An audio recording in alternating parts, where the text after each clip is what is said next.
We'll see about that, OBS. You've said that before. And it certainly wasn't. Excellent connection.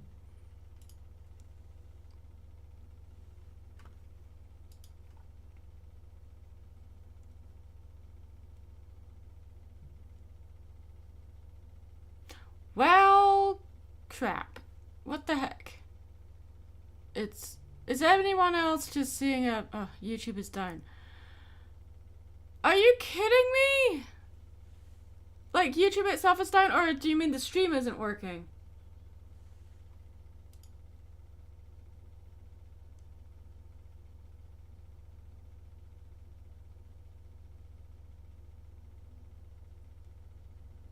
But, well, yeah, but are you just seeing a black screen with the spinning circle of death in the middle?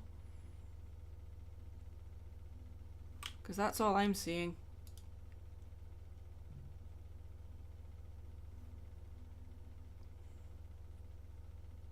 It keeps saying error.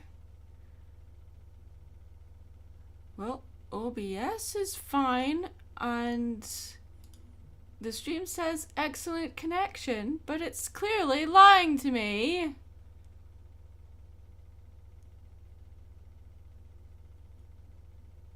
Oh my word. What? Oh, no, that's not going to do anything. Wow, it's not working for anybody. Okay, well, some Pretzel's saying that they can see the stream, but I can't. So it's working for you now. It's all over Twitter. Great. Well, is it like just live streams aren't showing, but the audio is? Because you guys can clearly hear me. YouTube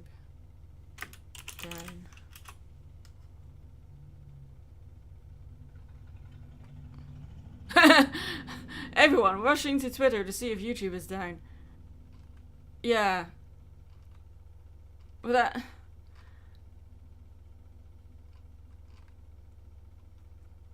Oh, but ads work. Oh, that's comforting. Yay, I get my revenue. That's besides the point.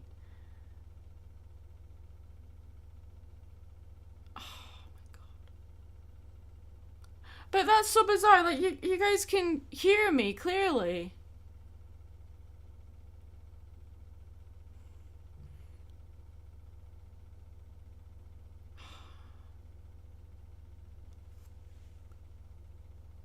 Well, okay, if you can hear me, then let's just stick with that, because I wanted to stream today, and I guess we're going for a podcast format today. So, I mean, I usually answer questions from the chat anyway, but let's open up the chat for questions. Throw questions at me. Keep them sensible, of course. Darn it. What the heck? My evening is kind of... Ugh.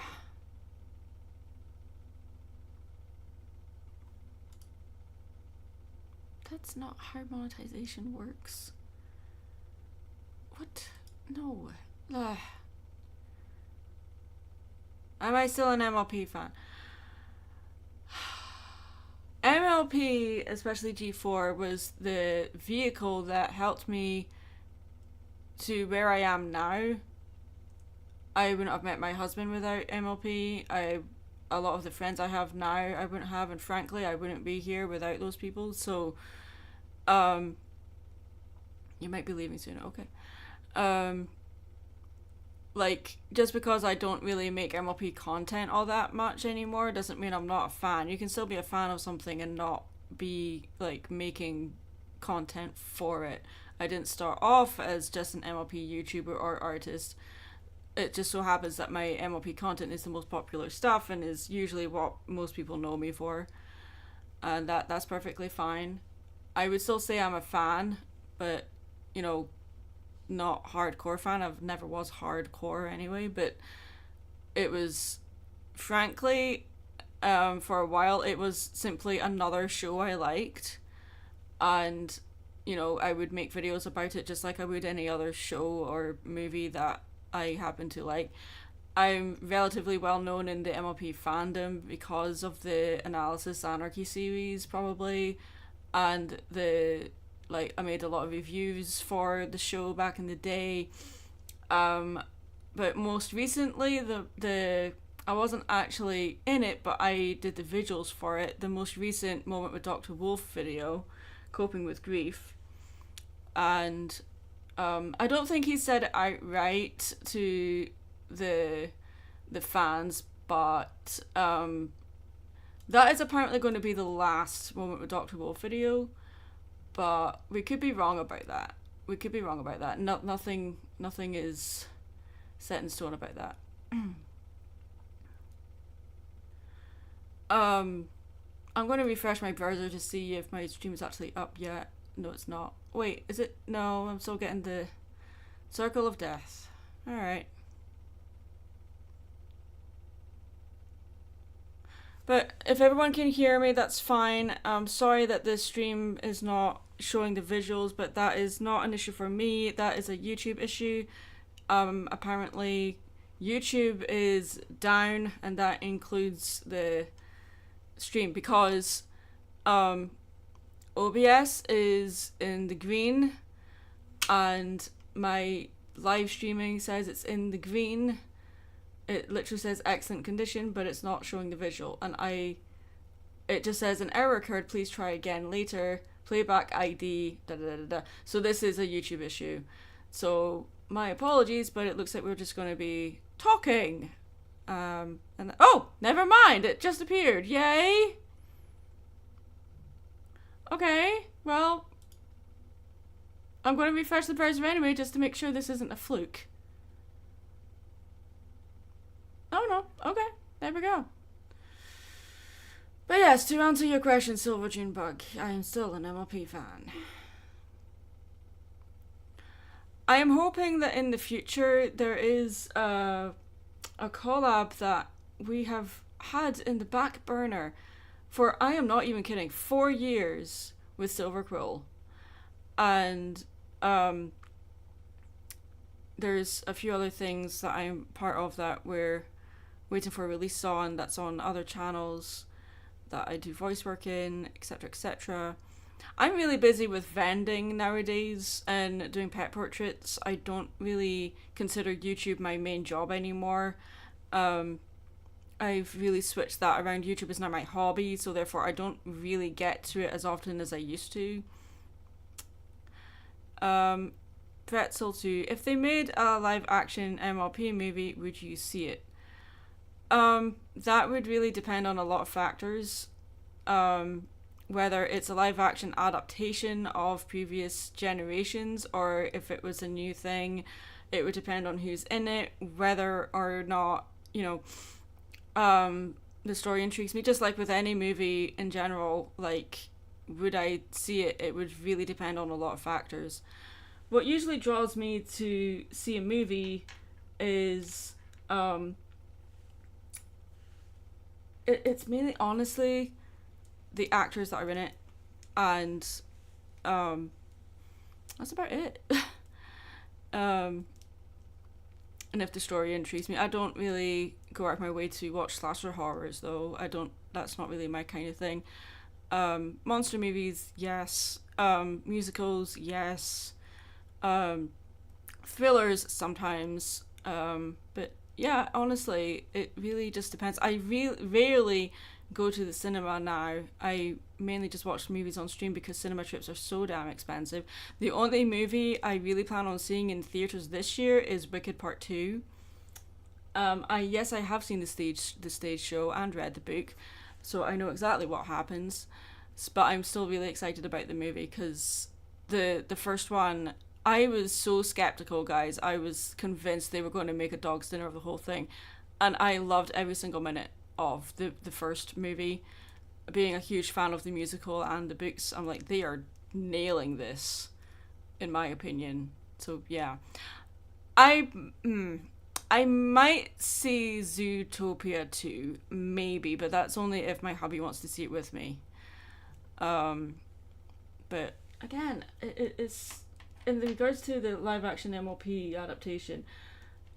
I don't think that's worth a cinema trip, frankly, because quite often with live action adaptations, when it's based on a TV series, not necessarily a movie, like if it's an animated movie, an animated movie that's being remade into a live action movie, in my opinion, is not really worth the theatre trip.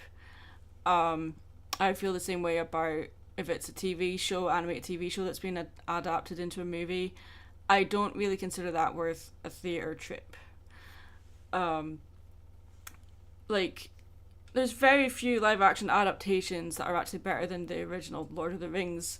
For instance, is like, you wouldn't really necessarily consider that a live action remake, but there are animated movies that were made before the live action movies. So yeah.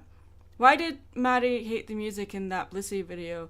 Because Blissey knows me well and knows that I really have a particular taste in music and tend to not like that kind of music that's in the video. So that's why.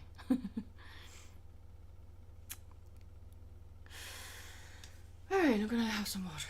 Let's draw. What are we gonna draw today, guys?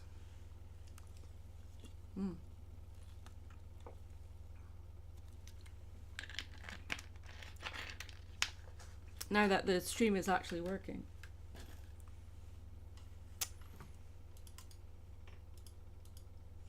Spontaneous live stream is spontaneous. Spontaneous. Oh my god. Spontaneous live stream. Post. Oh, you're not even showing the thumbnail of that? Oh, that's stupid. Were you surprised, Lily, when Stitch live action made so much money? No. I haven't seen it, and I have no plans on seeing it either. It's a blatant cash grab, and I know how the movie ends, and it contradicts the entire point of the Lilo and Stitch story. So I'm not bothering about it. The main reason that it made so much money is, yes, the nostalgia cow was being milked, but also it's so damn marketable, so it was no surprise.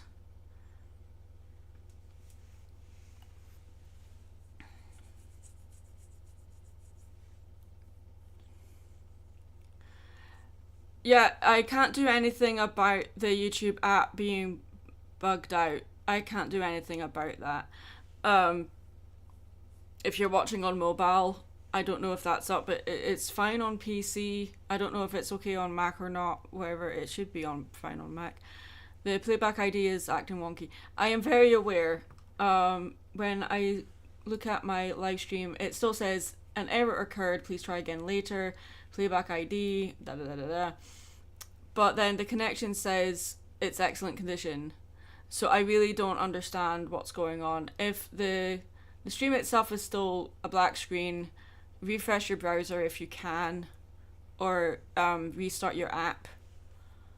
Again, I can't do anything about that. I'm just using YouTube as the platform to stream on. I don't have any power over the actual playback ID.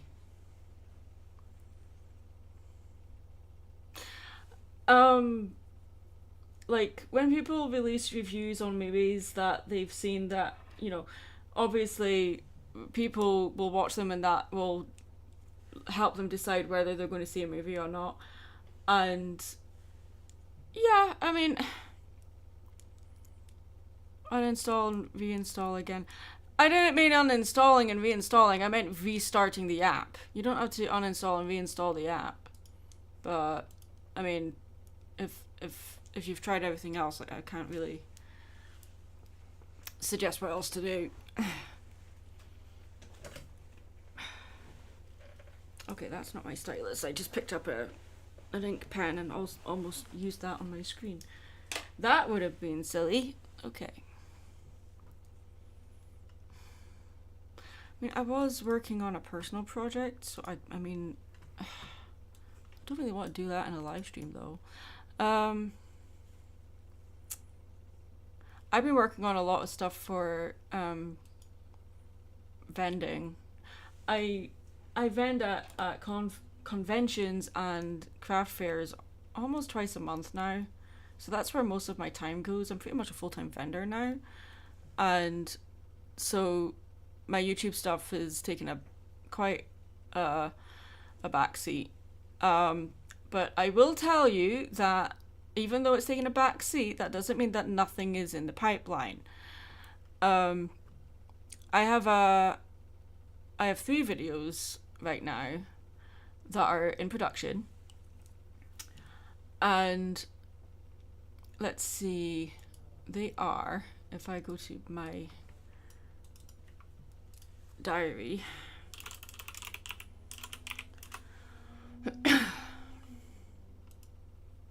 I technically have 4 videos in the pipeline, but only 3 of them are going on my own channel. The other one is for someone else, but let's see. I have a video in the pipeline about the Complex Electra, which is a episode of Disney Hercules TV series, mainly talking about conformism and authenticity, etc., etc., and talking about Electra herself as a mythical figure in Greek mythology and how Disney adapted it into a cartoon. So yeah, if you guys know anything about Electra, you'll understand why Disney adapting her story or her character in a cartoon was interesting. Frost, this is an issue with YouTube itself. It's a playback ID error.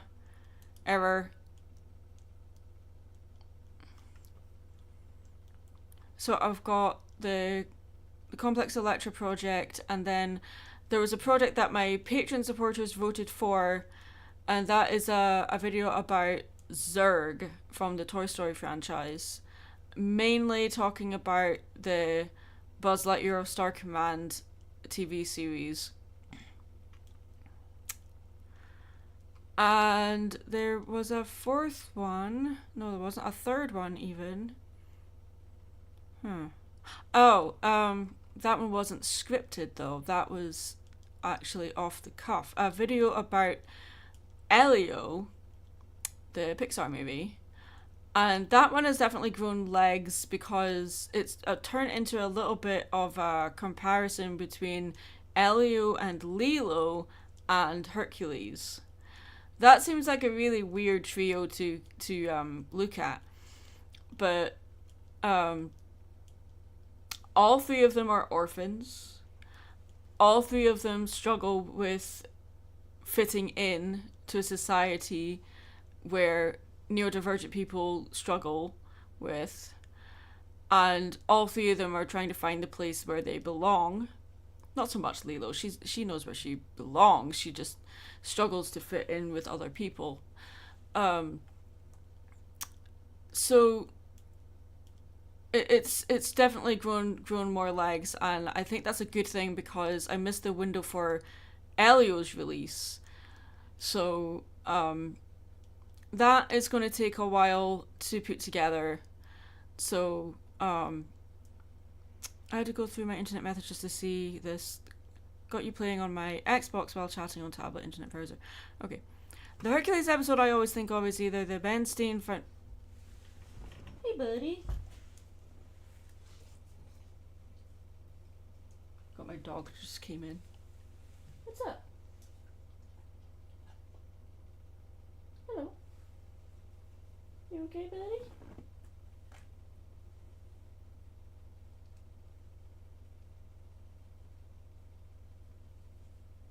Hello.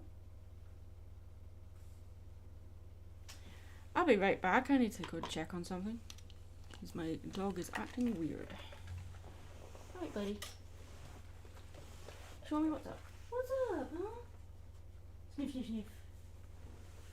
Oh, I know what it is. Okay. Move. Come on. Go on. Thank you.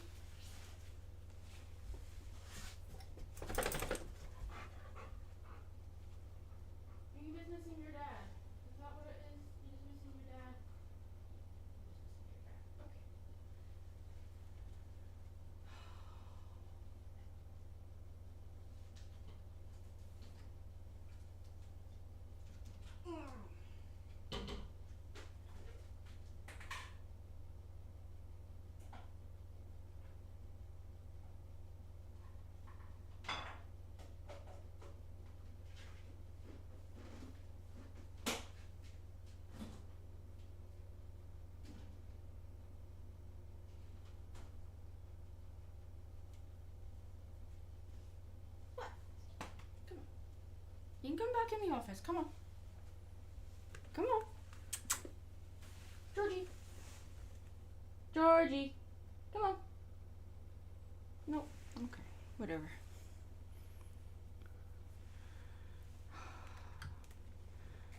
Oh, we will get to the Mary sock puppet at some point.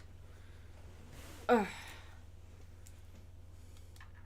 I'm frankly not in the mood right now for that kind of thing. Like, I don't know. Like, ugh.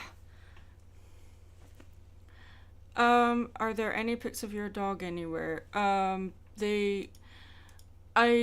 periodically post pictures of my dog. My dog is a service dog, so he has I posted pictures of him in his vest when he graduated his good canine citizenship about a month ago on Twitter and Instagram. I don't really post pictures of him that often, but yeah. But if you're wondering, his name is George, and he is he's a golden retriever Pyrenees mix. He is the size of a retriever, but has the fur of a Pyrenees, and the colouring of a Pyrenees, and the temperament as well. And he's adorable, and he's my little boy. No, because does your puppy give you kisses? No, he's a service dog, so they're trained not to do that.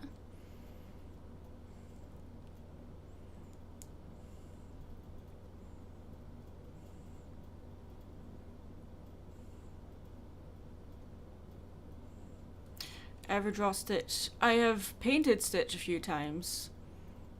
I don't think I have that painting anymore. I think I sold that. I mean, we've been talking about Stitch a lot today, so maybe that's a sign to draw Stitch. I don't know. I just wanted to stream because I feel like, you know, I haven't posted a video for over a month.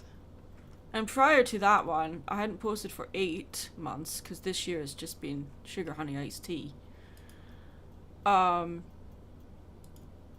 had every intention of trying to post one video a month, but I just couldn't keep up with that.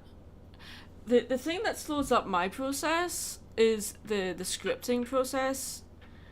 I've been busy, you've been busy, no shame in that. I am very busy, and it's just stupid. It's not fair. But it's self-inflicted, so whatever. I do a lot of traditional stuff these days, so I'm not really at my computer that often anymore. Unless I'm doing video edits or working on digital commissions, but even then it's not really that often.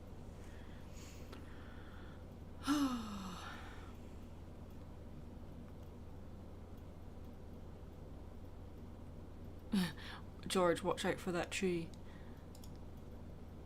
Yeah.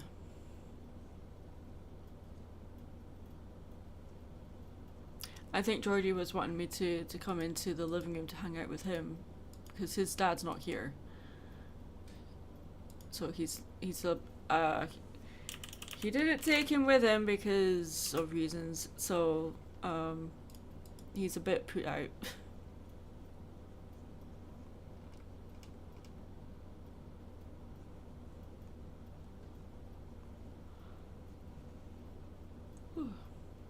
For videos, what typically takes the most time? I think every stage of the video takes quite a substantial amount of time. I think for me, the thing that takes the longest is the script writing. Because there's so much, you have to do all the research, and then you have to write the script out, then you have to edit the script, all that kind of stuff. And because I tend to have my videos be rather analytical and informative as well as comedic when I can, it can take a while. And half the time, a lot of the comedic moments come to me when I'm actually editing the audio. So, because that means it kind of feels more spontaneous. No, not the animation, because I don't animate. I don't animate in my videos at all. what I use are PNGs. So I just slot in the images. And so there's very little animating. I can move things around in the videos, but like the poses change. I wouldn't necessarily call that animation because they're just separate images. Whereas if it was animation, I would be drawing a different pose for like 24 times a second or something. Or if they were like vector puppets, you know, that would take a while. But at least the vector puppets are already done, so then you're just using them for different things in every episode. You don't have to redraw every pose every time, you know. So no, for me, the scripting is what takes the longest. The video itself I can put together relatively quickly. You know what? Let's open up Vegas and I can show you.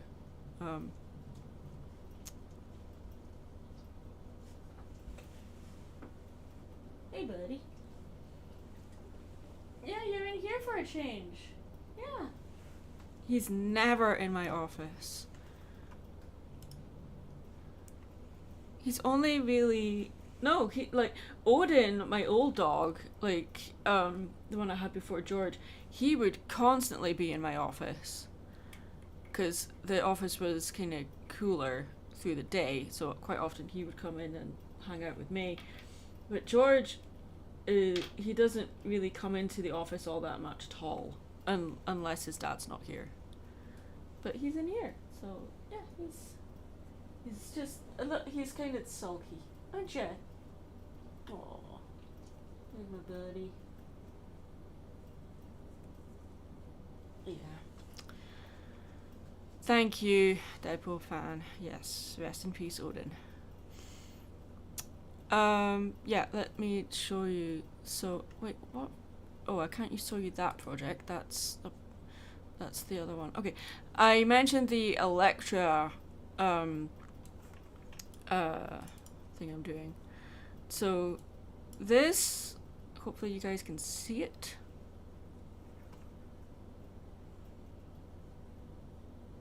I don't know if you guys can see that or not, because YouTube is being dumb. Yeah, there we go. Okay. If you want to refresh your browser to make sure that you can see it, because I've switched from Photoshop to Vegas. I would not recommend Vegas Pro as an editing software. I will point that out now because it is very unstable and crashes all the time. But it's also hella expensive. So again, I would not recommend anyone getting this if you're new to video editing. However, I've been doing video editing since like 2018. No, sorry, 2018. What am I talking about? 2012. So, you know, I've jumped around lots of different programs, and as often as Sony Vegas crashes, it's the same issue with Photoshop. I really wish I didn't use it because Adobe are hellborn. At least with Sony Vegas, the user interface is relatively easy to understand, and comparing it to Adobe Premiere.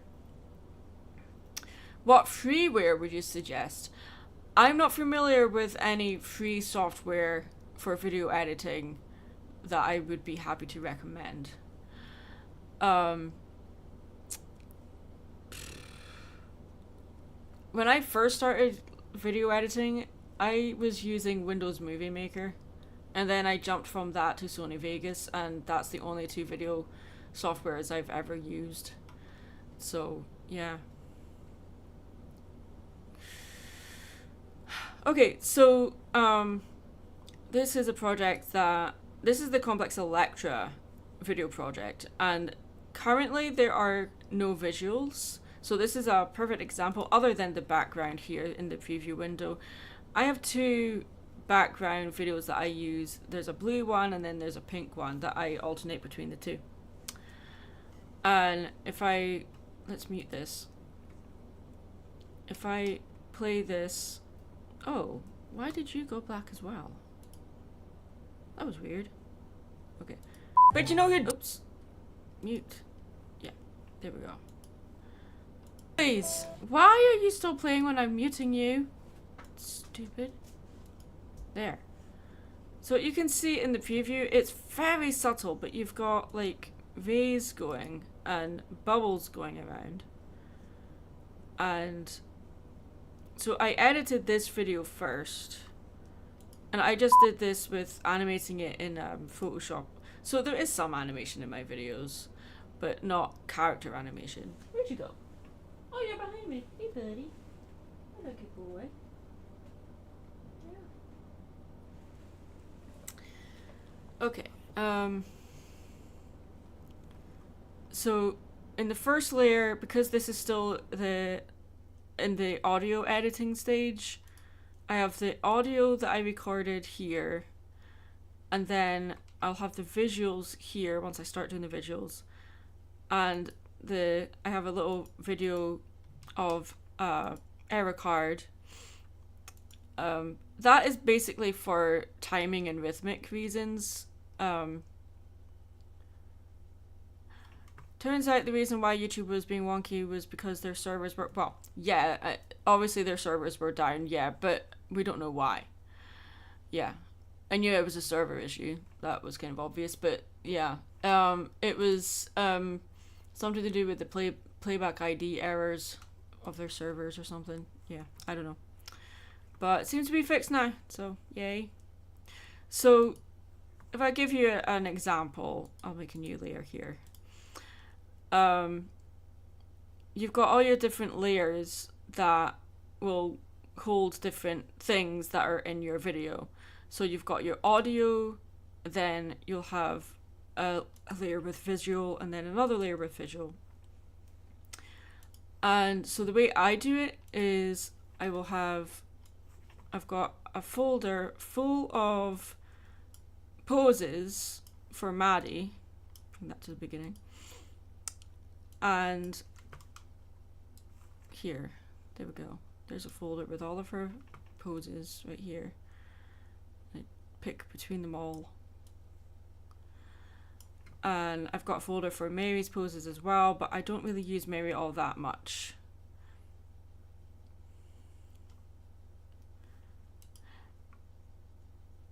So one pose here, right?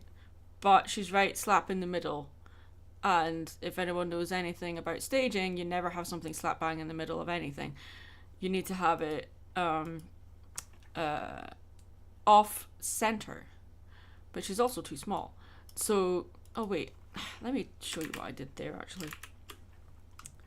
So each layer is numbered. You've got an ellipsis right here that gives you more options to add, to move things around or whatever. You click that and then you go to track motion. I've got the track motion window on another monitor, but you will see Maddie move around in a minute. See, she's moving around. Whee! So you can move her to wherever you want, move her down here, and then you can make her bigger and move her. So then, and because I'm using tracking motion, if I'm going to drag in another pose, like, or let's see, another pose, like with a different expression, it'll be the same pose, but you will see the pose will be in the exact same place because I used track motion. So if you watch the preview window and I press play, you'll hear some of the audio, I think. Let's geek out about geek. There you go. So did you see that quick change? Let's geek out about geek. Yeah. So it's incredibly simple when you know how to do it. And because I've been doing this for such a long time, this is almost second nature. But if it's new to you, it can be a lot to figure out how to do things. So it's very much trial and error. There's so many tutorials out there that can teach you how to do stuff. But in my brain, it's keep things as simple as possible. And because my videos are more like review analytical stuff, and I'm just a PNG tuber, frankly. I hate using that term, but that's essentially what I am. It's just the same character with different expressions and poses, and I have over 100 different poses. But something that's a bit more exciting, if I wanted to, well, actually, let's undo that. If I wanted Mary in this as well, I have another folder with Mary's poses, and her poses need updating, I will say that up front, but because her design has changed slightly since I did these poses. But let's see, I mean, you can even see the little pose changes when I'm scrolling through, but let's do the think pose.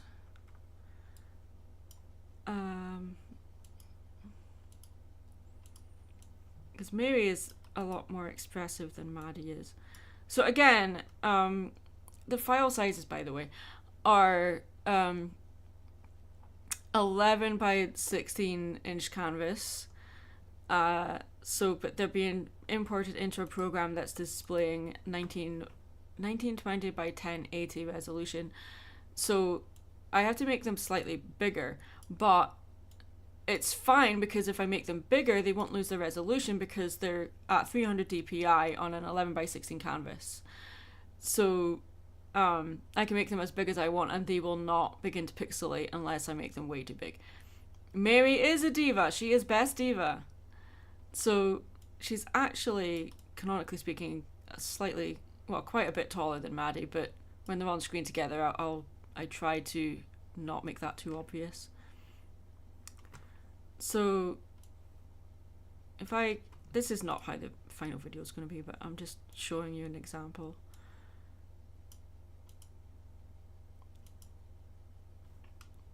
So let's geek out about geek see. mythology. Mary opened her mouth. She's not actually in this video, but you can see just the slight Geek change. out about. She's looking at Maddie.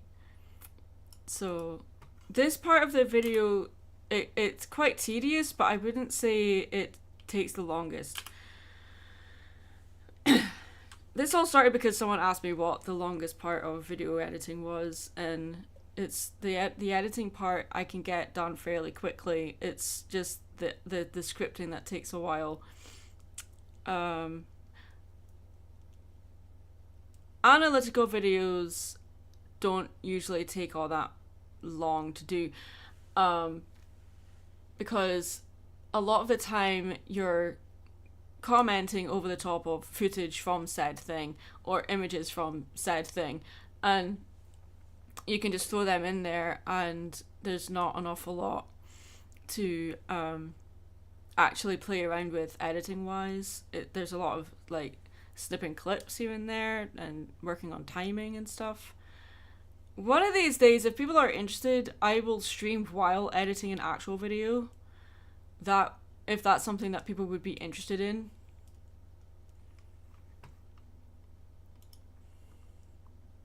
Is there going to be a pop quiz on this? For you, yes.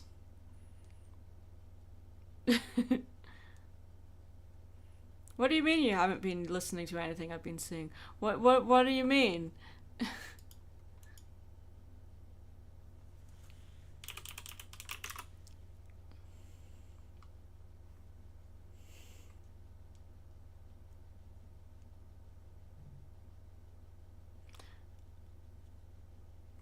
Let's see. Can I... Ugh. I posted one comment on a thing. No, I don't want to delete it. I just want to turn off notifications. There we go. Yes. Do we get credit for trying? Yes, of course you do. You get gold star.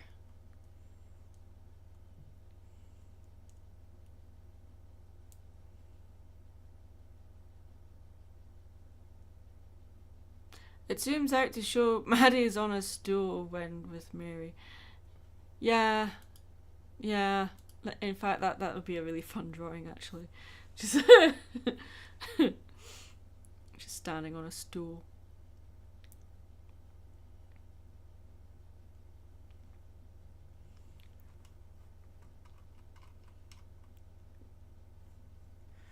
I wonder, do I have another one that's got a bit more... Oh, I do. Okay, so let's save that. I'm going to open the Elio video, which is slightly further along in the process. I can't play the parts with the clips because I don't know if those parts will be safe for YouTube streaming. I can play the first 2 minutes, I think.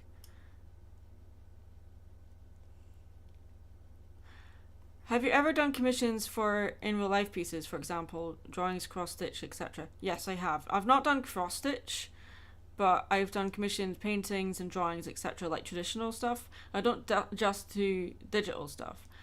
I don't advertise traditional stuff that often, but that's mainly because it takes a long time and I have to charge a lot more, so I tend to only offer that a couple of times a year. And that's mainly my pet portrait stuff. And this is my own personal experience.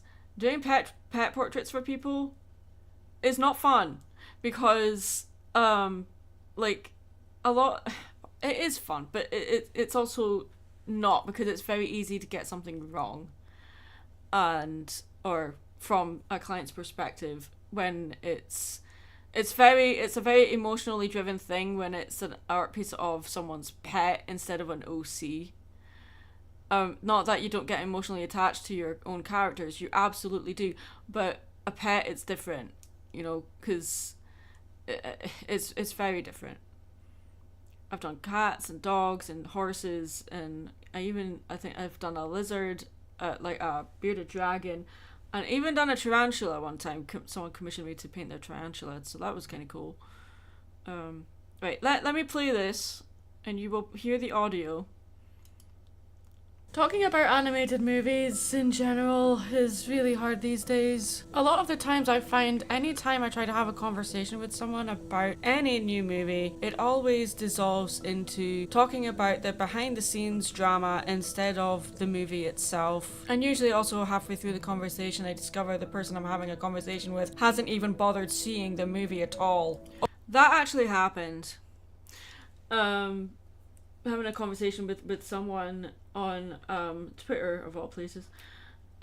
They were talking about why the movie failed, why it didn't do this, why it didn't do that, and then I mentioned about something that happened in the movie that is a major spoiler, because I assumed they'd seen it, and then they were like, "Oh, you just spoiled the movie for me," and I'm like, "What do you mean I spoiled the movie for you? You were just talking about how bad it was. I had assumed you'd seen it because you said it was bad." I'm like, you can't have a legit opinion on something that you have not seen. That's not possible. You can have a biased opinion that will affect your decision on seeing a movie, absolutely. But if you're going to say, "Oh, this movie is bad and here's why," you can't do that with something you have not seen. That is incredibly unfair. So, on the people that have made it, it's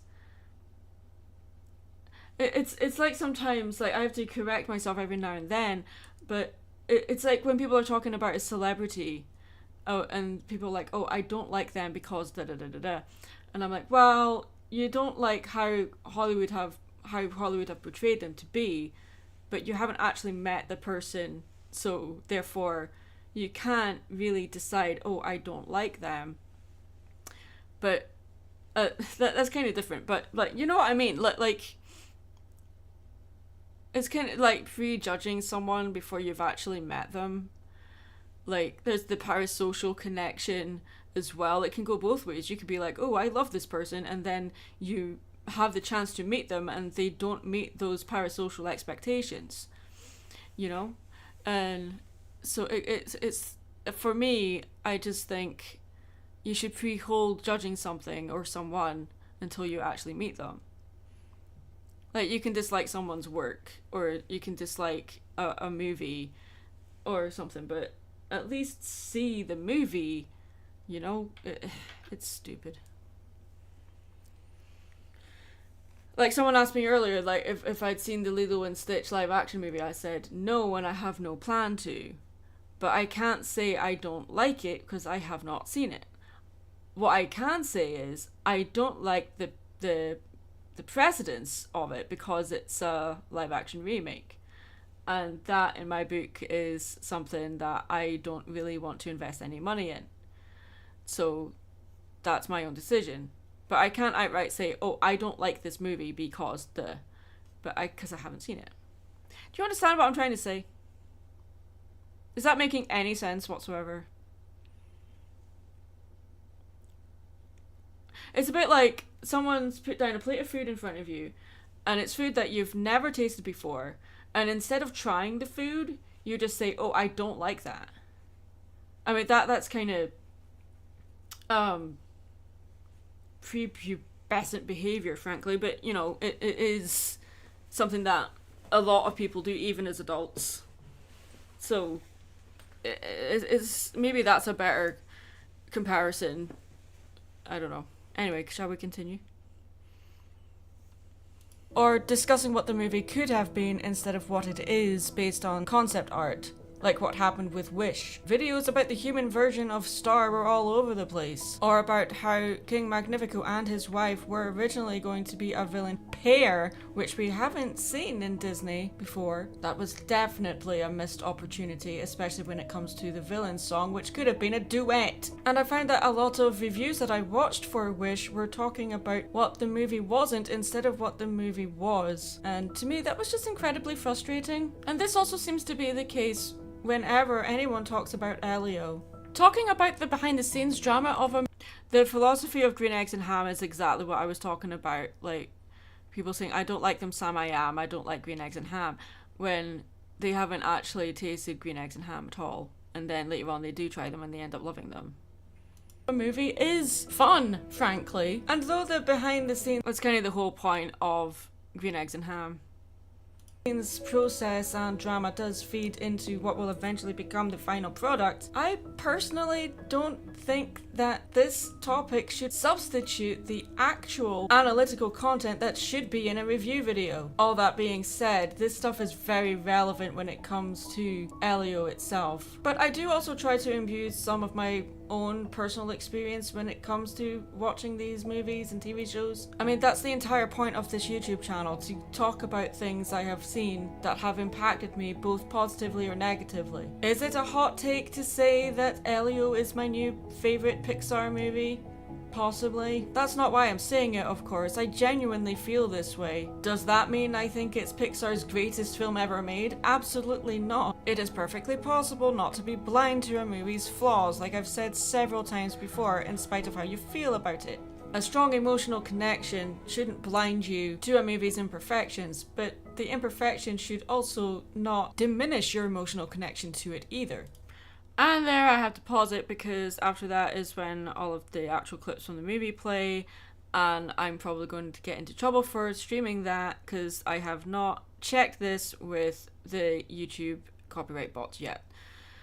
But this video is just under 16 minutes long, and you just watched 2 minutes worth. So Cosmine and Spirit, I've started watching Elio. I love the cameos of Kate Mulgrew and Carl Sagan voiceovers so far. I talk about Kate Mulgrew at quite some length in this video. When I release it, you'll understand why. I am a huge fan of Kate Mulgrew. She is one of my favorite actors of all time, and I did not know she had a cameo in Elio. So that was a wonderful surprise. So yeah, for people that don't know who Kate Mulgrew is, she's probably most well known for the actress who played Captain Janeway on Star Trek Voyager. She also played Red in Orange is the New Black. Those are the two things that she's most well known for. But she's also voiced in a lot of stuff. Dragon Age especially. And a few other things as well. But yeah, my favorite thing she's ever done is Janeway. Red is close second, but I'm still making my way through Orange is the New Black. I am on season 6 now, and I have season 6 and 7 left, and I am dreading when I'm done, because I'll be like, what am I going to watch next? Because Orange is the New Black is, I am not even kidding here, one of the best series I've ever watched. I love it. It's so good. Not for the faint of heart at all, but yeah, because it's incredibly violent, but and has a lot of stuff strewn in it that will make a lot of people very uncomfortable, but it's so damn good, guys. It's so good. Anyway, Pixar, Elio is middle of the road for them, not anywhere close to their peaks, but not close to their worst either. Yeah. This video, like, I'm talking about Elio, but it is more like later on it becomes a comparison between Elio, Lilo, and Hercules. So I need to kind of fix up the intro a little bit to make that clear. But you know, it is growing legs, as most of my videos tend to do. This is why it takes me so long to get a video out. Then, if I show you a finished version of a video, might be this one. Let's see.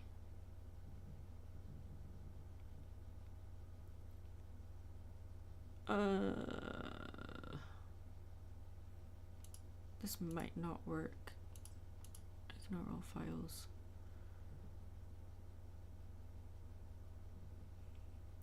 The eye is just the preview image that is used to demonstrate the filters that Sony Vegas has that you can implement onto your videos. It just has the close-up of an eye so that you can... It's a stock image, basically. Okay, so is this the actual original?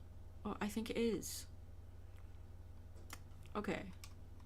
So, I wonder, can I... This video file has 51 separate layers. It doesn't need to be that, but it is, because my editing process is just all over the place. But it's mainly because there's a lot of motion tracking throughout for things in different places. I can't play this video because there... Wait, can I? No, I can't, because this is not the one with the filter over the top of the footage. However, can I skip ahead to a bit where there's not... Oh, okay, this has stuff missing. So it's not a good example. Let's see. Did I see Wish? Yes, I've made a video about it.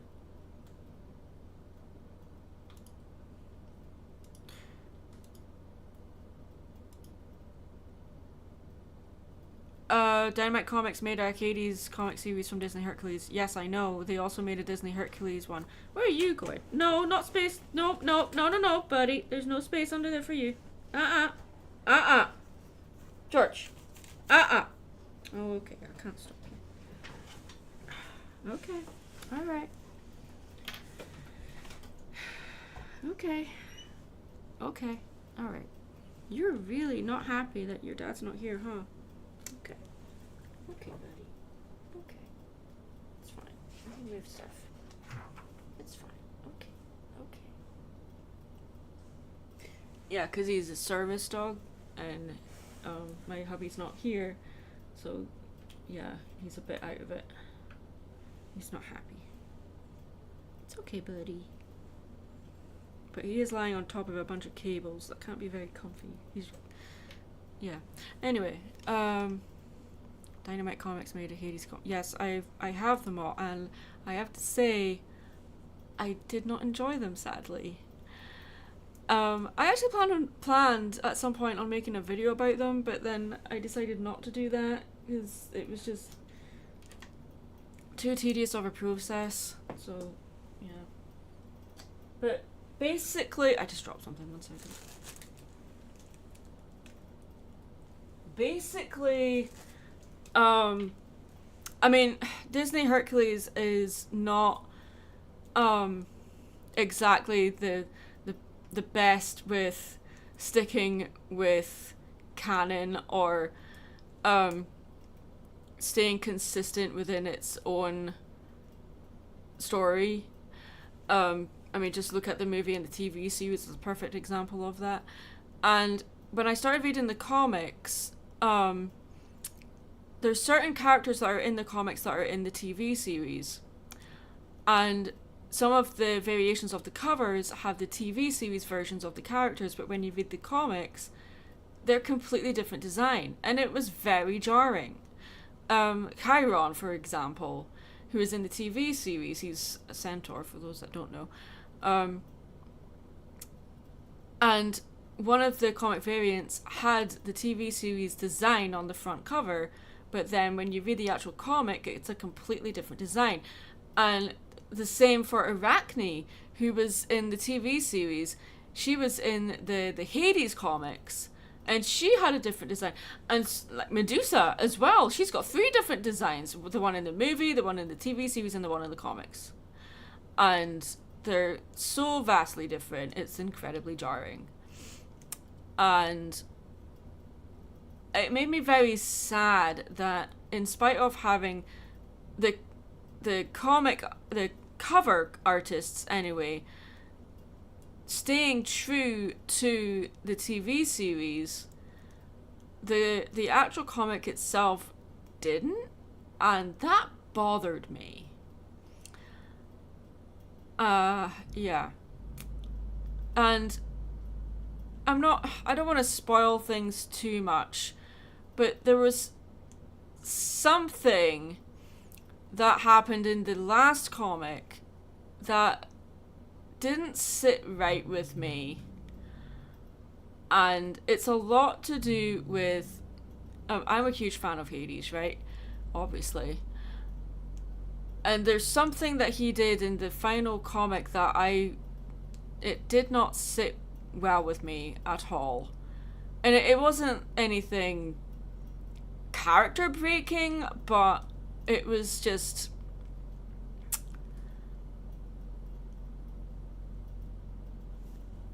I would have liked to have had what... I can't tell you what it was because it will completely spoil everything. But I'm like, are you going to continue this are you going to continue the series to explore this idea further, or are you just going to throw it out there on the last page of the comic and then just end things? I mean, yes, leave your audience wanting more, but I was like, this came out of left field and just like, what? It's not character breaking, but it would involve a lot of character development in order for what they're implying was going to happen. You know, it was... this is so frustrating because I can't tell you outright what it was. Anyway, but yeah, the Dynamite comics, they're very frustrating for me.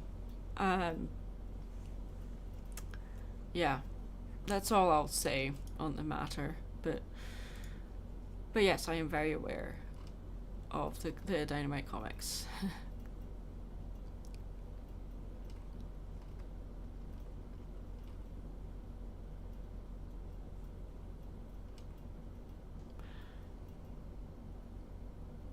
Have you seen any of the games, the Hades games from Supergiant?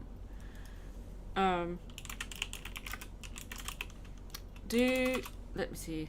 I just want to make sure I'm talking about the right thing.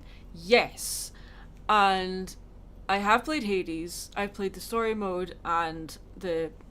I'm trying to play it again in where it's not in story mode. Play the harder mode, and I hope to play Hades 2 eventually. I'm just not entirely sure when, because I don't know. I loved the Hades game. Absolutely loved it. So I have it for Switch. And yeah, I really want to play it again now because you brought it up. So yes, I loved the story, I loved the art, and the gameplay was so up my street. It was so damn fun.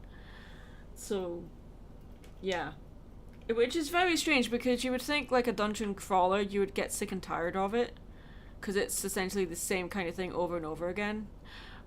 But no, it was so fun. I played a lot of dungeon crawlers, to be fair, and a lot of them were kind of boring. But Hades, um, I guess just everything appealed to me. The aesthetics, the gameplay, the story, the characters, just everything appealed to me in the right way. Hades 2, I know that Hades 2 is released. I just don't know when I'll have the chance to play it. But yeah, Hades is one of the games. Yeah. What? Oh, how do I phrase this? Oh my god, English. I've had so much fun playing Hades, and I can't remember the last game where I felt like I had the same level of fun.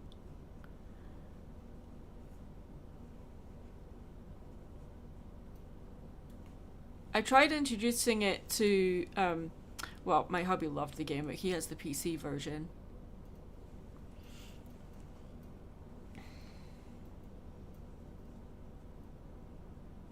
Silk Song. Okay, so we've got this one. We're not doing that anymore. Watch it. Yeah, save that and close this. Let's do an actual drawing, shall we? Okay, I think my neighbors are being dumb.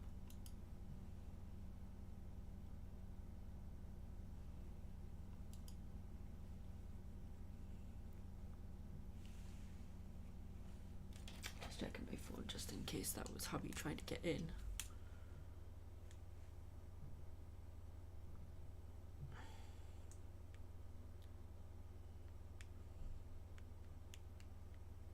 I mean, to be fair, he would have called me if he was struggling to open the door. Yeah, would have done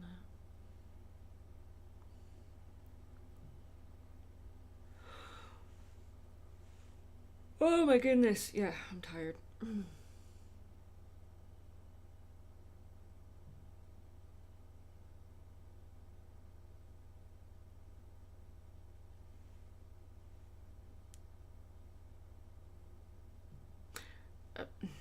I did pay for it.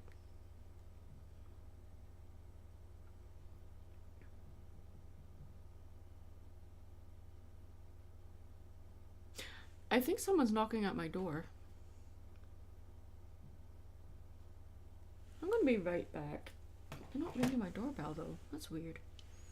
I'm just gonna see who this is. I'm not gonna open my door or anything. But maybe someone that's got the wrong number.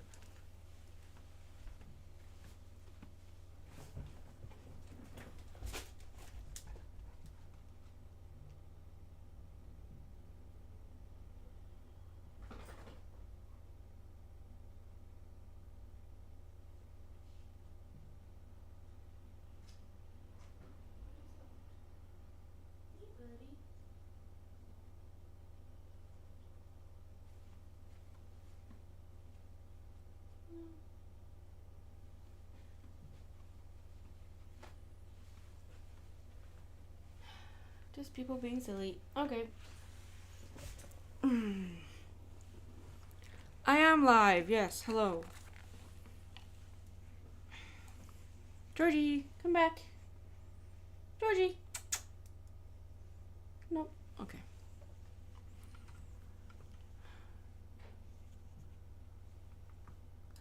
A lot of the times I don't really buy games these days.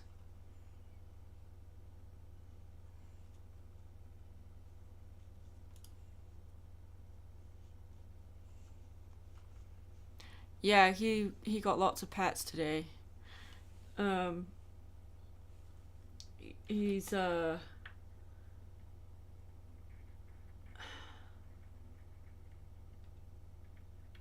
He's got a big weekend coming up. He's going on his first road trip this weekend, so we're kind of nervous about that.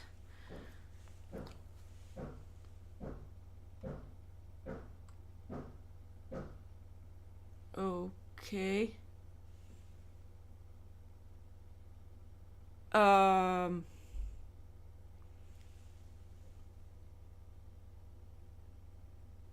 don't know if you guys heard that.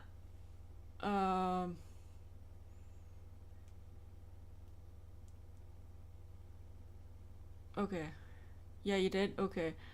Uh, I think someone's trying all the doors in the apartment complex and realized they got the wrong door. I think someone might be locked out. I think that's what's going on. I am not going outside to investigate.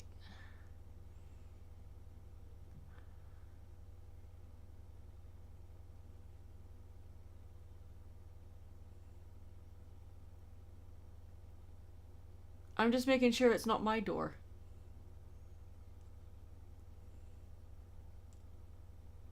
Don't mean to freak you guys out here. It's fine.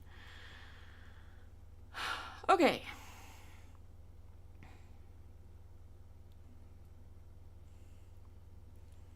Draw a thing.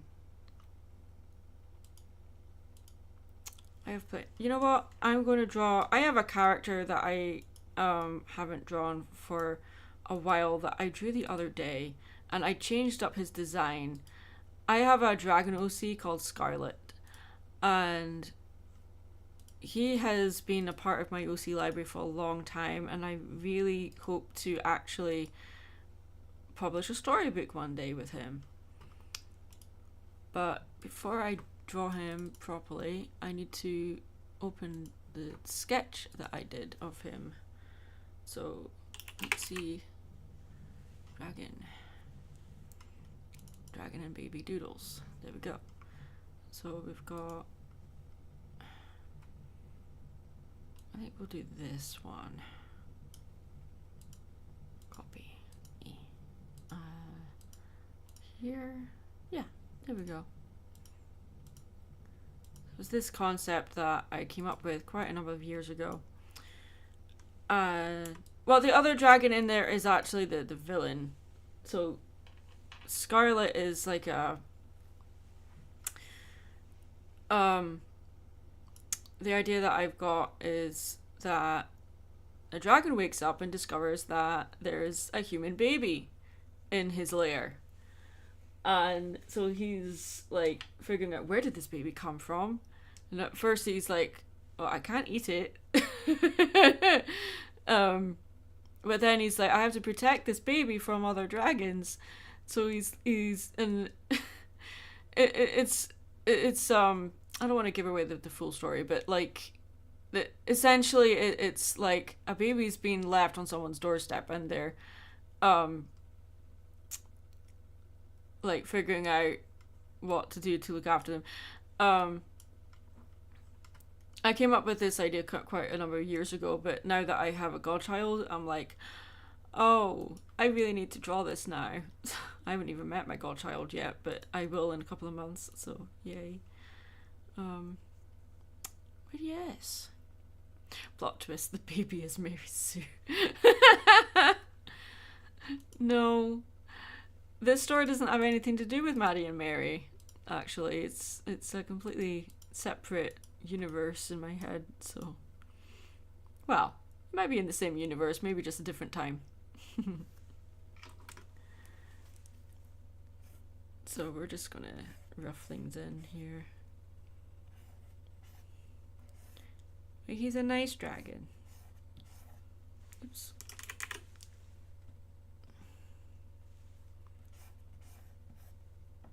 As most dragons are. Not really.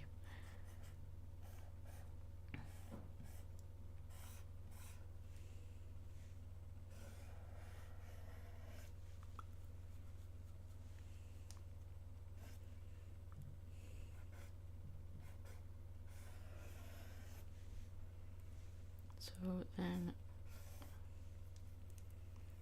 his horn Let's give Maddie some compliments, chat. She is a kind and lovely person.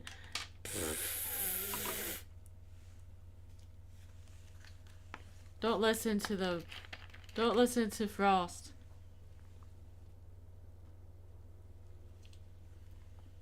Kind and lovely?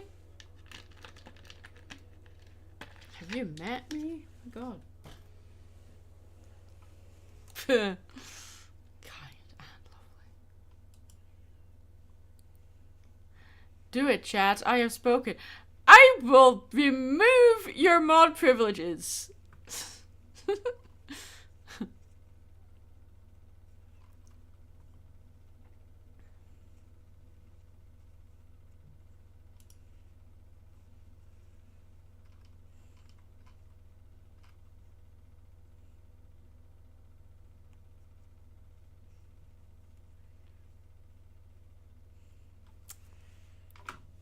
That won't stop the compliments.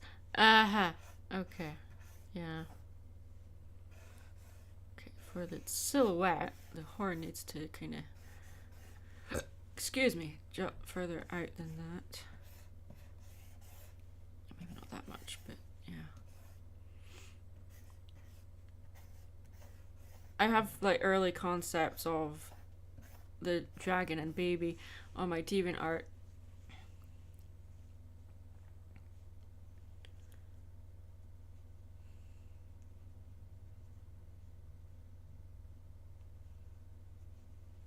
No one said you were out of line. I was reading the comment you posted about Frost being out of line.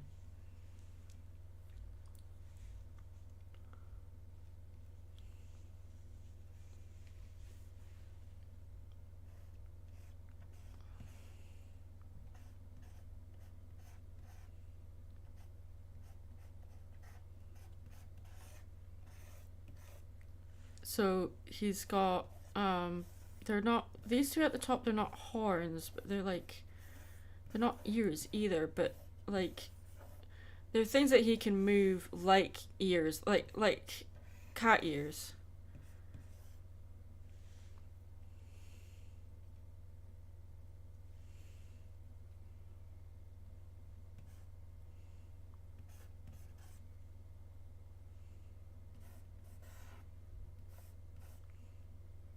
Antenna for a radio signal. No. The story is set in the Bronze Age. Does he get Disney Plus? Can you play Doom on this thing? but can you play Doom? I think the horns need to point this way instead.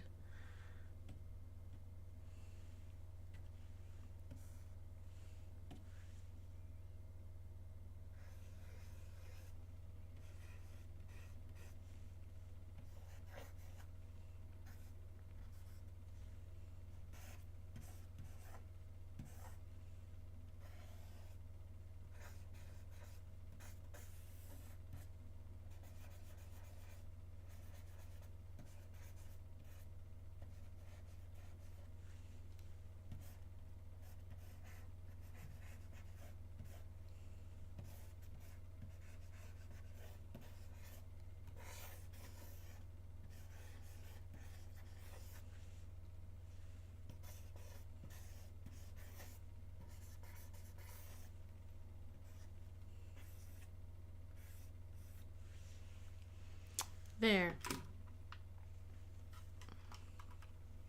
Ah, no, Pan, don't fall down again, please. There we go. Okay. Yeah, he's got, there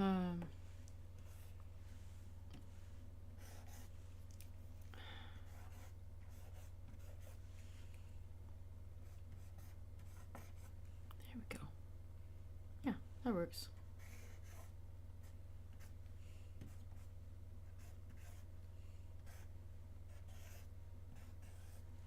So Scarlet has changed a lot since I drew him the first time. Originally, he was much more, he looked more like Smaug. But he's changed a lot. He's still red, hence the name, but he's more ram-like now. The horns obviously being a good indicator of that.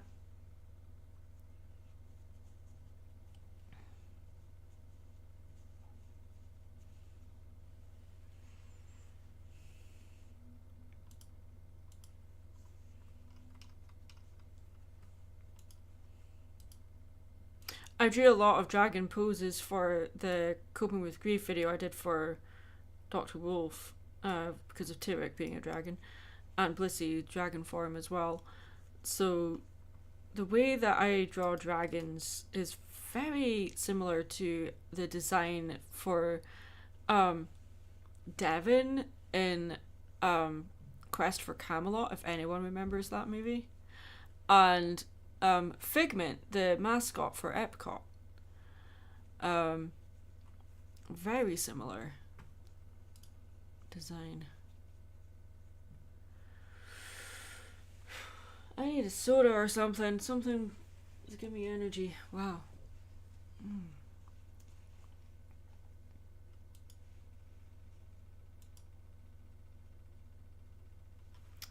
I could have music playing in the background and it's just not streaming. I could do that.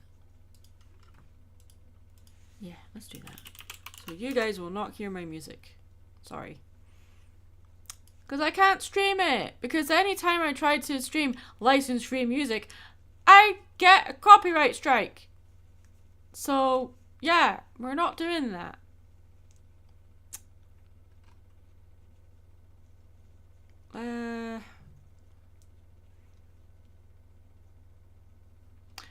Oh, there's a song, I think it's by,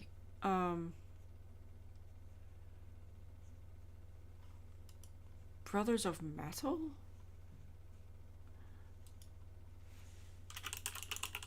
Brothers of Metal, maybe?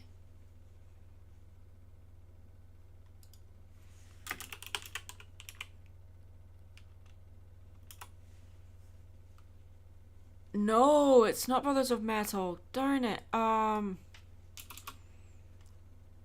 I can't remember who did it then. Light music. Can I search? Yeah. Tears of. There it is. Is that it? Oh, are you kidding? Like, if I search for stuff while looking at my liked music. Oh, that's stupid. What if it's not even called that? Okay.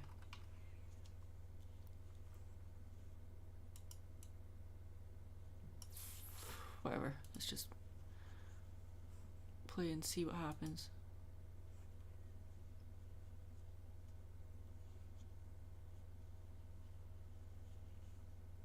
Okay, so it's playing Rapture by Elven King.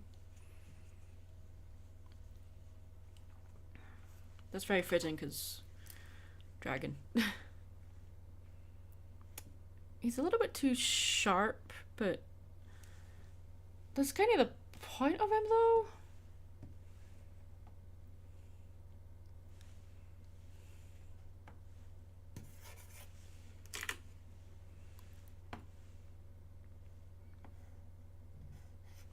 Wow. Let's not make him that sharp.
Kind of screwed up that left eye, but oh well.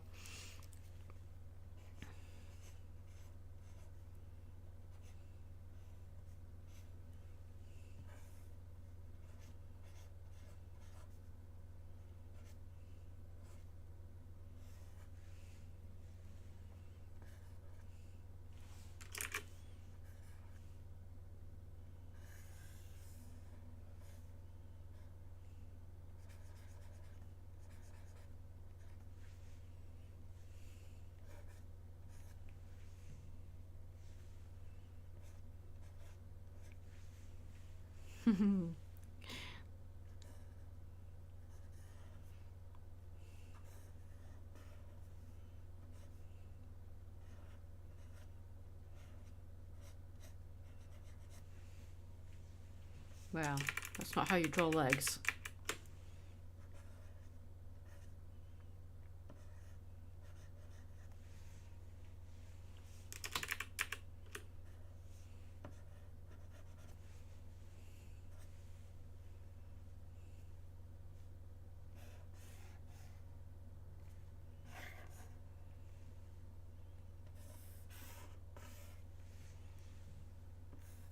You can't see his leg anyway, so I don't know why I was worried about that, but I still want it to look right.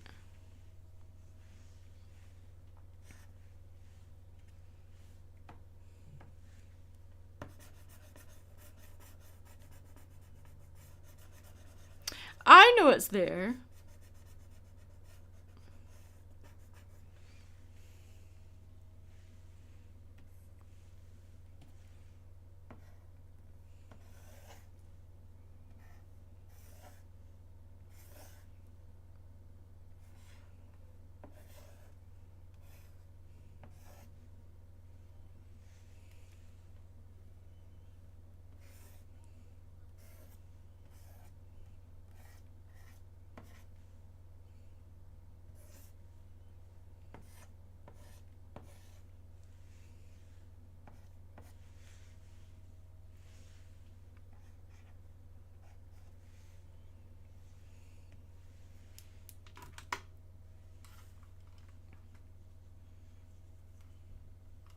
I think his neck needs to be thicker.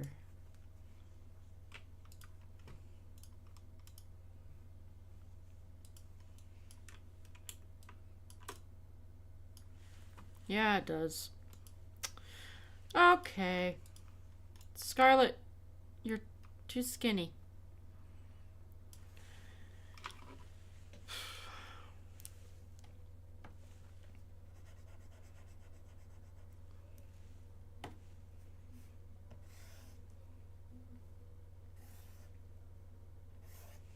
Yeah, I don't like that.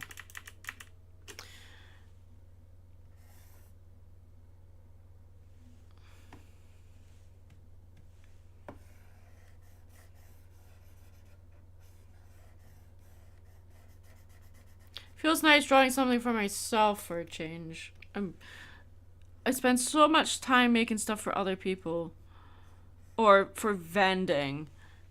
I'm like, when was the last time I actually drew my own concept stuff? It's been a while.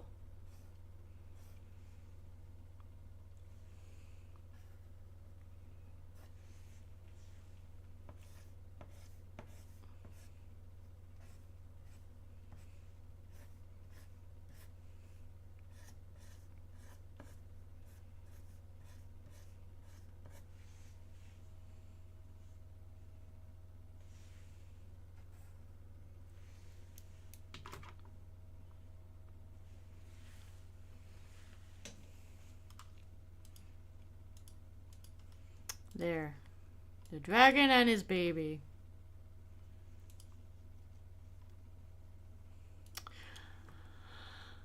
Okay, the colors for Scarlet are more or less the same as the original drawing, but I need to look at the actual design I did, because even though his name is Scarlet, I mean, just to show you how much this guy has changed. this is the very first drawing I did of him. He's changed a lot.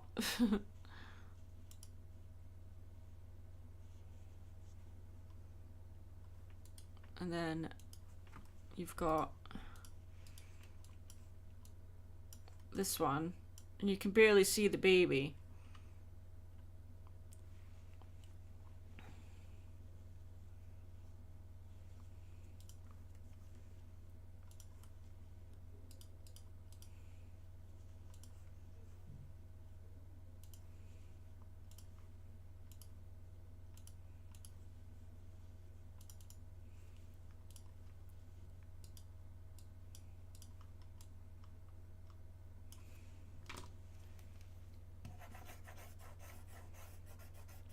It's not going to be this red all over, but it's just to get the idea.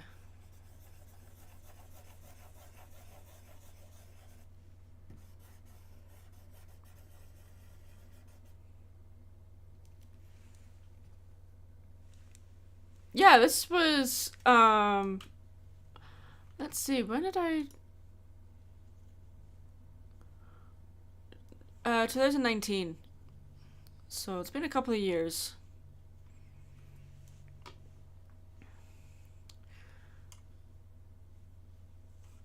Oh, Hoots. I've got Glory Hammer playing in the background. It's one of my favorite bands.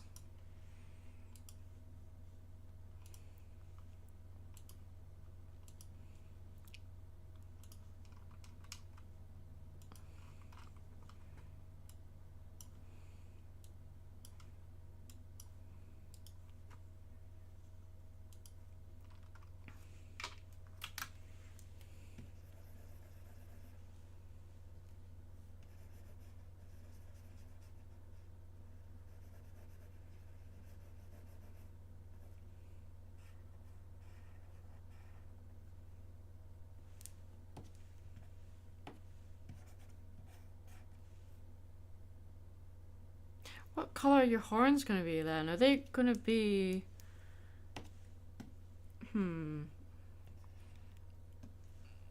I think they're going to be red as well.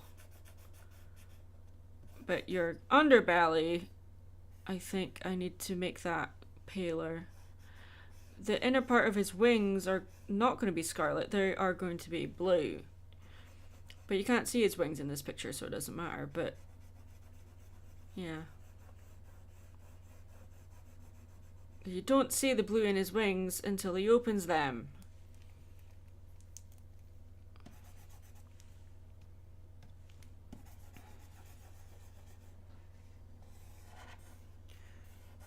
I don't care if I go over the line.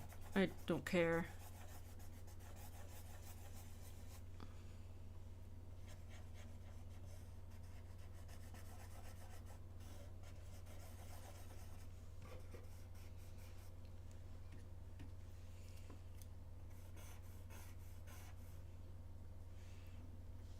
Dragon with a baby. Yes, dragon with a baby.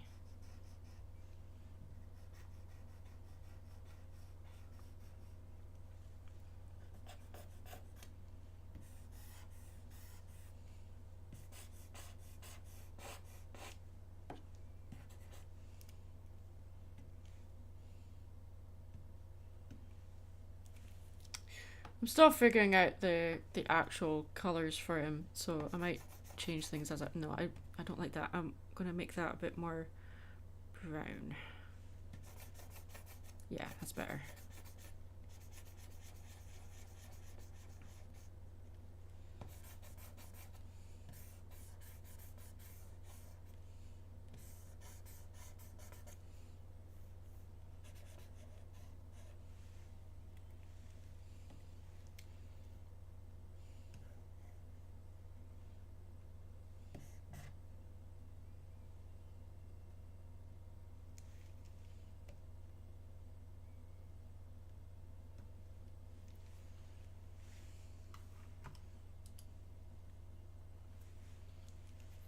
Now I've got Brothers of Metal playing in the background. Brothers Unite, to be specific. Whoops.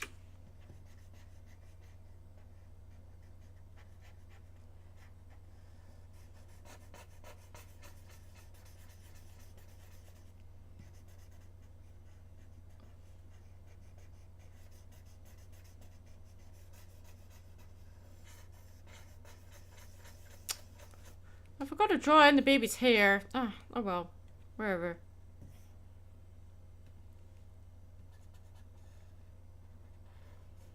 The mead is flowing in Valhalla. Yes. You guys can't hear my music, sorry. Talking about music that you guys can't hear.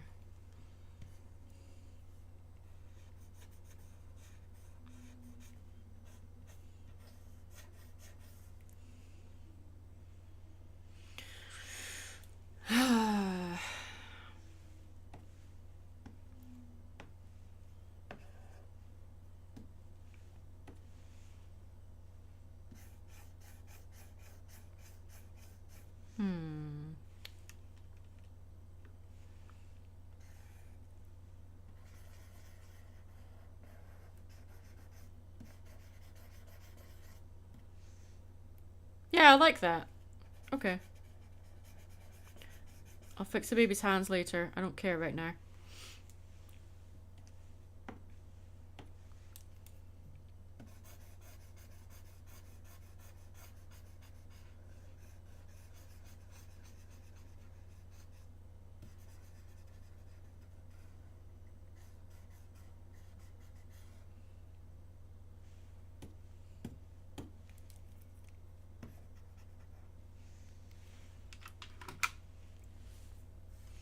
Ask me questions, people!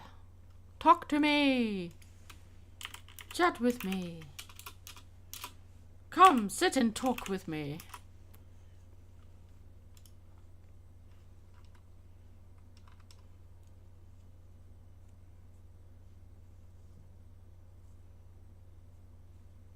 Why cheese? Because some cultures are defined by their relationship with cheese.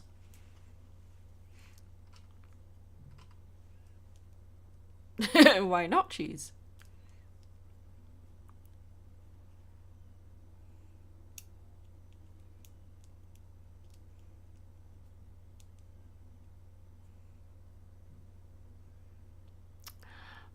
Favorite Halloween memory. Well, Kanisu, a lot of people here will not know this, but I grew up in an incredibly strict religious household and sadly did not and was not allowed to celebrate Halloween. I didn't celebrate Halloween until I was in college. So I don't really have a favorite Halloween memory. From childhood, anyway. Favorite Halloween movie. Again, I'm like, I couldn't really watch any horror movies or anything like that growing up, so, favorite MLP fandom memory. Hubby proposing to me at BronyCon.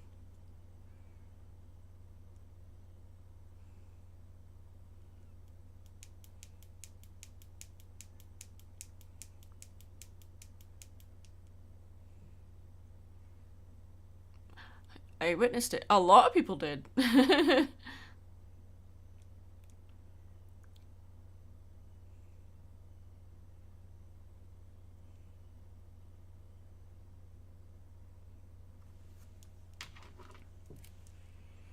So would that mean that his underbelly will be that color, or will I go with a different color? Fave Mario maybe animation moment. I wouldn't really call it animation, but I don't think I have a favorite moment. Actually, one of my favorite moments, I can't remember exactly what video it was in, but it was when Mary is like manifesting in different items, like from a toaster to a rubber duck and all kinds of stuff. I can't remember what she was looking for, and I can't remember what video it was in. So I know it was an MLP one. Maybe someone can help me out.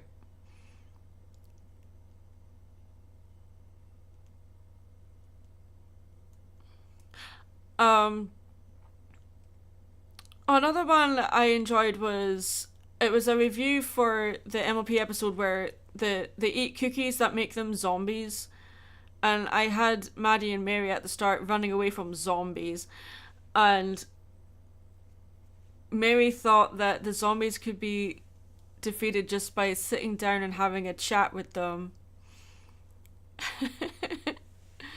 Because she's like, well, has anyone actually tried that? You know? Oh wow, that's way too bright. Let's stick with this, and then if I decide to change it, then I will.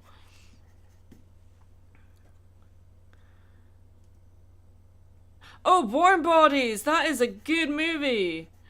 Like, that surprised me so much. I thought, oh, it's just Twilight with zombies. But no, it was so damn good.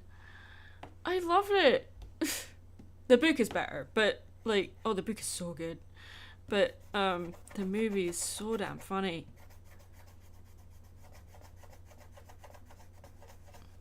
Oh, is that locked? Oh, it is. Okay, nice.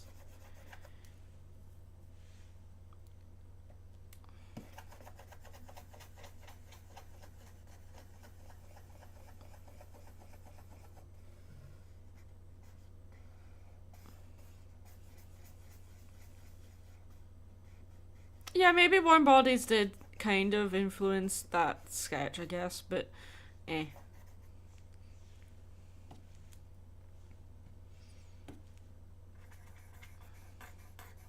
This brown might be a bit too close to the red of his horns.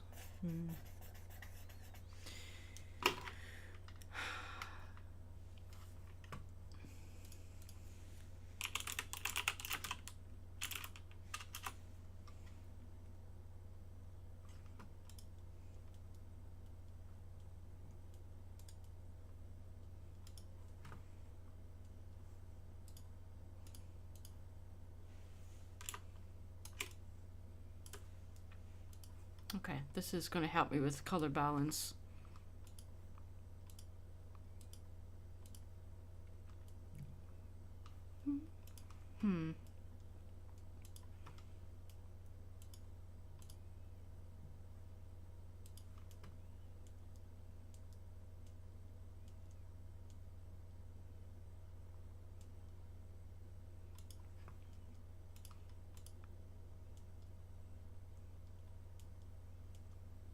I don't know if I like this. Maybe see what it looks like with this. No, I don't like that. Okay.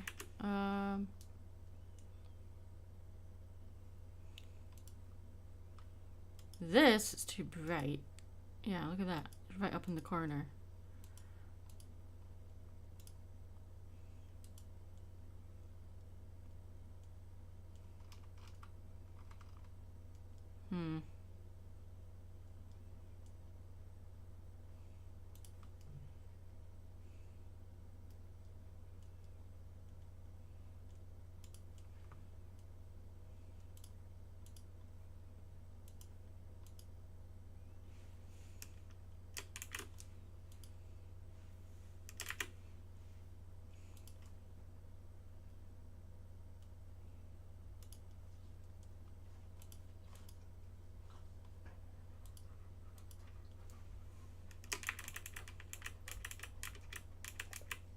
There we go. Hey, buddy. Yeah. You can go under there. It's fine. Go on. There you go. Yeah. There you go. Good boy. Well, there's a lot of cables under there, but you're the one that wanted to go there, so. Dog went under my desk.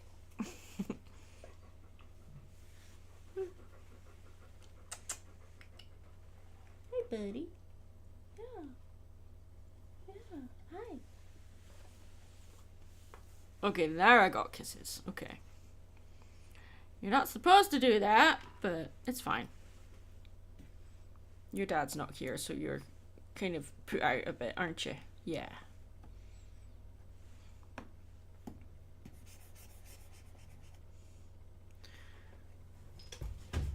Oh. Well then, Georgie. Just flomp.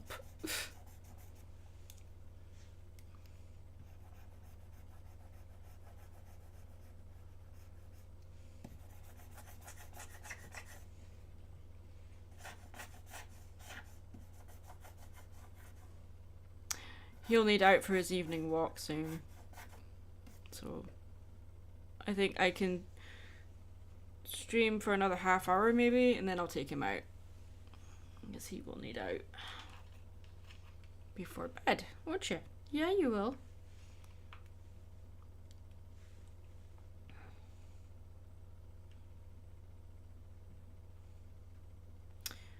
I'm gonna make his eyes blue, I think.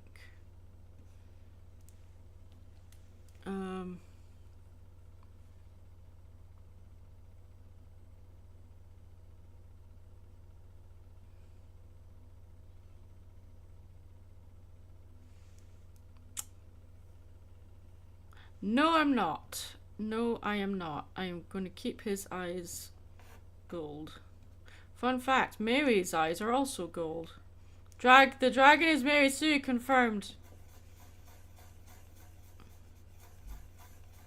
Yeah, that bit brighter actually.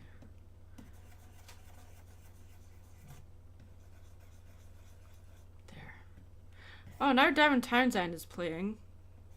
It's one of my favourite bands, if you can call them a band.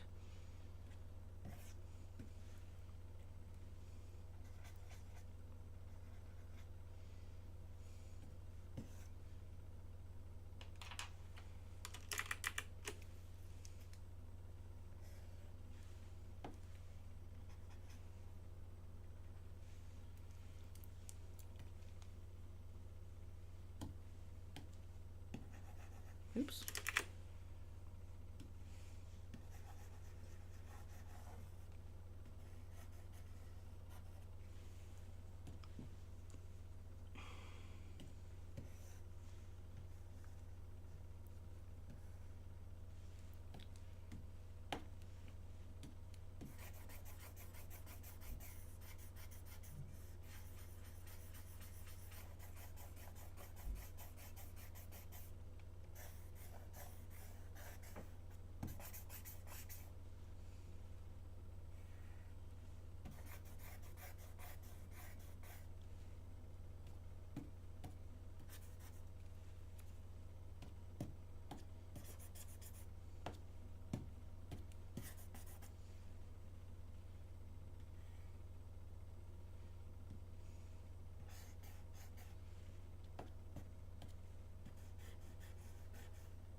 So,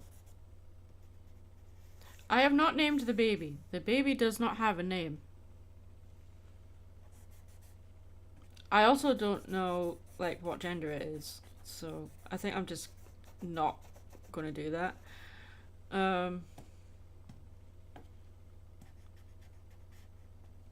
Wait.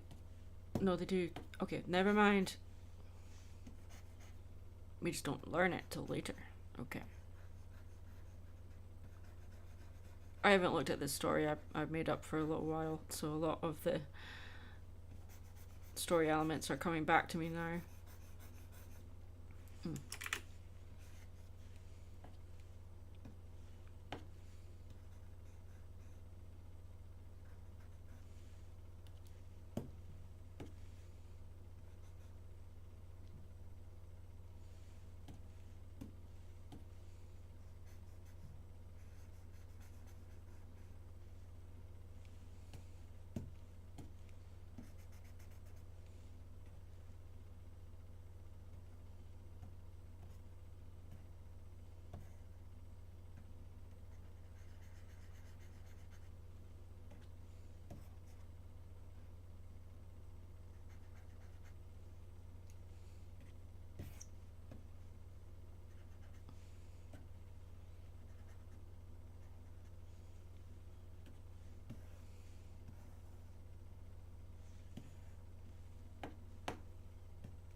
Now Sabaton's playing.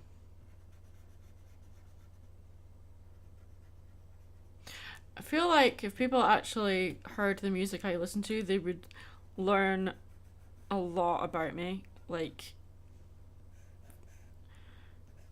oops. I don't think people realize what music I listen to. Why are your ears going?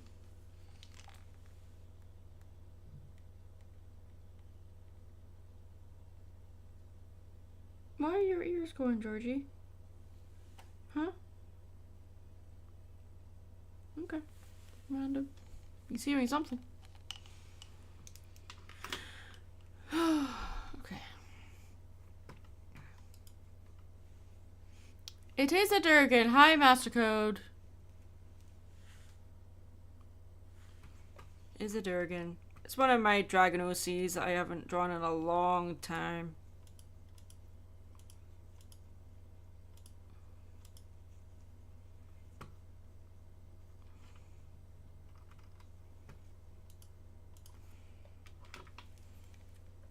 His name is Scarlet, and he's a cinnamon roll.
I think that's all we need.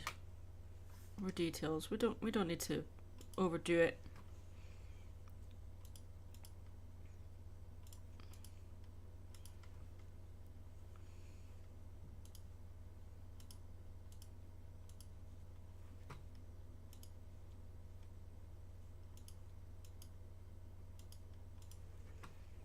What are you playing now? Oh, Powerwolf. Yeah, no, not in the mood for that right now. What about... If anyone has any music suggestions, let me know. I know you guys can't hear my music, but I'm listening to... Well, now it's playing Bloodbound. Moria Bloodbound, to be specific.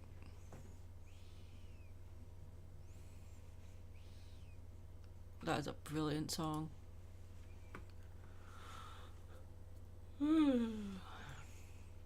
Lightning Blast music. Can you... Is that on YouTube Music or Spotify? Electro Swing. Yeah, I like Electro Swing.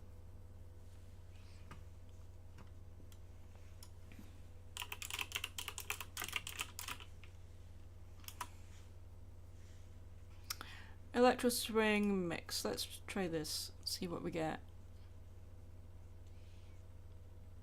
Yeah. Oops. Darn it.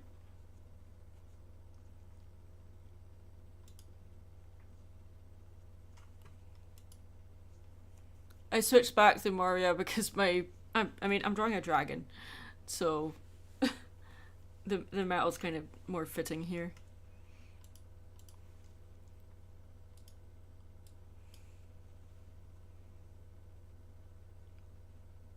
Oh, what's my favorite DreamWorks animation movie? Megamind.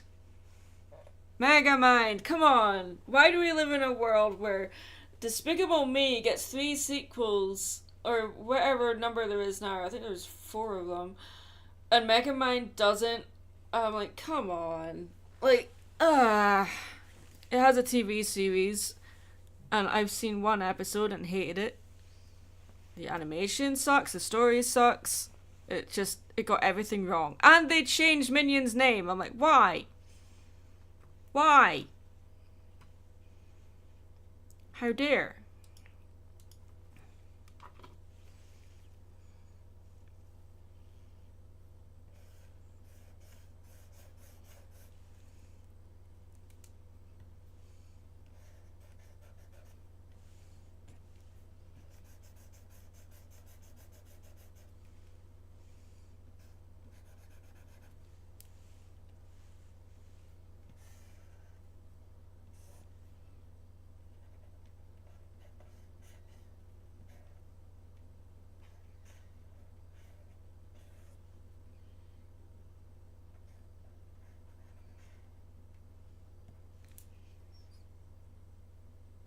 One of these days I will make a video about Megamind if I haven't done one already. I can't remember if I have or not, but that movie's fantastic.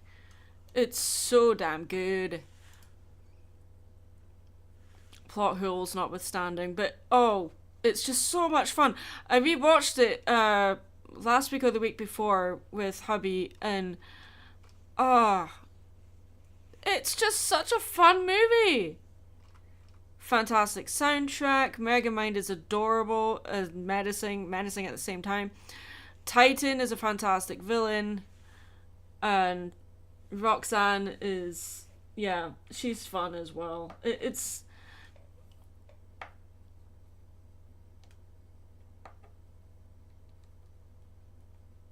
I don't know. It was just the whole. He's a showman. He's all about presentation. He's definitely like. It's like if Alice Cooper and Elvis Presley got into a fist fight. Who would win? You know?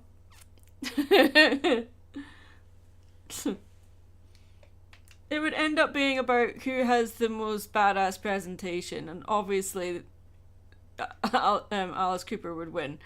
But yeah, even the scene where he's like, you're a villain, all right, just not a super one. What's the difference? Presentation. And it is like a massive head like of himself made of his own robots. And it's technically not even Megamind that's in the mouth of this face. It's technically Minion. But, oh my god, it's just so badass. Come on. It's one of my favorite movies, like, ever. I love it. Oh, why? Oh, on the wrong tool, that's why.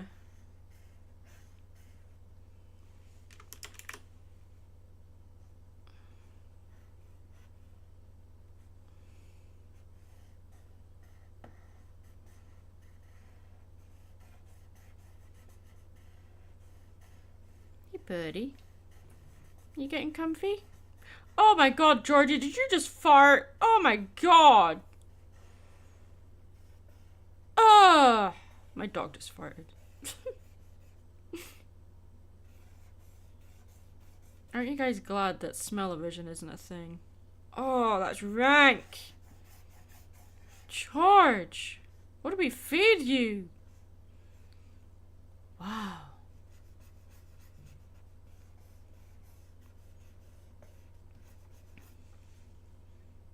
I suck at doing shadows. Like, half of it doesn't even make any sense.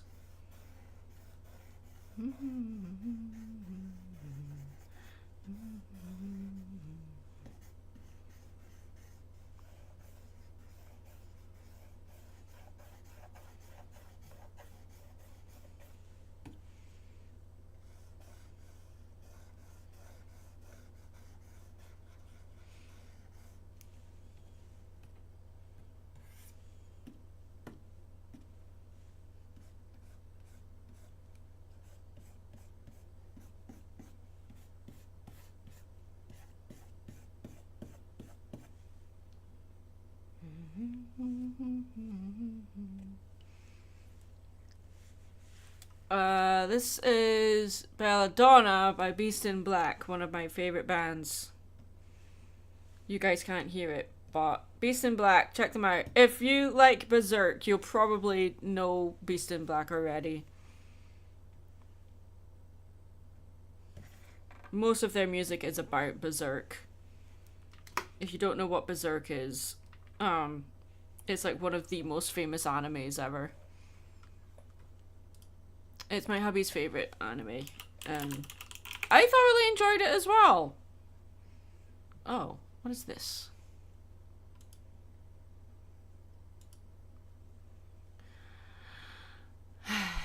Okay.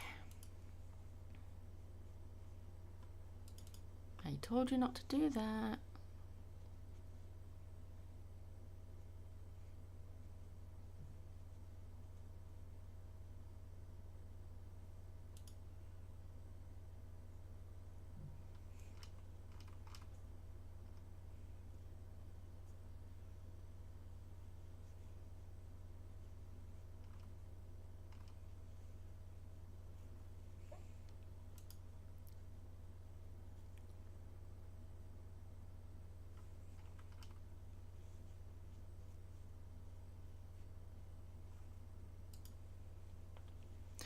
Do you ever put YouTube on in the background? All the time. All the time. The usual thing I listen to is, well, music, obviously, but sometimes I'll put on, Tested, Adam Savage's channel. And I'm a member on his channel, I'm a patron, so sometimes I'll just have his videos where it's just workshop noise.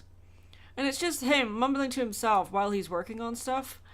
But it's just really nice ambient noise to listen to. And I could listen to Adam Savage read the phone book. Like, he makes anything exciting. He posted a video about rags. And he made rags sound exciting. Like, you madman. Like, how did you manage to make rags interesting? Crazy.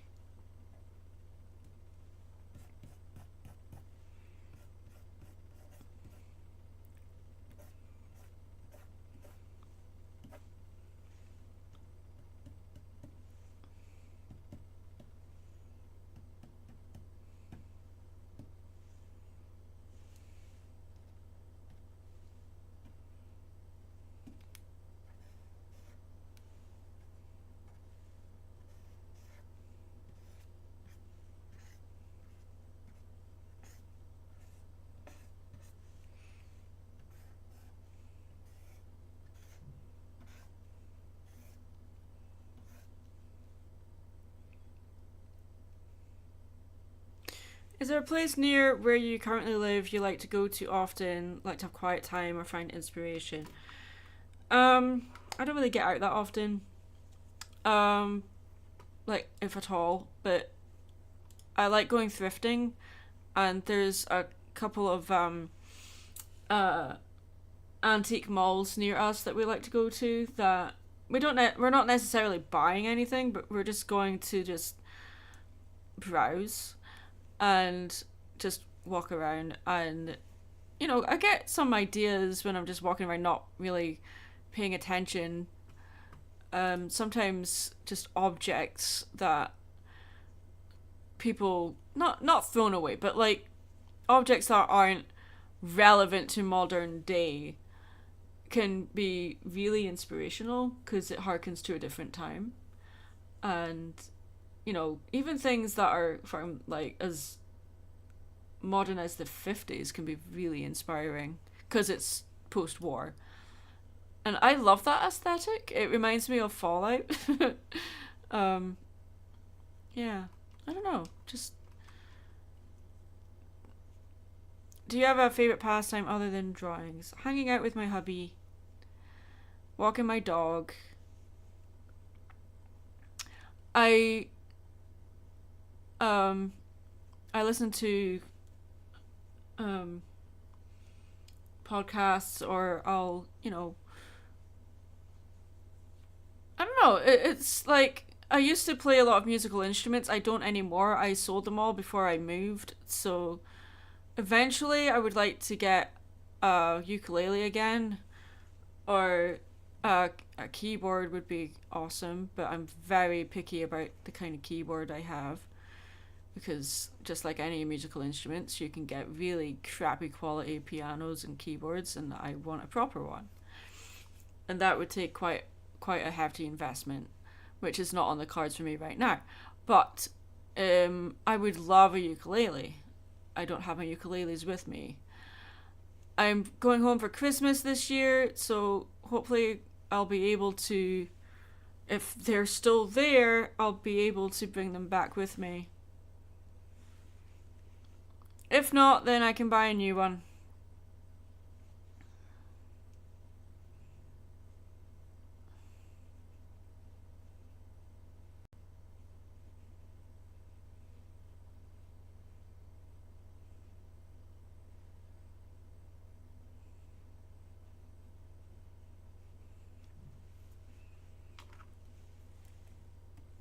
Okay, so there's some stuff in here that needs fixed. Look at this. It's a bit spotty.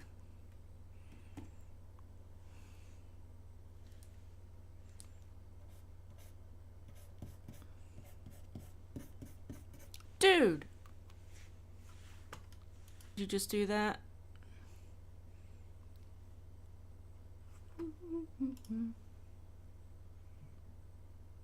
Did the stream stop for anybody? Because, yeah, it did. Darn it.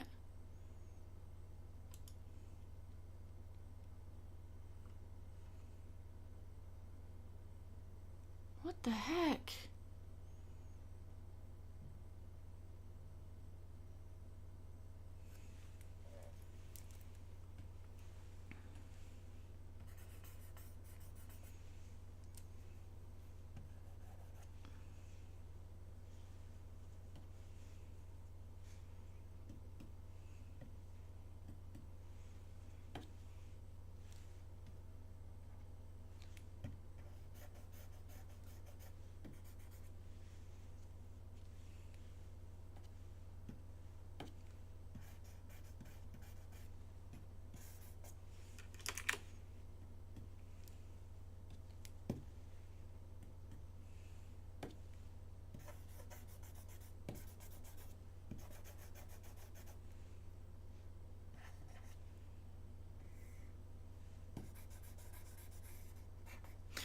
I've got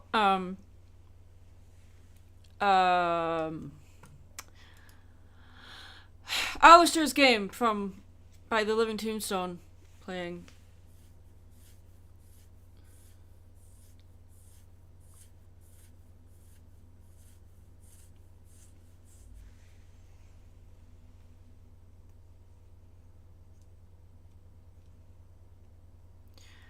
I'll do more speed drawing vids if that's what people want to see, but a lot of the times, like, I don't like recording while I'm drawing because it eats up storage space and memory. So it's not really something I like doing, but if people want to see more speed draws, then I can do that.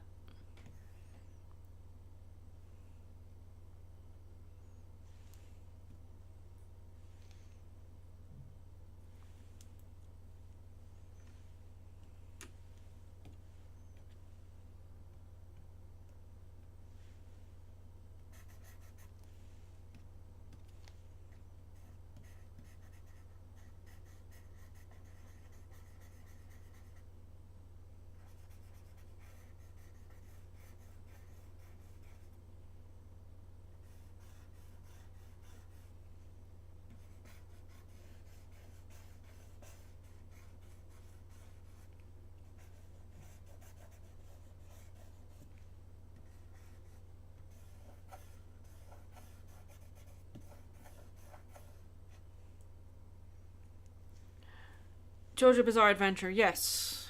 I have heard of it. Not really my thing. I tried. I tried so hard to get into that and failed miserably. Why are your ears twitching, puppy? What are you hearing, huh? Or are you sound asleep? You are. Oh, okay. Wow, you're sleeping through me talking. That's amazing. You must be so tired, puppy. Now it's playing Ailstorm. Pirate Metal Drinking Crew.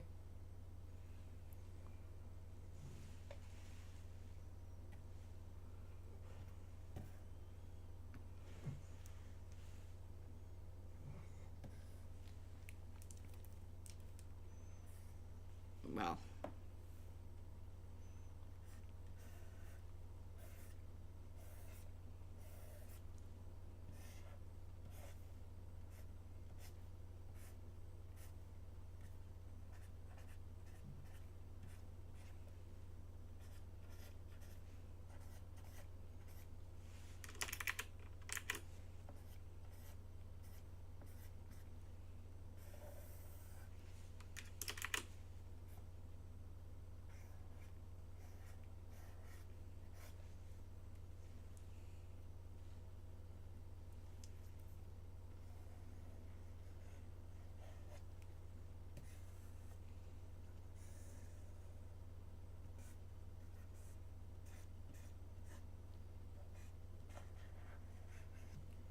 Yeah, I don't like that. Get rid of that.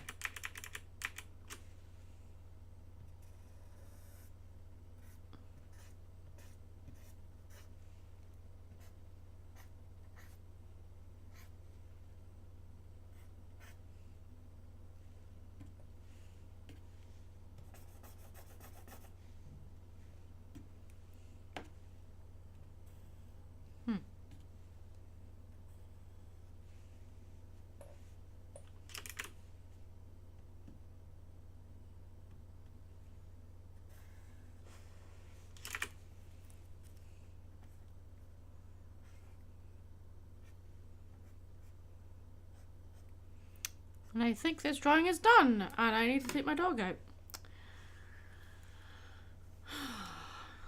Very cute.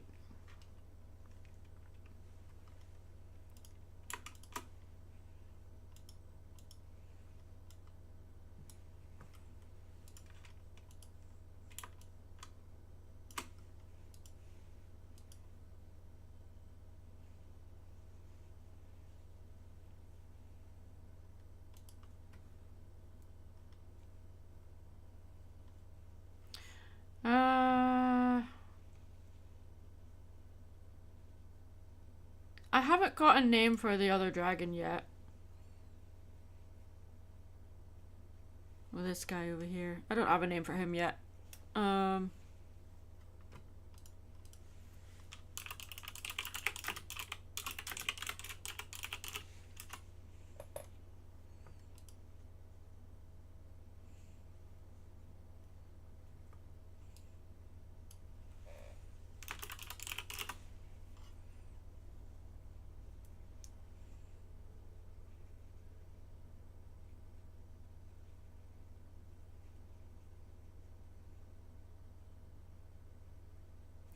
I have an idea, but I don't know. It might not work.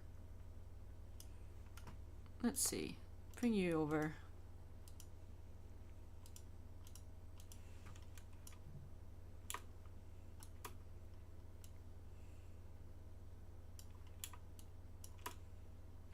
This is not a nice dragon, this guy. He is not a friendly guy.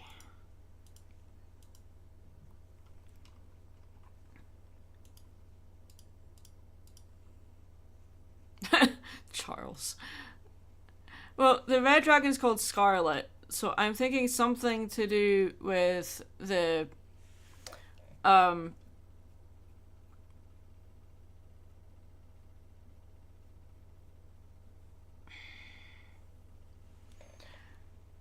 wavelengths of light is the idea that I'm going with, but so like all the dragons in the story are named after certain colors.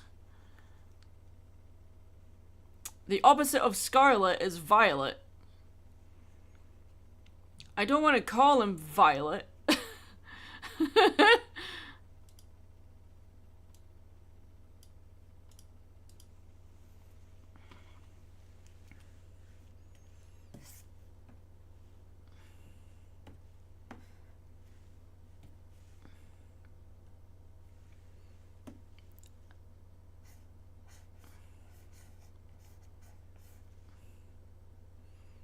Vylor.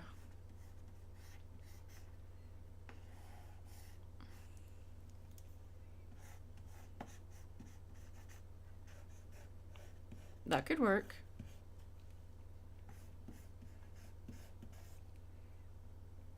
Indigo. Yeah, indigo, that works.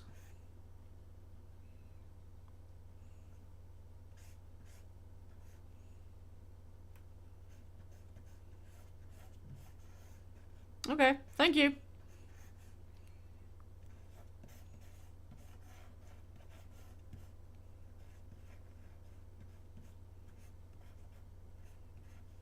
So the story is like with Scarlet, he finds a baby and he's trying to keep the baby safe, but Indigo wants to eat him.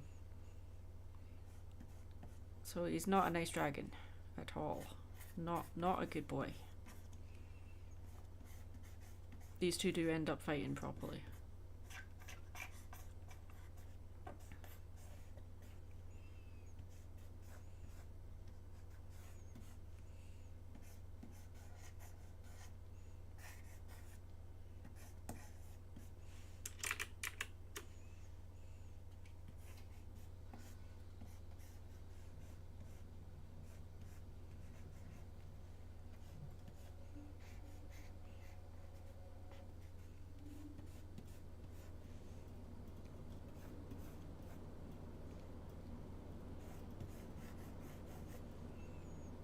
Indy for short. No.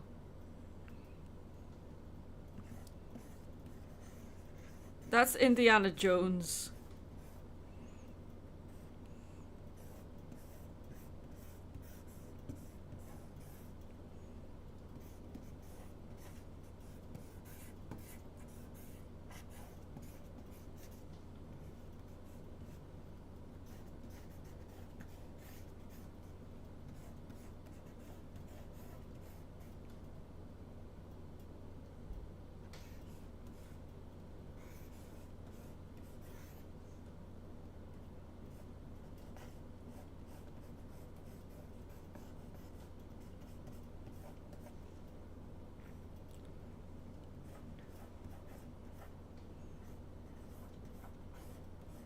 I might change his mouth. It's a bit too cat-like, but that was kind of the idea I was going with. Like, Scarlet is more like a ram, and then the other one is more like a predator. I'm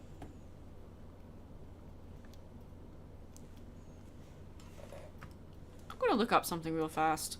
Oops. No, I don't want that. What's the weirdest fact you know? You don't want to know the weirdest fact I know. There. Ah! My display driver just threw a hissy fit.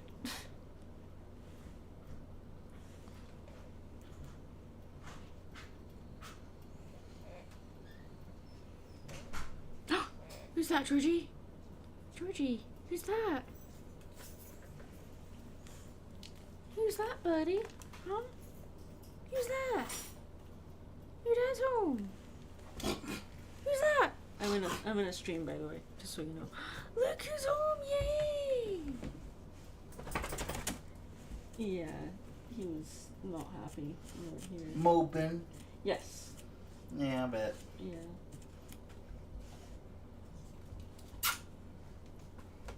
Alright, I'm gonna stop the stream and I'll come and talk to you in a minute. Okay? Yes? It's fine. You keep streaming. Oh, okay. Go ahead, keep streaming. Alright, thank you. Mm-hmm.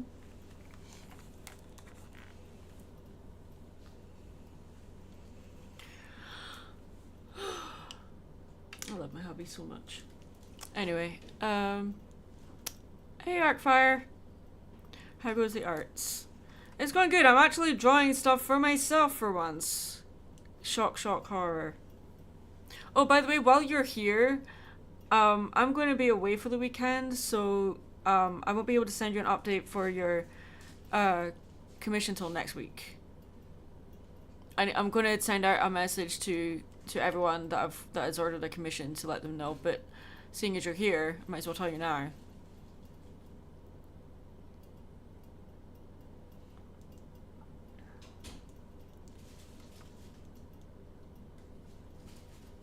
No worries, I know you're a busy guy.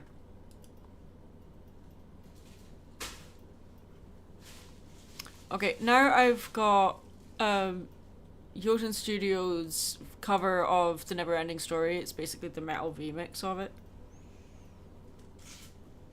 I discovered them like last week.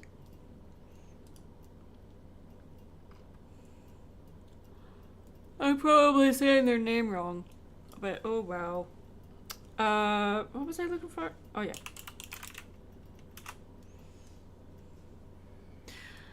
Alright, I might make this less like a lion and more like a hyena, and I know technically hyenas are feline as well.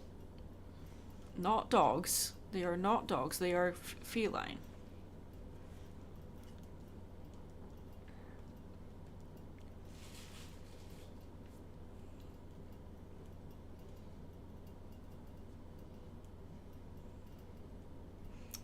So, let's see. Hyena face.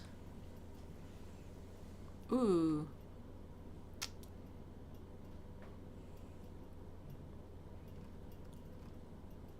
No, I did not know that.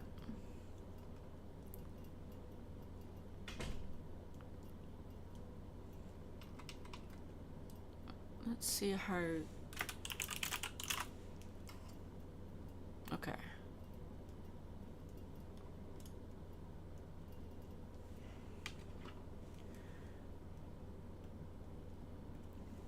Changing things up a bit for Indigo's face. Yeah, that name's gonna stick. That's his name, Indigo.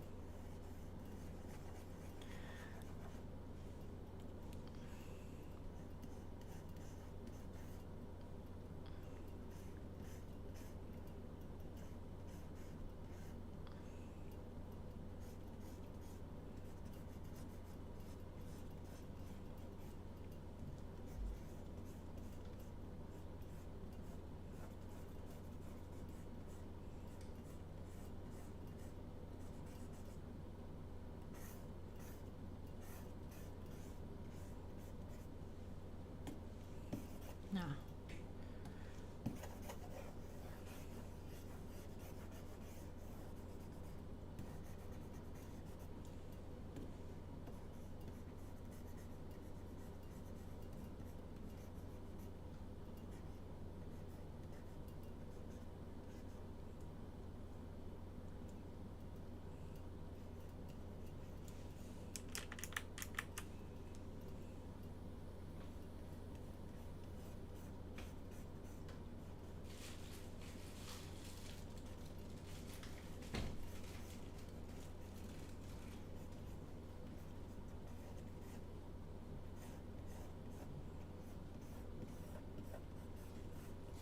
Ah, that's too thick. Okay. Nope, don't like that either. Oh my goodness, why?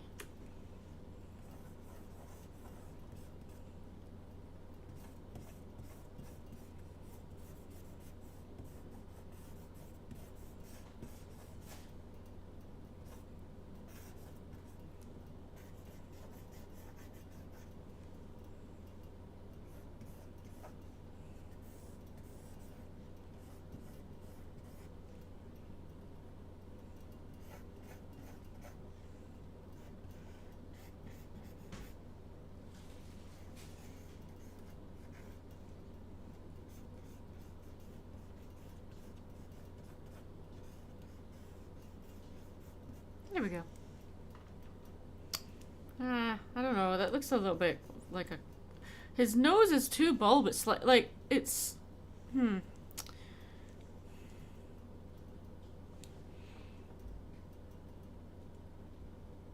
It's like a clown nose. It's like, it looks like it's just stuck on there. So let's see what we can do instead.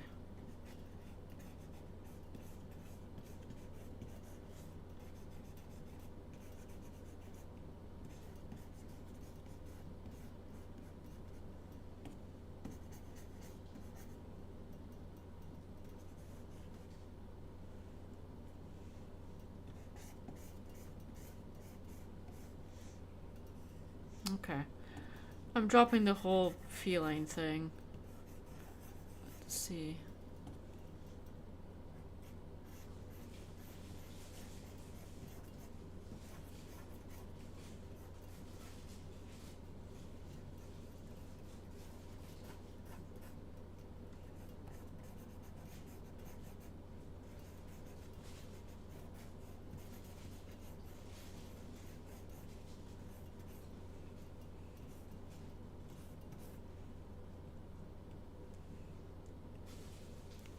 I will get this right. I will.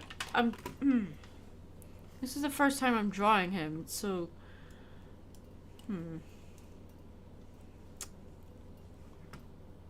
I have an idea. I do have an idea.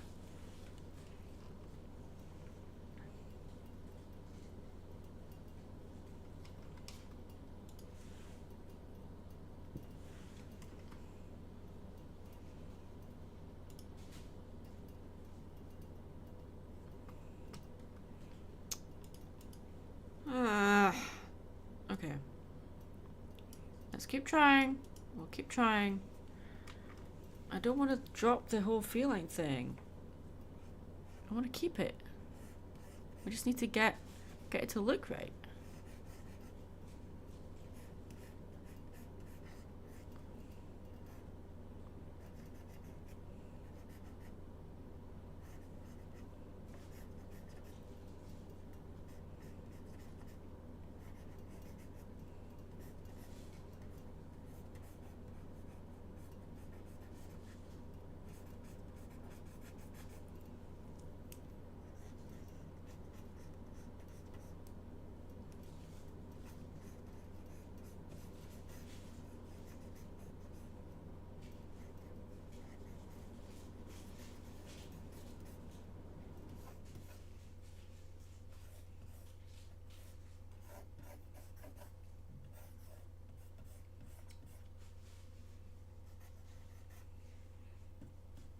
Okay. Yes. Remind you of Jafar. I might be able to explain why. So, the Disney design language, right? When it comes to good characters, they're all usually, like, rounded off characters, right? And villains tend to be sharper. More often triangles. And Jafar, his basic silhouette shape is basically a triangle, but with the point, the top point is at the bottom. So that might be why, because there's a lot of triangular shapes in Indigo. So that might be why.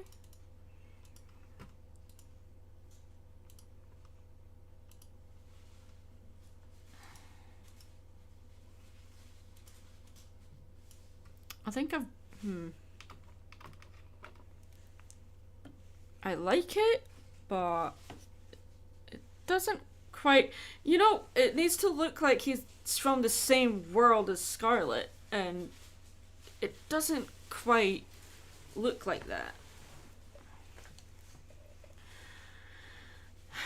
So, let's see what we can do to fix that.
There we go.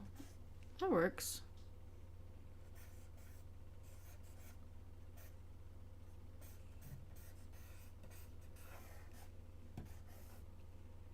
Oh, I don't like that point there.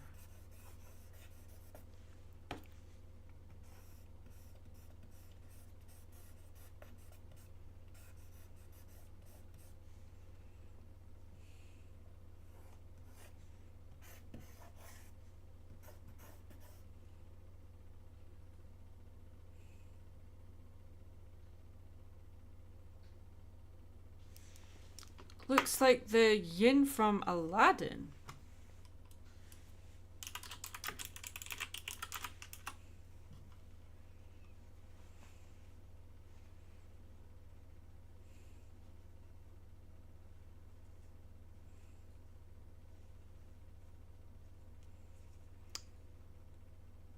Do you mean the genie?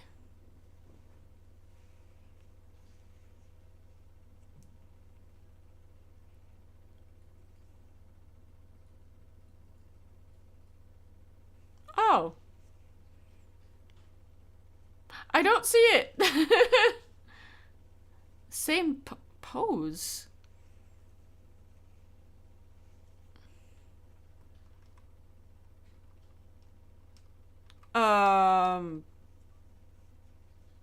The genie from Aladdin has a lot of poses, but okay. If that's what they remind you of, then awesome.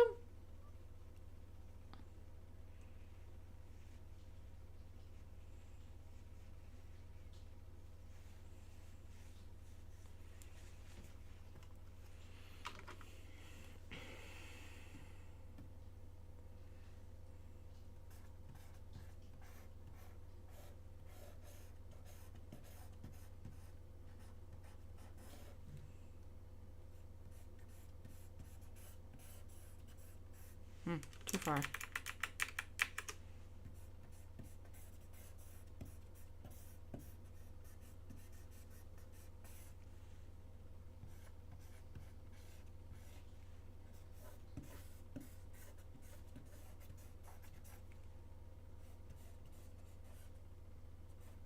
Okay. Yeah, that makes sense. I've just never had my character compared to the genie before. That's interesting. Okay.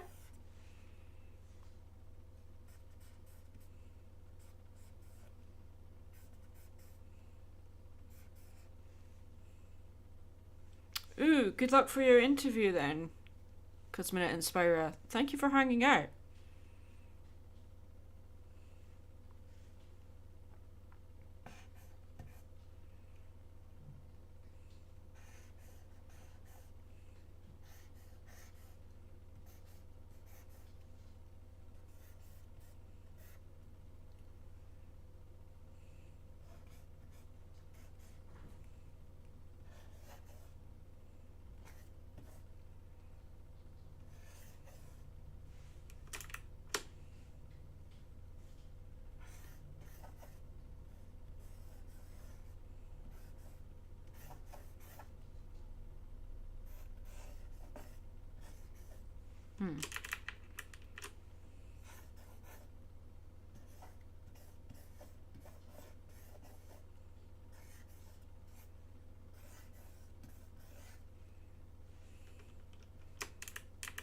Yeah, I really need to start streaming more often again, but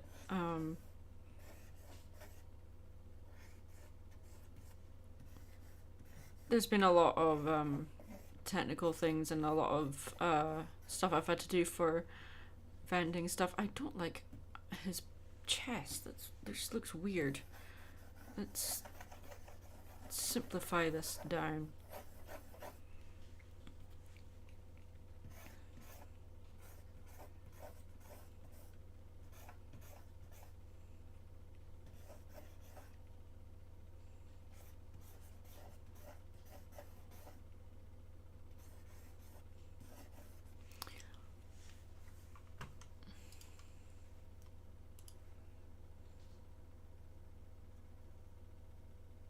Oh no, Jonathan Young did a cover of what it sounds like.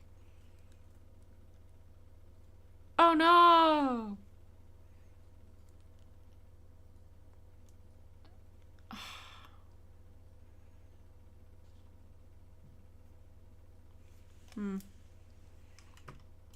I'll listen to that later.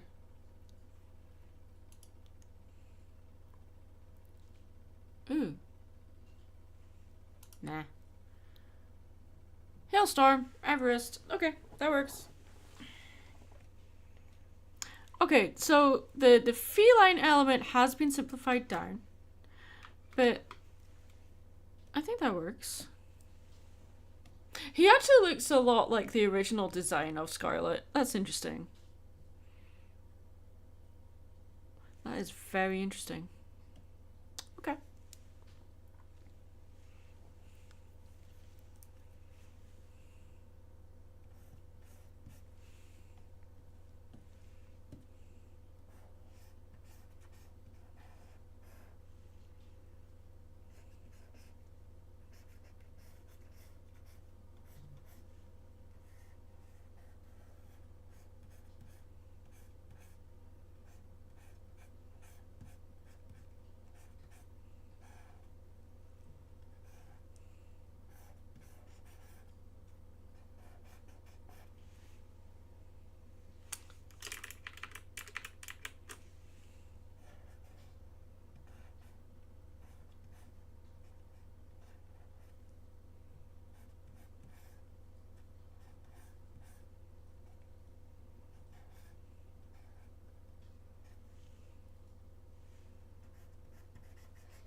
No. Like initially Kinesu I had it more lion-like, and I'm trying to bring it back from that that was too close to cat.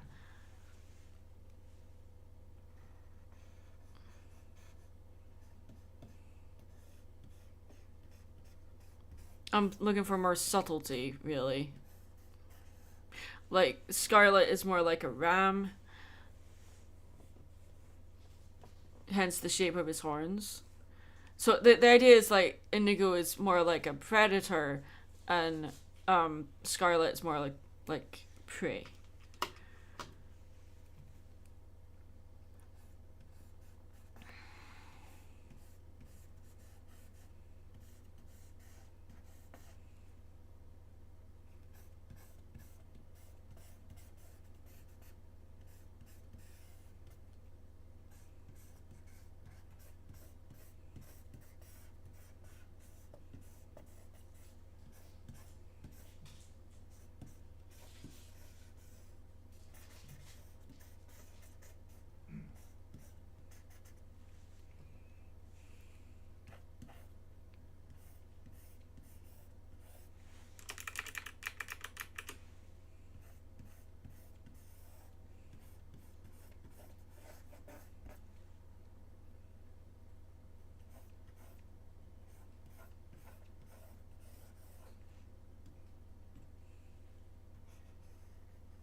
I think it's a bit too emotive for the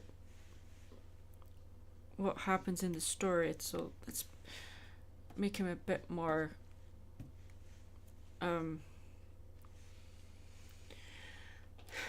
less anthropomorphic.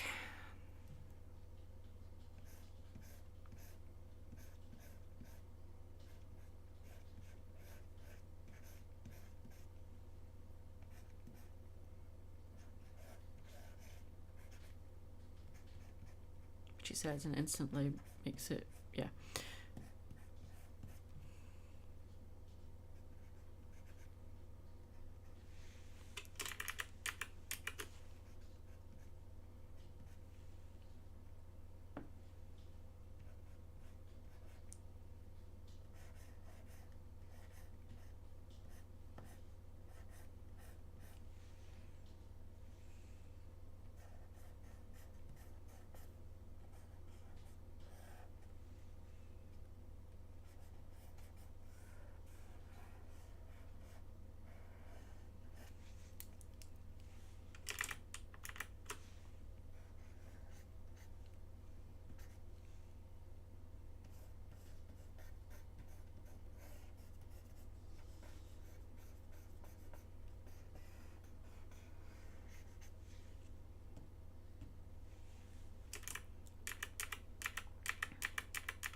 can continue working on this further, but I think I'm going to end the stream in about 10 minutes because I'm getting tired and kind of hungry, so I need a snack.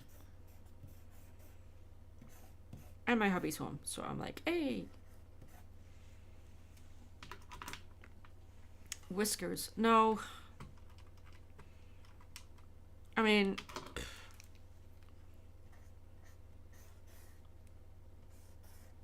yeah. No.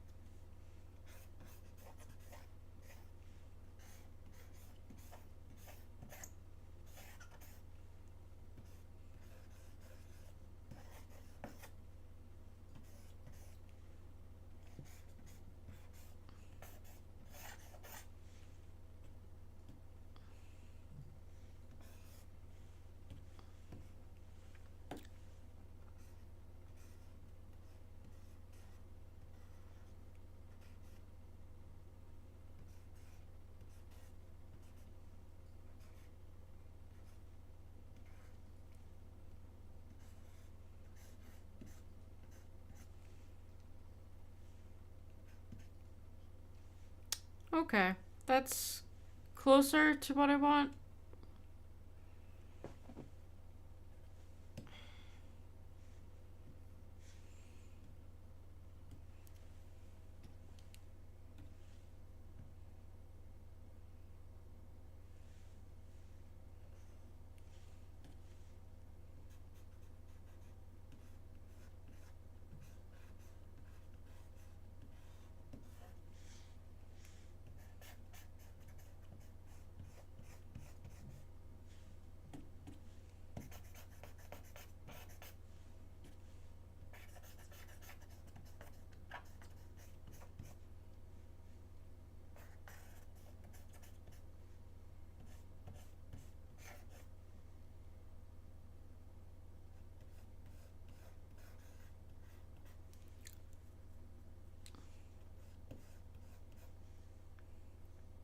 How's the drawing?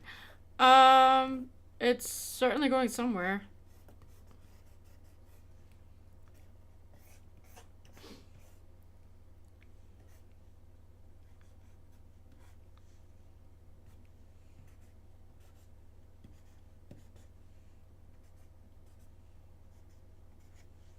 This is so funny because Indigo is literally Scarlett's original design. Okay.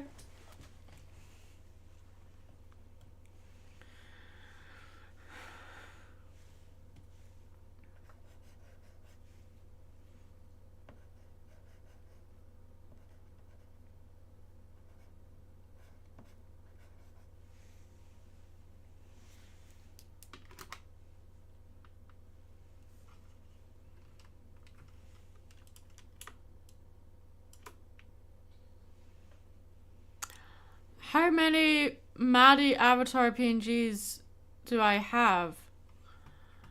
Of the current design? Maybe close to 50, but I want to give her another redesign eventually. Yeah. It's not as many as you would think. Let's see. 1, 2, 5, 6, 7, 8, 9.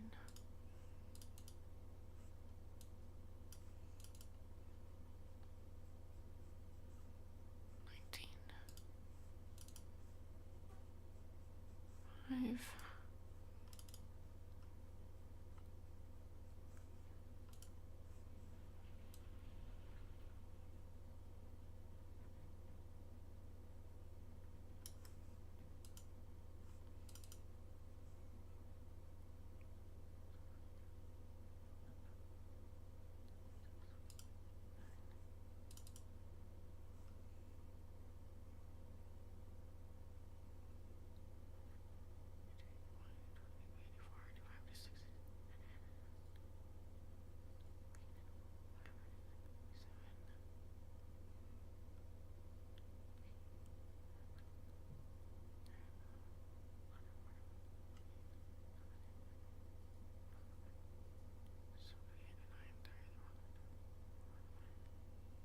138.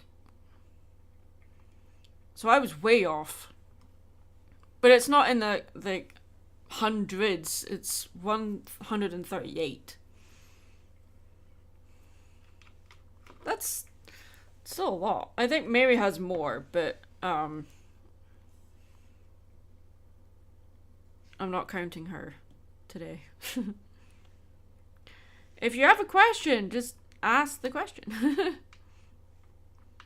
What am I drawing? I am drawing characters based on one of my stories I've been wanting to work on for a while.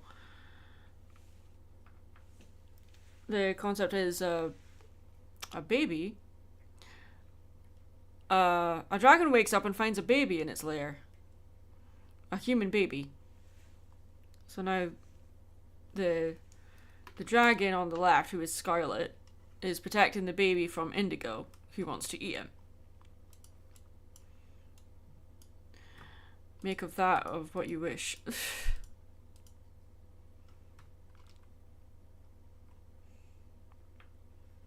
But yes, what is your question?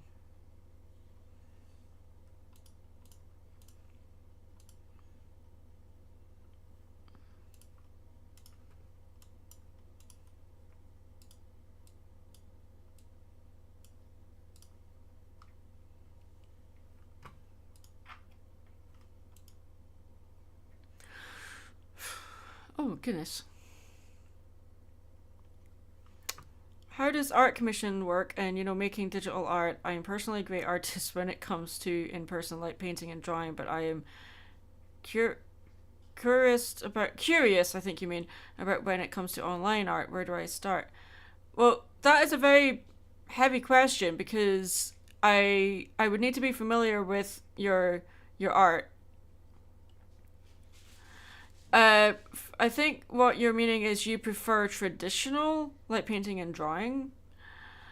It's like my background is in contemporary fine art, so like I do traditional stuff as well as digital. Just more often that my commission stuff is digital art purely because it's more cost effective. I don't have to ship digital art, for instance, so I prefer not to do commission based paintings unless someone's picking them up in person, which I don't really like doing that either. So yeah, but where do you start? That would depend on your portfolio. If you want to send me your portfolio to me via Twitter or Instagram, I'd probably be able to give you a better answer because without I don't know if I'm going to be able to tell you where to start unless I know what your art quality is like. And I don't mean that in a condescending way. It's just so I know like what stage you are at in your art career. That's all it is. Yeah, the dragons aren't actually that big. Like if you see the size of the baby, I would say that the dragons in my story, they're about maybe the biggest one in the story is probably about the size of a bus. They're not actually that big as they are in other stories. Like they're not Smaug size, they're not that big.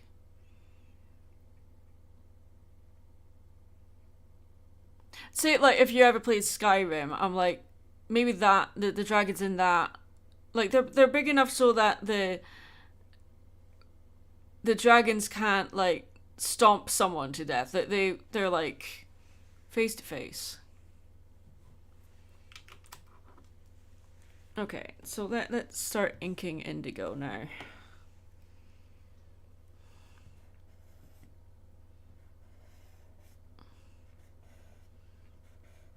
And he's going to be a lot sharper than Scarlet is.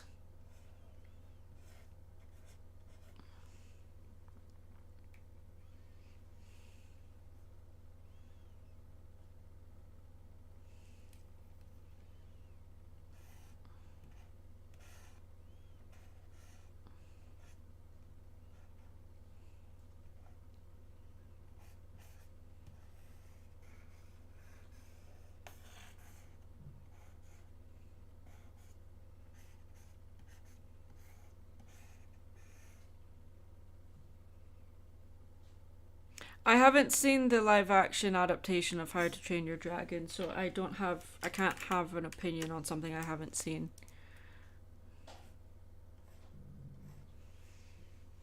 But yeah, if you want to send me a link to your artwork, then I'd be able to give you a better answer to the question. You can do that on my Twitter or Instagram. Feel free to PM me there. If you genuinely want advice about how to start doing digital commissions, I can do that. I mean, I was doing that earlier today, actually. Why would it take a while? Okay. I'm guessing that means you don't have an online portfolio. Okay, I think I'm getting the vibe of what's happening here. Okay. Yeah, I enjoy some horror movies. I don't like slasher movies, though. I prefer, like, monster horror or psychological horror. I don't like, Friday the 13th, for instance. No, I'm not really into that kind of stuff. I haven't seen Terrifier for that very reason, even though I love clowns. From what I have heard and some clips I've seen, I'm like, okay, definitely not for me then. I mean, I can handle Stephen King's It, because that's more psychological. There's not that much gore in there. I mean, there is, but there isn't, you know.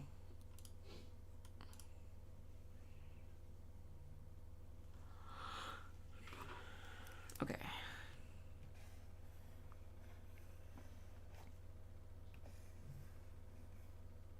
I think I've made this brush a bit too thick.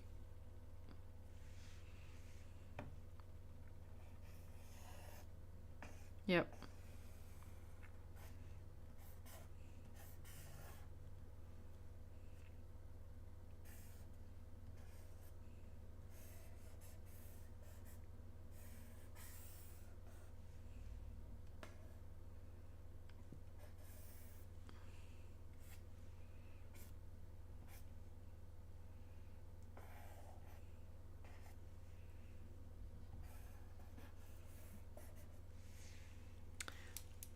I did go to art school.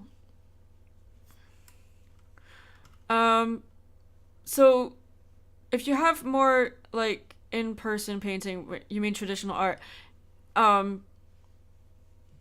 would compile that, like take photographs of what you've done and upload those and share. If you haven't got an online portfolio at all, then I will tell you right now, you are not ready to take commissions. And here's why. If you want to open up for commissions, people need to see examples of your work. So if you have not got an online portfolio, you will not be able to showcase your artwork to customers. So I would recommend to work on that first before you start taking commissions. And then without seeing your work, I don't know the quality, I don't know what stage in your art journey you are at. So I'm going to guess that if you don't have stuff online yet, that you're either a bit shy about sharing stuff online or haven't gotten to that point, or you're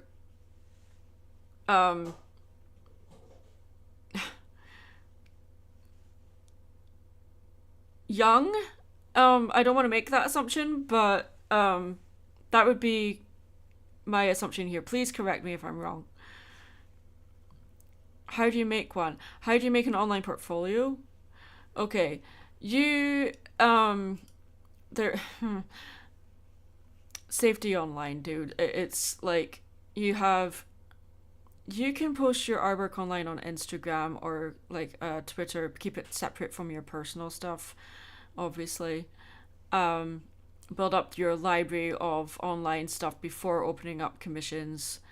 It sounds to me like you're quite early and maybe inexperienced, so I would suggest to work on your online presence in regards to your online portfolio before opening up for commissions. That's the best advice I can give you right now.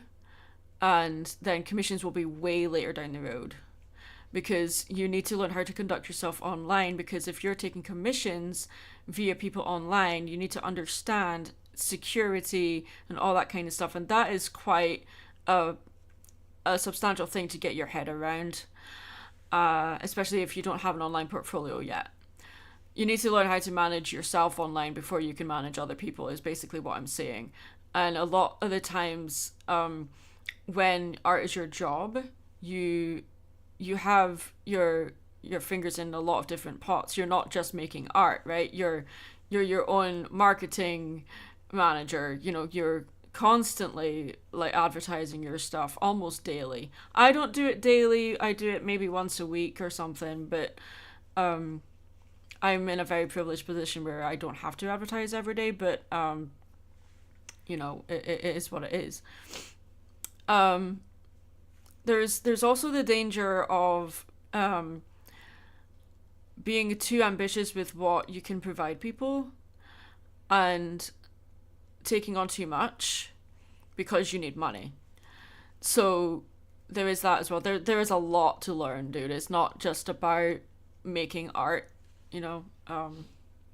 It's learning how to price your art as well, because that is something else. Like, how much, like, what is your time worth to you? Like, for instance, say, like, for mine, the cheapest commission I have on my price list is a flat color sketch of one character, which is $40. And the reason why I charge that is because it can take me on average 2 hours to do, like, a fully rendered character. When I'm live streaming, I'm obviously talking while drawing, so I'm taking more time. And this is also characters I'm designing myself, so I need to make my own decisions with that. Whereas if I'm drawing a character for someone else, they've already got a design down pat, so I can just draw my version of it, so it doesn't take me that long.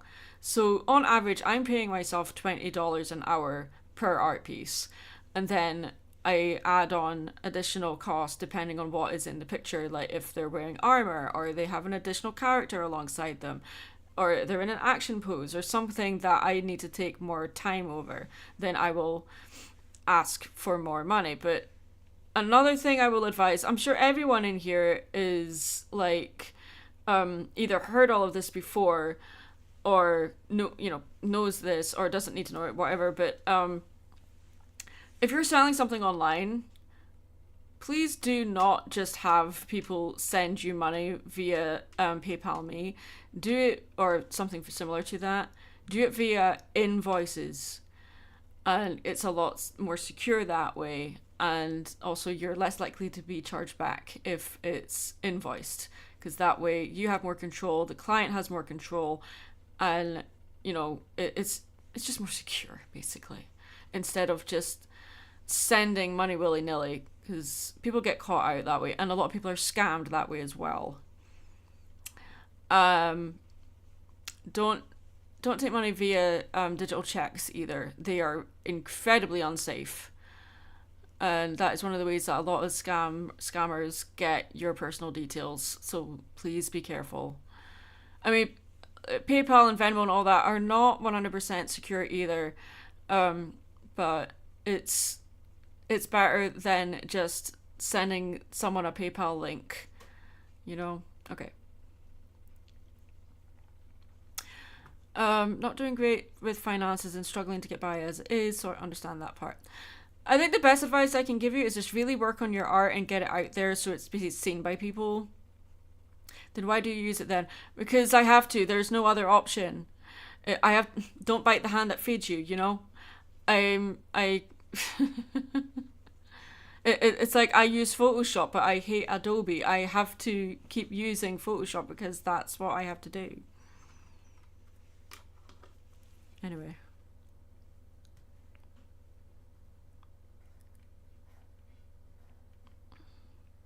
I hope all that helped. I did kind of go off on a tangent a little bit, but... Oops.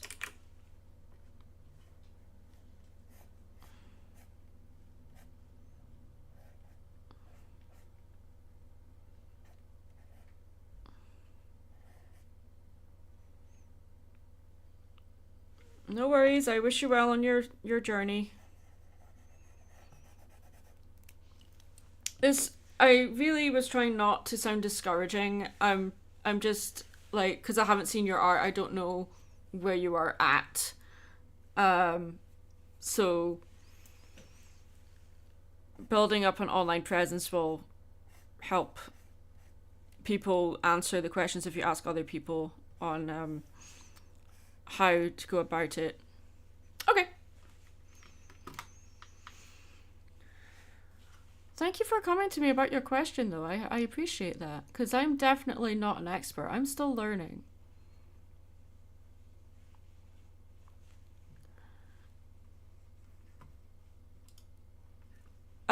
When it comes to like digital or traditional, I feel like it's important to have a balance of both. I do both. Although I don't like my traditional stuff, I don't do commissions for those, and that's purely because for traditional art you have to insure it, and it's more likely to get damaged during shipping. So I prefer to only sell traditional stuff at conventions in person, because then that way I know that I'm wrapping up the stuff myself and making sure that it's safe so it doesn't get damaged when I hand it over to the customer. Oh goodness, Helsing opening theme. Yes, thank you. I appreciate that. I'm listening to music in the background. You guys can't hear it, but yeah. Don't worry about spelling. You're not gonna. This isn't school, you know. You're not got around to digital art yet. Okay. Start with uploading your traditional stuff first, and then, like, if you want to learn digital stuff, there are plenty of free programs out there now. The one I would recommend is Inkscape or Krita. Those two I highly recommend. I've used them myself. I do prefer using Photoshop, but that's just my personal preference. Because that's what I learned digital art on. Also, when it comes to drawing tablets, if you're just starting out, there are plenty of tablets that are for everyone's budget. If you're just starting out, I do recommend a Wacom Intuos Pro.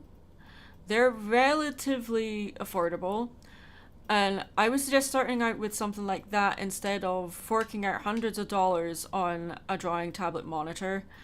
You don't need something that substantial if you're just learning, because you need to know that you've got the commitment. You might spend hundreds of dollars on a drawing tablet screen and then have no interest in doing it anymore. So, like, the cheapest option is often the better one if you don't have the commitment yet. I don't know how much an Wacom Intuos Pro is nowadays, but I do remember that they weren't any more than $100, so they're relatively affordable. I have two of them. I don't have a laptop right now, but I do have those so that I can take them with me. They're, obviously I have a Wacom I have a Wacom Cintiq. That's what I'm working on right now. A drawing tablet monitor, 22-inch. I love it. It's one of the best things I've bought for myself. So, yeah, definitely worth the investment. This thing was close to $900 though. So yeah. The first one I used, it was a Genesis tablet. Like, I don't think Genesis even exists anymore. And I had that, and then I moved on to Wacom. Wacom are basically the Sony of drawing tablets. I'm not a big fan of Wacom right now because they've been using AI generated imagery to advertise their products, so yeah. And Adobe is just as bad, so yeah. It's annoying. I mean, laptops are fine. There's nothing wrong with laptops. I have a tower. I have a water-cooled tower. I did have a tablet, but a laptop, but not anymore. I would like to have one again, but just so when I'm traveling, I have a computer with me. But not right now. It's not on the cards right now.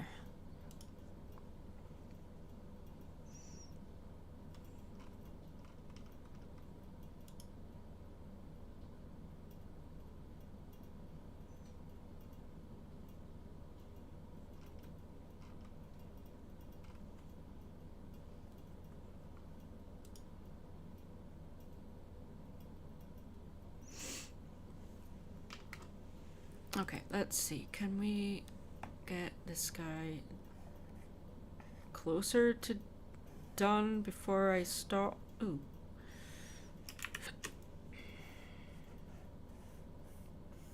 Yeah, that horn's not quite in the right place, but it's fine.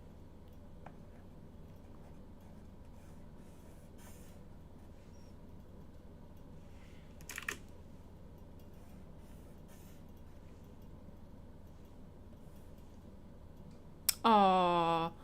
The soundtrack for Shape of Water started playing and I've got the biggest grin on my face now. It's, La Javanesa, something like that. I can't. I can't. I can't not listen to this music without a big smile on my face. I love The Shape of Water. It's one of my favourite movies. And I've met Doug Jones, but yeah. He is the nicest man on the planet, by the way. He is so sweet.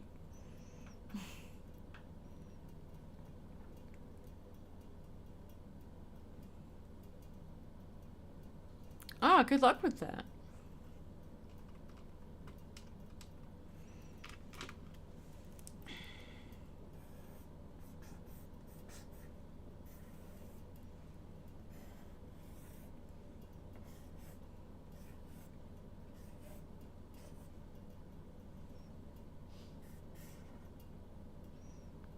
Ah, you watched Elio. What do you think of it?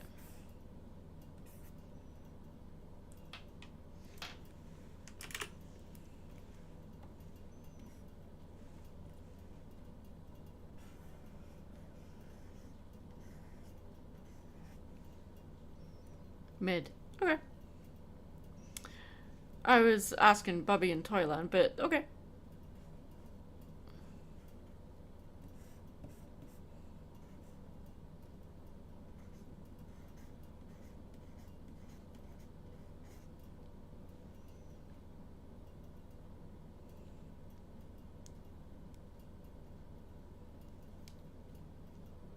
Was it the first commission I did for you, Rainbow Dash and one of your OCs playing guitars together? Oh, you enjoyed it. Nice.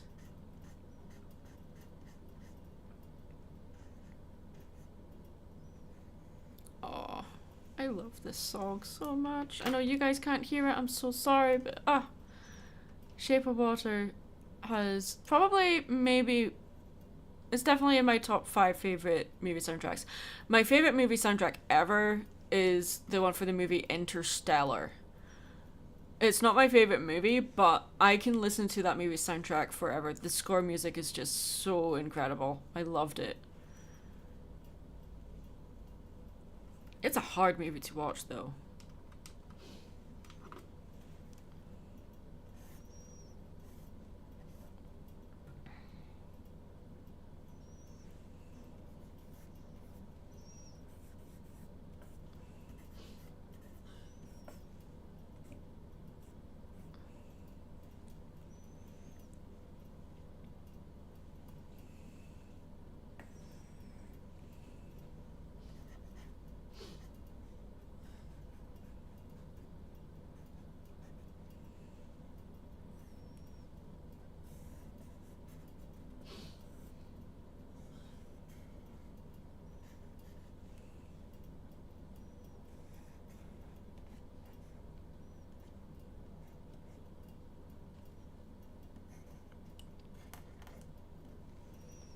I don't like that crack, though.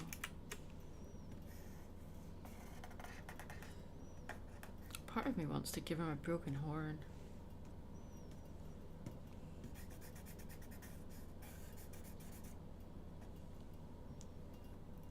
Oh my goodness, 2 songs from Shape of Water in a row? Okay, I'll take it.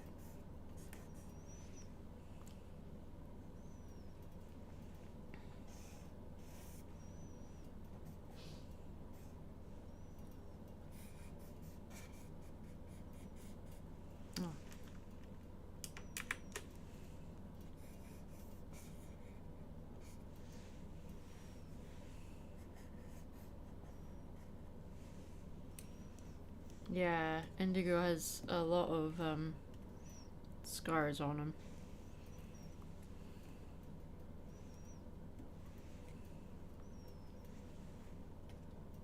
He might be a little bit too busy in comparison to Scarlet, but eh.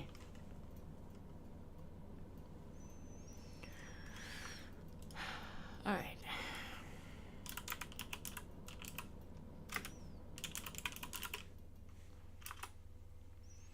Faded by Alan Walker. Okay.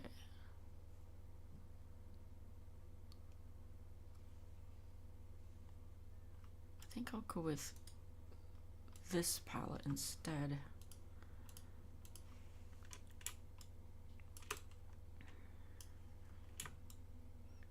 And with the story concept I have, having the evil colors, so to speak, be violet or indigo makes a lot of sense. One of these days I hope to get this out, but I don't know. Everything's still in early concept stages.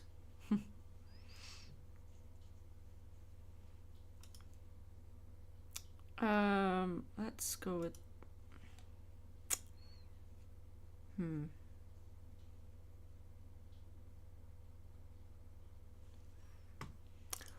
I want to watch Shape of Water now, and I don't have it. I don't think I even have it anymore. Darn it.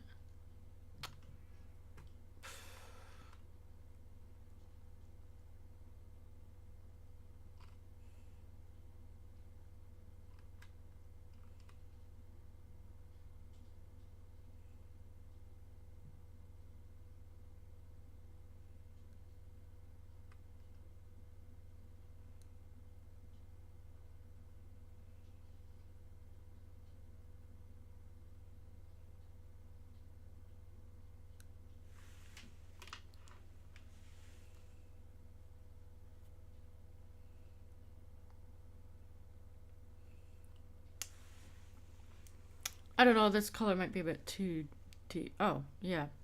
Too saturated.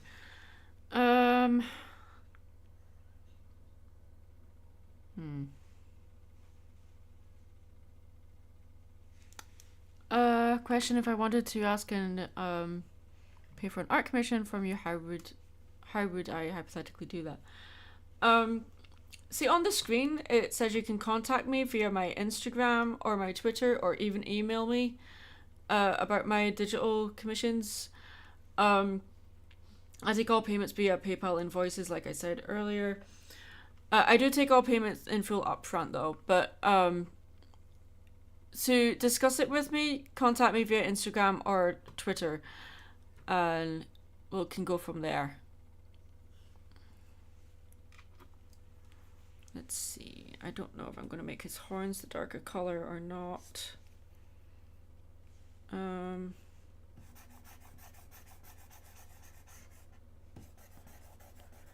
just throwing color down. I only use PayPal for payments. For commission orders. When I'm at conventions, I can take card or cash or Cash App. But for online stuff, I only take payment via PayPal invoices. I haven't found an alternative that I trust yet. If people can recommend something to me, then fair, but I mean, even PayPal is not 100% safe, but it's the safest option I have right now. Let's see, what? This is a bit too... Let's see, would this work?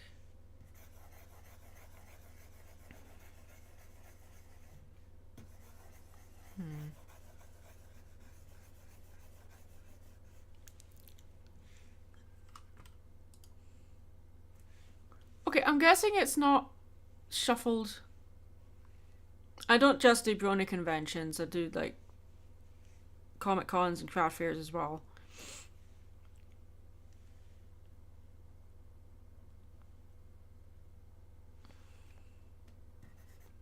I haven't done a brony convention for a while, actually, but I'm hoping to get to Harmony Con. I should find out about that in the next few weeks.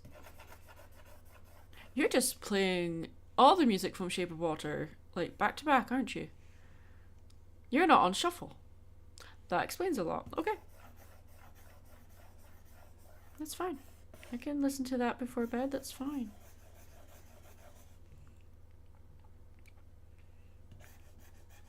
Want to know a fun fact? Always. Fun facts are awesome. HarmonyCon is in Dallas, Texas. Yes, I was there a few years ago. I know it's in Dallas, Texas because I was there.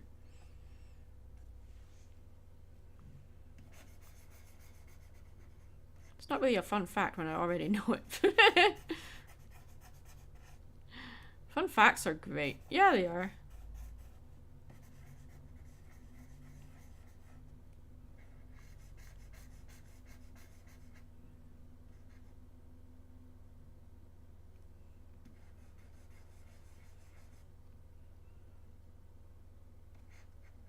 That's awesome.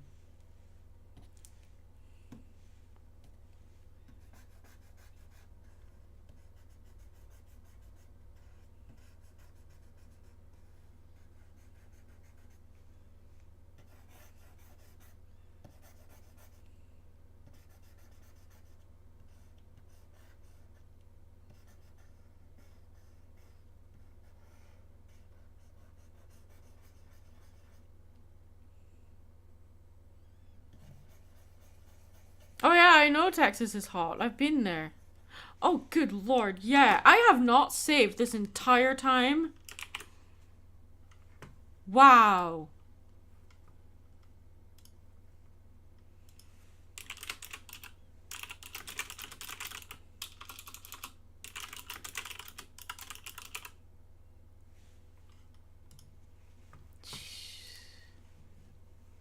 That would have been very nasty.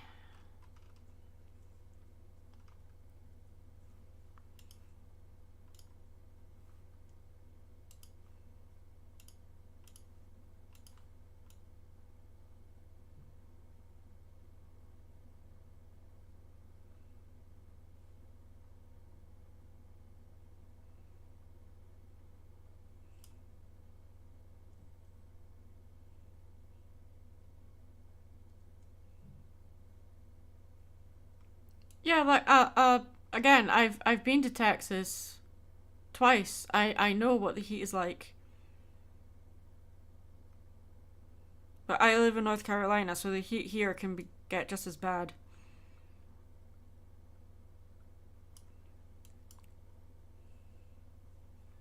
Yeah, you climatize to it, don't you? I'm not climatized to it. I struggle real bad in the heat still, but that's because I'm from the UK, so therefore never see the sun.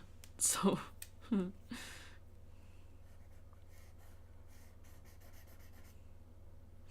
I've been to California too. I love California.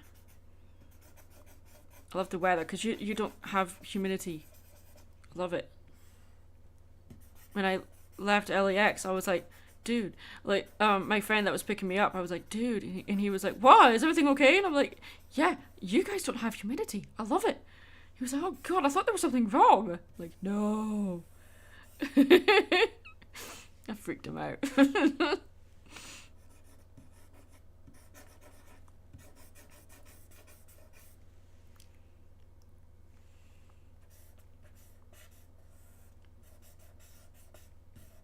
I appreciate you reminding me to save because sometimes you get so fixated on what you're doing you forget to save.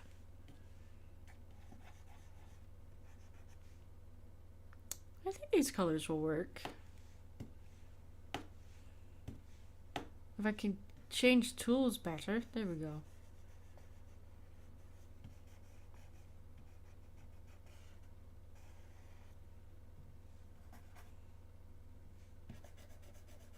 So when I called someone young earlier, I mean, like, in comparison to me, like, guys, I'm 40 next year.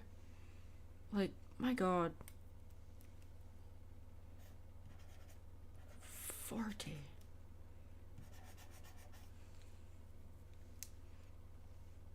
Okay, I misread the song that's on next. It's called "He's Coming for You" by Alexandre Desplat, but I read it as "He's Coming for You" splat. Splat.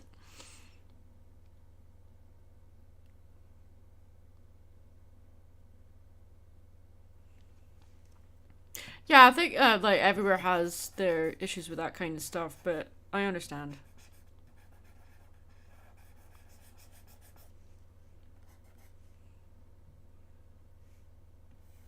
Nowhere is perfect.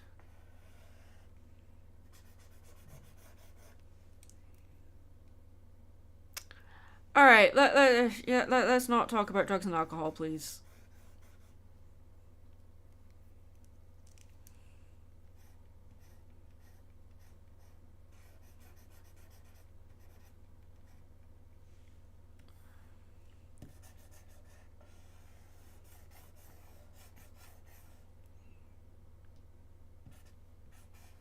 No, you're fine. I just don't want to discuss that topic because obviously a lot of people struggle with that kind of stuff and don't want to be triggered. So yeah.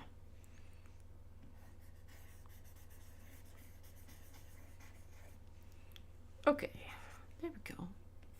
Indigo, you're coming together, slowly but surely. Does Doric count as another language? It's technically a dialect, not a language, but it can sound like a different language to people that don't know what it is. Doric is, it's like Scottish slang. It can be like another language. I mean, even the Bible, there's a Doric Bible. So, yeah. No, I'm not going to speak. Okay, if everyone's seen Disney Pixar's Brave, young MacGuffin, when people can't understand anything he's saying, he's not talking gibberish, he's talking Doric. That's how I speak when I'm home. So yes, I know and understand what he said. No, I'm not going to tell you what he said. You can look that up yourself. But... or even in Wreck-It Ralph 2, with, they have Merida speaking Doric, and I'm like, why is she speaking Doric? She's not Doric. Like, what the heck? Technically, I'm not Doric either. I'm actually Dundonian, but I speak Doric because I grew up in the northeast, where they speak Doric, so, yeah.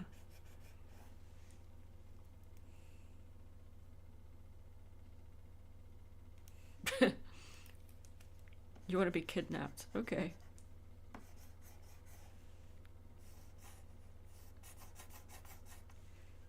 Yeah, I said I was going to end the stream, but then Hubby was like, no, I'll carry on streaming. I'm like, oh, okay. You might be in it for the long haul then.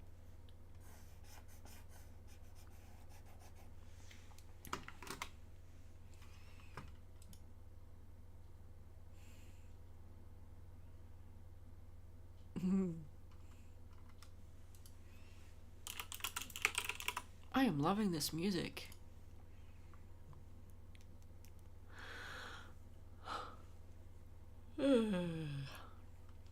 But yeah, I am getting tired, so yeah.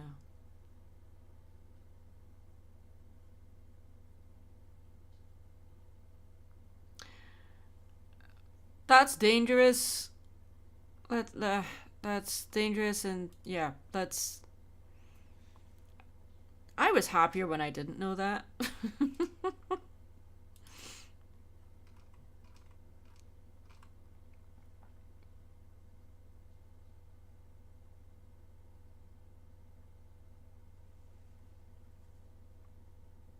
I'll just tell you now that some of the conversation topics, it's kind of making me a little bit uncomfortable. You might be sharing a bit too much, so just a heads up on that.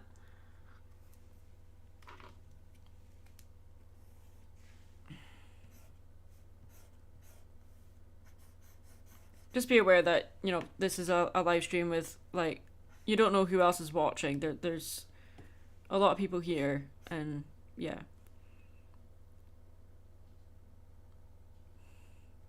You're kind of dominating the conversation. That's what I'm trying to tell you. Like, let other people talk as well. Just finished up at work and I'm getting food. Want anything, Amy? Oh, you're using my first name. Oh my goodness. Okay. Can you get me a tuna sandwich?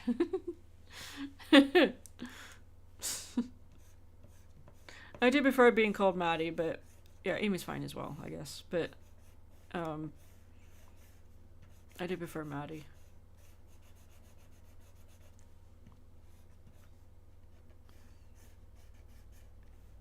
A lot of people don't realise that Maddie's not my real name. It's a nickname, but yeah. People call you Chatterbox? Gee, I wonder why.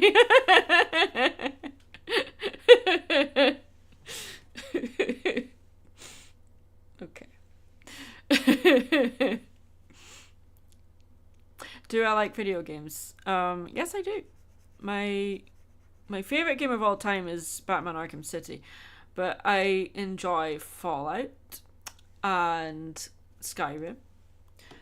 I've been playing. People that follow me on Steam will know this, but I've been playing the hell out of Kingdom Classic. I've got Kingdom New Lands and Kingdom Two Crowns, but I've been replaying Kingdom Classic because I'm trying to get day L achievement, which is survive past day 50. I've managed to get past day 45, but not 50.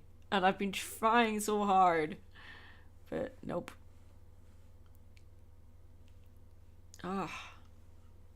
It's a very hard game, but it's fun.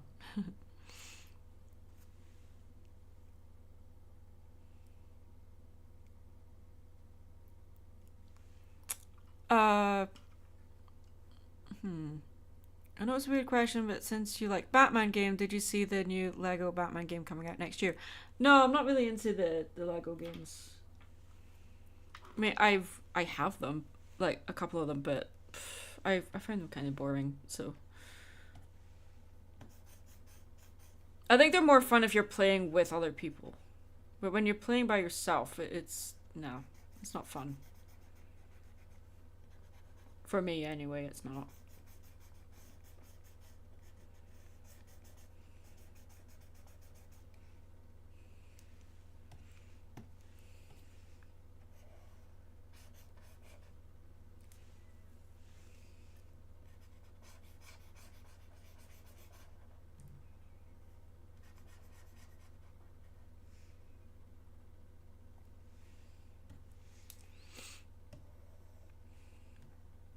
Does he look sinister or does he just look silly? I don't know.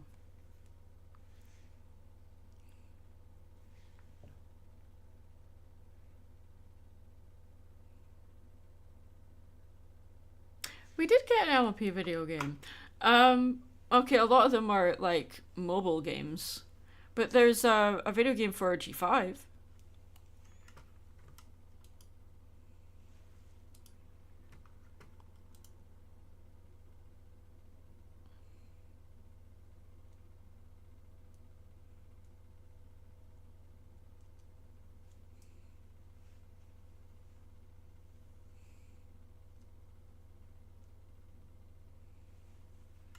I've not played it, but it looks alright, I guess.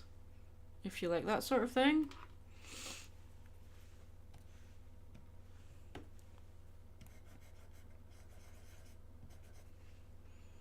Yeah, your line work is very scratchy compared to Scarlet, but that's fine.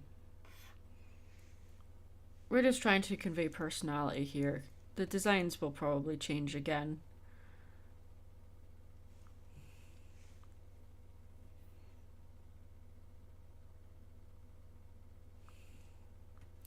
I'm gonna make his... Oh, why is that like that? Oh, okay. Oops. His eyes are gonna be the same color as Scarlet. I've decided.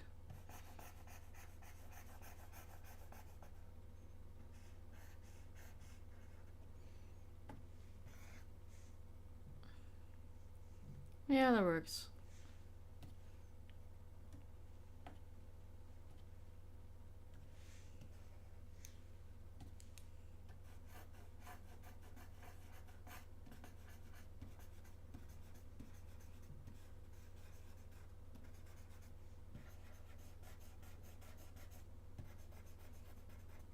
This dragon is like, I want to eat the baby.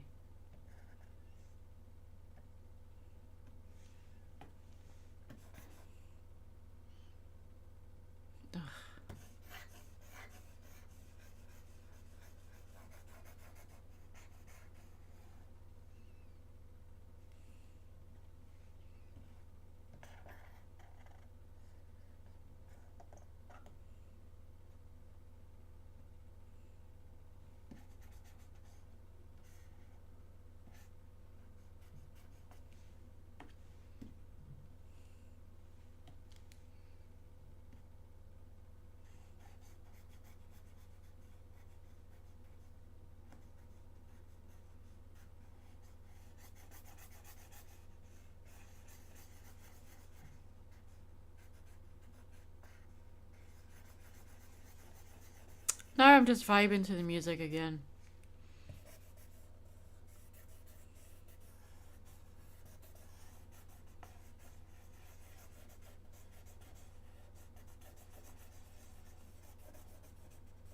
And I noticed I've made a mistake in the line work. But you know what? I'm not caring right now. In fact, actually, yes, I am. I'm going to fix that because it's annoying me.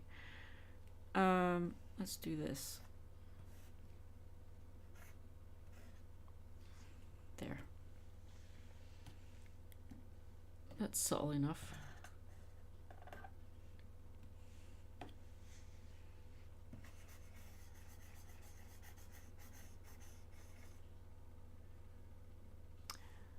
Alright, I must go. You all have a wonderful time. Zone. Bye, Maddie. Glad I could catch a stream for a bit. Don't forget to save again. Stretch, check, poster, and get a drink.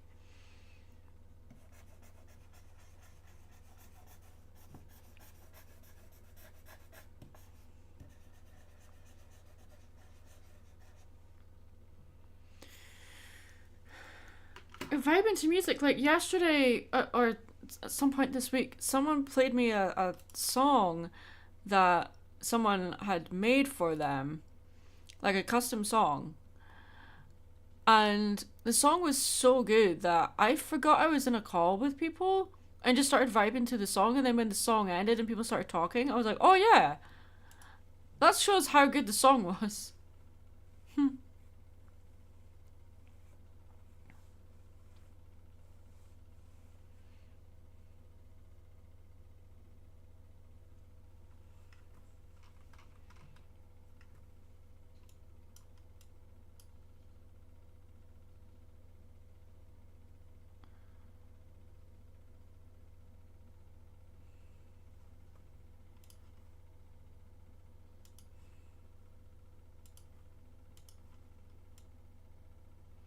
I'm going to make it so that he's looking at the baby. His eyes are kind of just not really looking at anything. So let's fix it.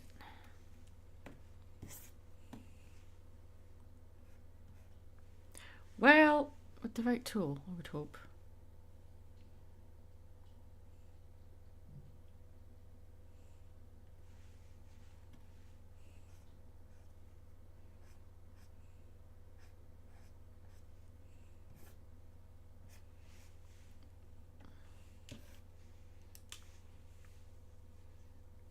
Yeah, there's more of a story now.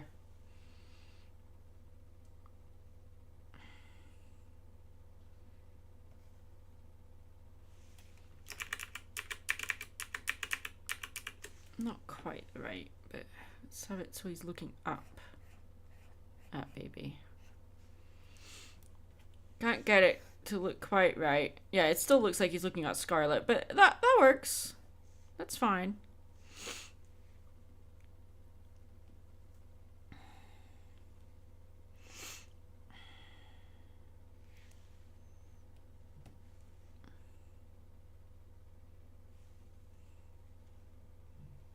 If that dragon breathes purple smoke, then it means trouble. Purple smoke is never good. I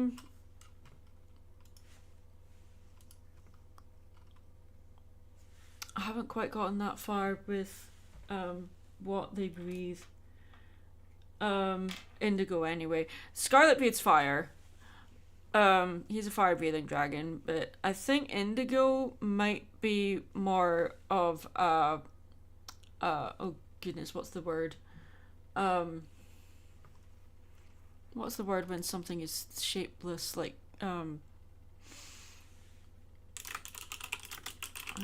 for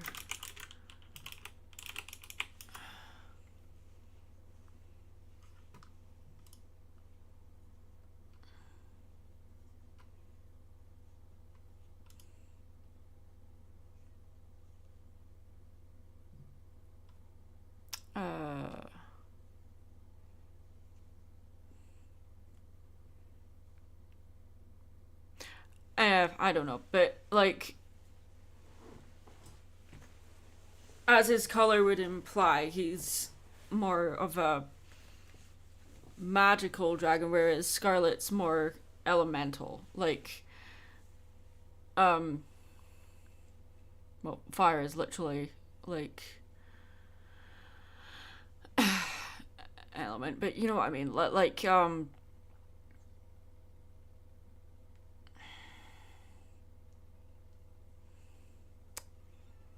trying to think. Like, I like the idea of him being a lightning spitter. Yeah, I do like that idea, but I'm like, what would be a combat to fire? Like, what would be bad for fire?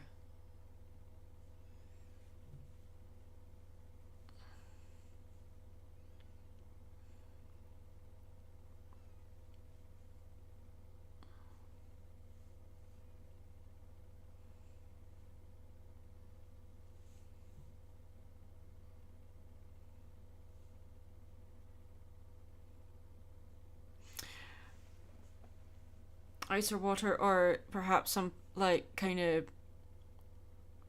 something venomous, like something poisonous. Wind. Tornado. Oh, yeah. Okay. It's an interesting idea. I'll have to, like, think about this. This is, I have the basic story in my head, but there's, like, elements, like character elements that I haven't quite thought out, so, but this is what this kind of thing is for. Oh, is this when they leave? Oh, the music. Yeah, this is when they kiss. Oh.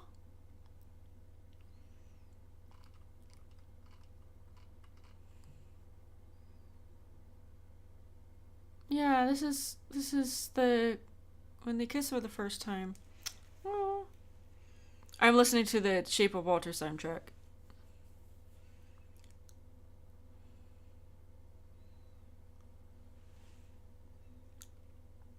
And I discovered that my mother had seen this movie and she loved it. I'm like, you're watching all of my favorite movies without me. Oh, wrong layer. So when I told her, I'm meeting Doug Jones, and she's like, oh, the guy from Shape of Water? Like, yes. Like, oh, I love that movie. Yep. I met him and I got several hugs. I got all the hugs. I gave him a drawing as a gift.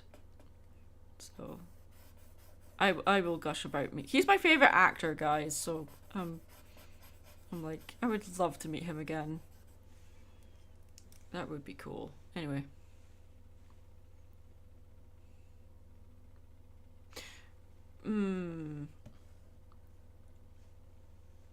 I don't know if, like,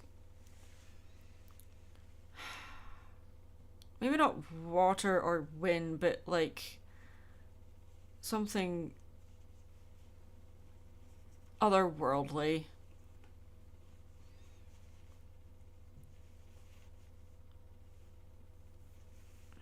Like I'm picturing some kind of poisonous, gassy kind of smoke.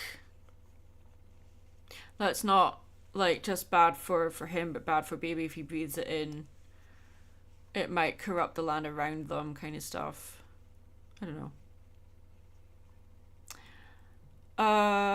That's not a weird question. I love Pinkie Pie. Thank you for remembering that. How do I feel about Cheese Sandwich? I love Weird Al.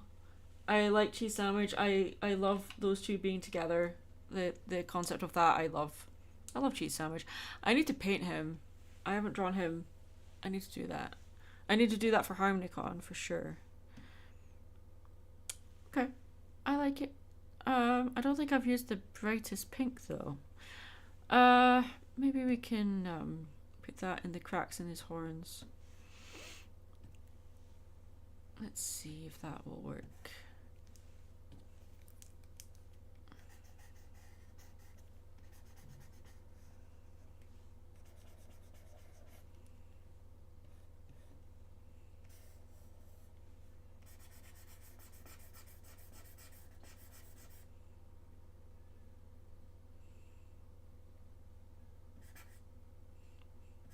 Well, bronies, like, fans of MLP have been around since the 80s, but the term brony wasn't invented until the fans of G4 came along.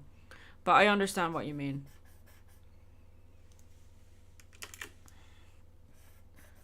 One of the main six got hitched and also had a baby.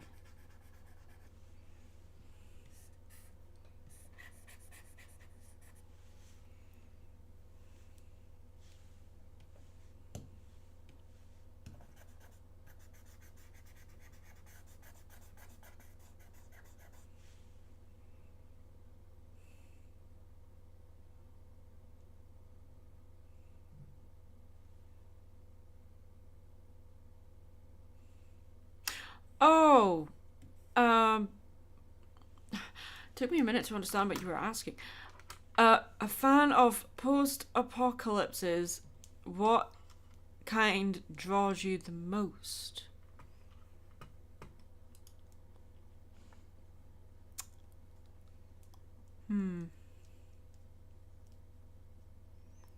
As they're depicted, I have to say Fallout. And it's not technically an apocalypse, it's a nuclear blast, but you could call that an apocalypse.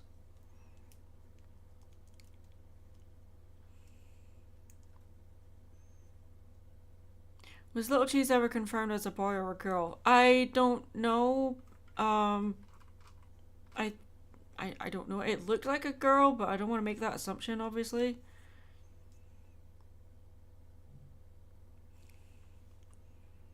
I don't like that pink.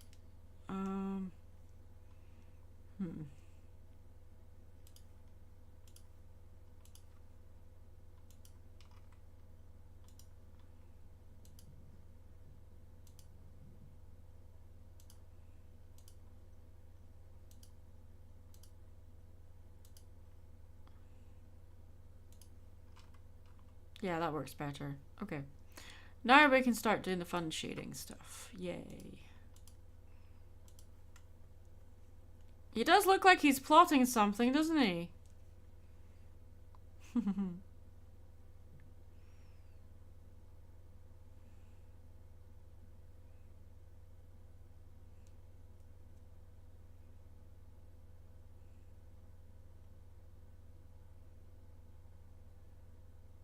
I think it's just I like petrol punk.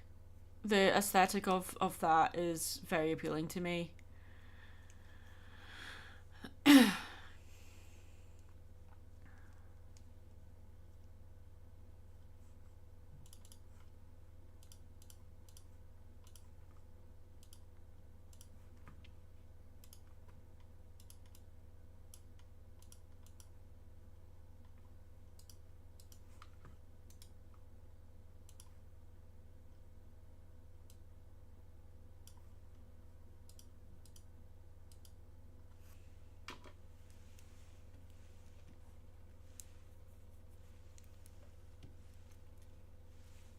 Yeah, it's like you get cyberpunk, steampunk, you get petrolpunk. And petrolpunk is the name of the aesthetic for Fallout.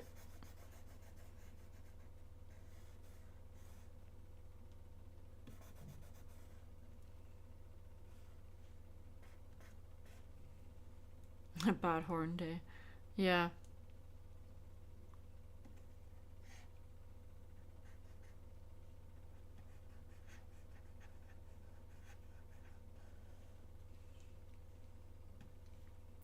This guy's been through a lot.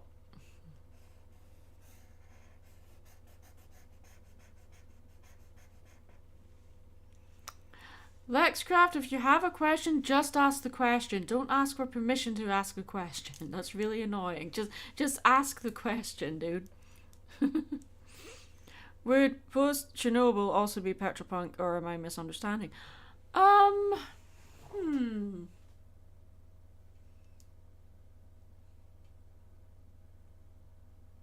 I would say so, yeah.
I don't have any kids. Lucy doesn't have any kids either. Josh and Ari have kids.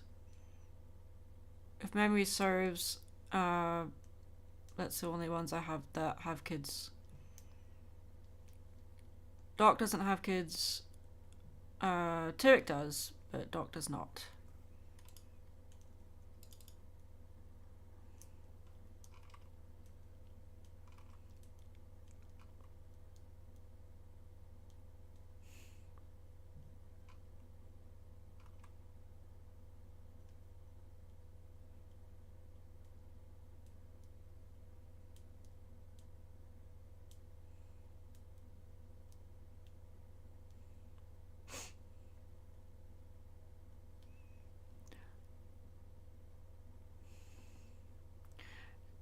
Turek is Dr. Wolf's brother, the one with the green dragon OC. Josh is Firebrand. Or known as Fiery Joker.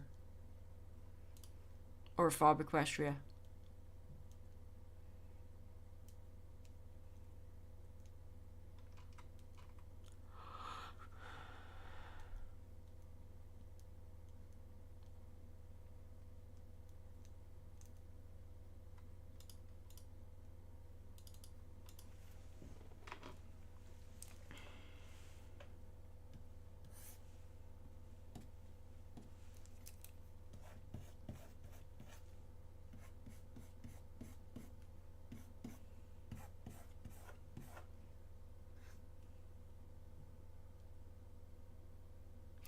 Question, are you going to see Midnight's movie at Wakefield? I don't know what that is.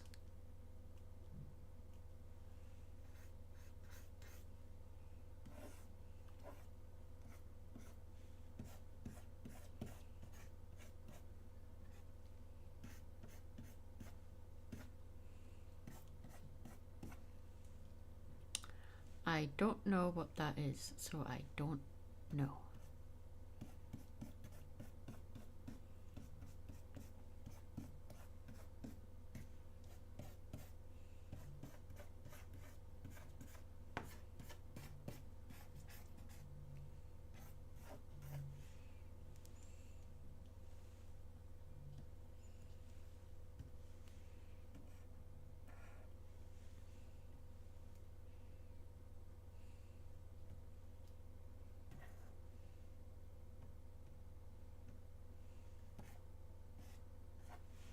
That's a bit too much.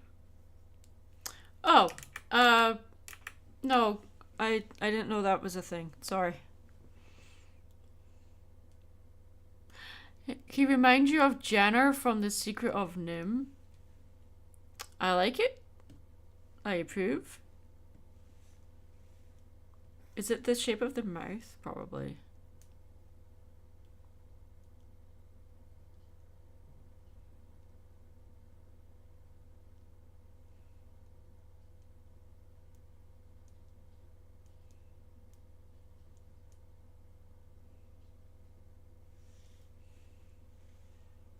Ah, that explains a lot. Okay. Alright. Can't pin down. Well, I think I do have a little bit of, like, Bluth-esque style sometimes.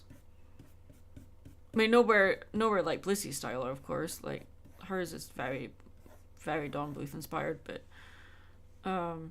I guess sometimes with how I draw more villainous characters, there's definitely a more Bluth style.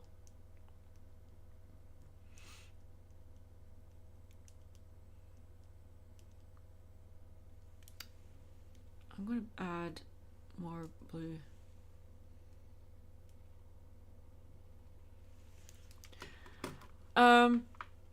Yeah, the stream is called Working on Commissions, but this isn't a commission that I decided. We started off on a bit of a bad time because YouTube was down, so then the visual thing wasn't streaming, so we're not actually working on commissions in the stream.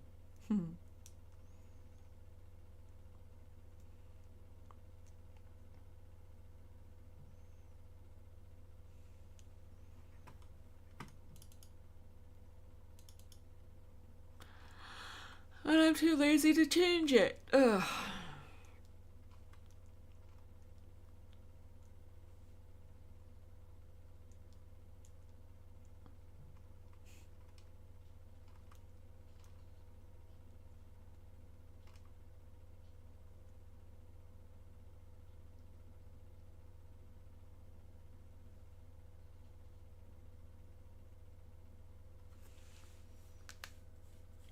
Mood.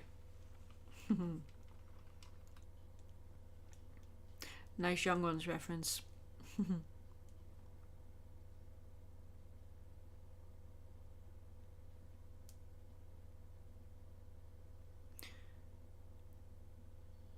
Doofenshmirtz. To be fair, like pretty much almost every Disney villain steals the show.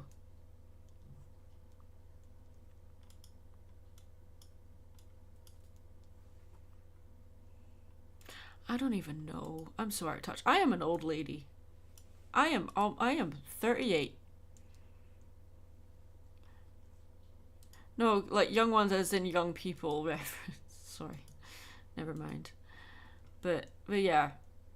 I think they do say mood in the young ones as well.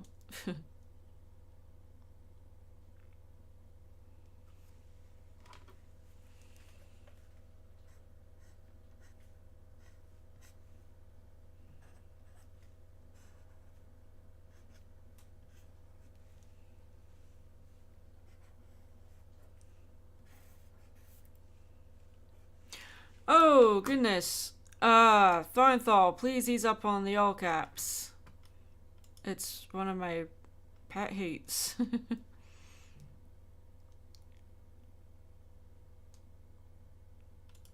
It's like no, you're fine. It's not like it's a set rule or anything. It's just personal preference. It's really distracting. It's the equivalent of like that one person in a crowded room that yells really loudly. It's like that. Anyway, you're fine. I'm not mad. Just jump me out. Just like can you jump me out of my flow a little bit? But you're fine. It's fine. I can jump right back in.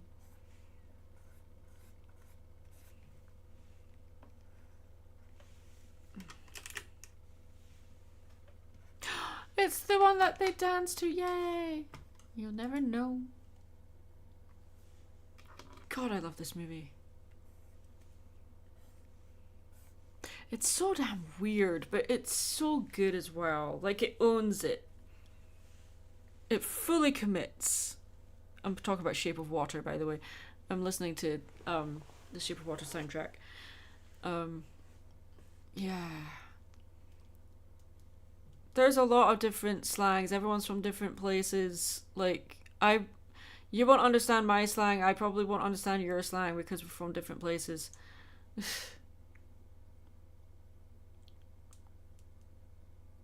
And then there's generational slang as well. That's a whole different thing.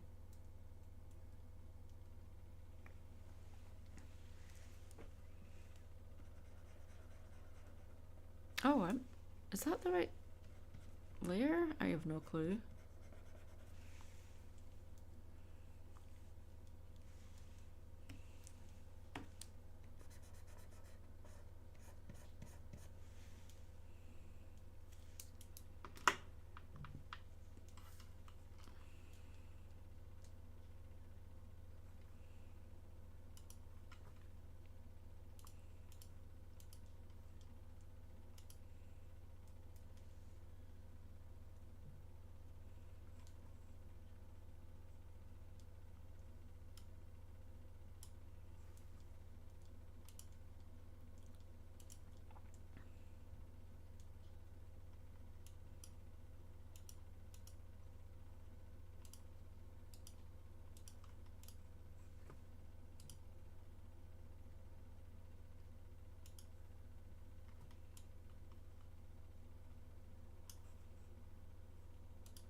looks like the Indigo. Looks like Indigo is doing the Futurama not sure meme. A little bit. That's funny.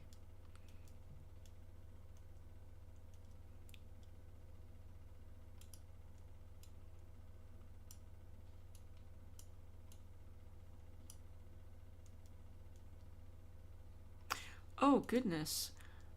Out of you and all your channel friends, who has started YouTube first or the oldest? I know me and Doc are tied. We started YouTube at the exact same time, the exact same year. But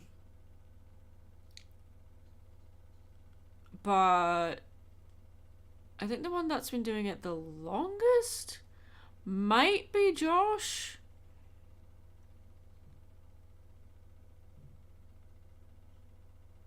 I don't know when Dusty started, but he hasn't kept it up, but he's doing other things. I think it might be Josh. That's a really good question, though. You know what? I'm going to check out his channel and see what his starting date is. If that's still a thing you can see.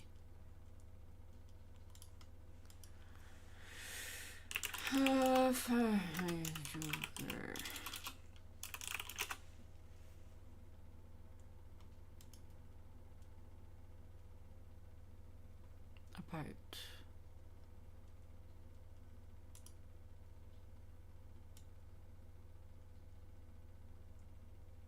Yeah, he started YouTube, like, well, he joined YouTube in 2007. He has several channels. Draw Scorcher, Fiery Joker, that's his main one. Fob Equestria, and all of his D&D stuff as well. So yeah, I think he's the one that's been doing it the longest.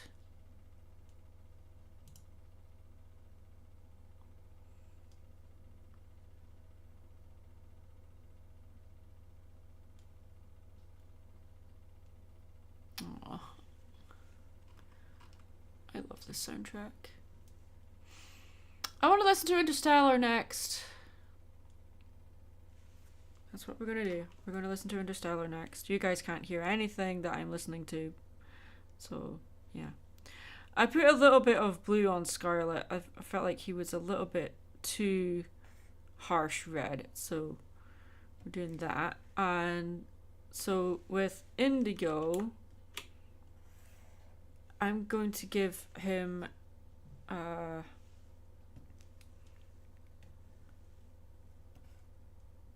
No, it can't be that.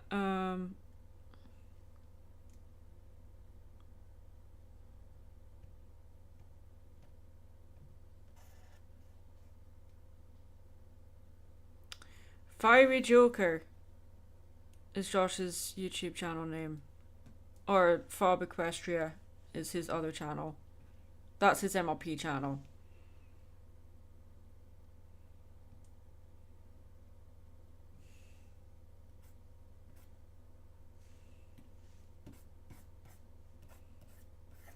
Ooh, I like that. It's like an oil slick.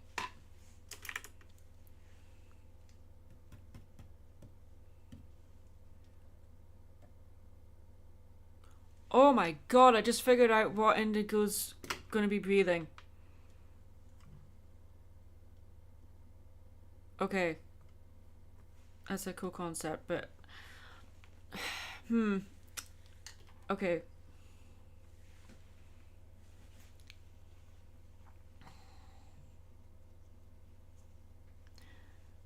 Ooh, I'm excited about that. Okay.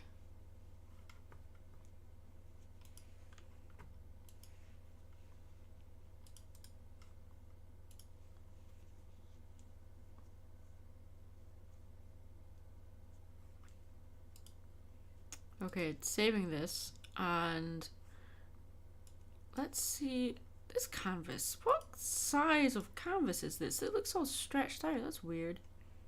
Oh, 1980 by 1080. Okay. That'll be why.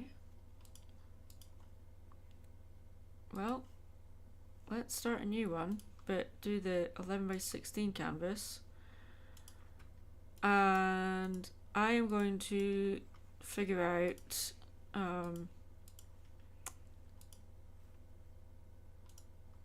let's do Scarlet first.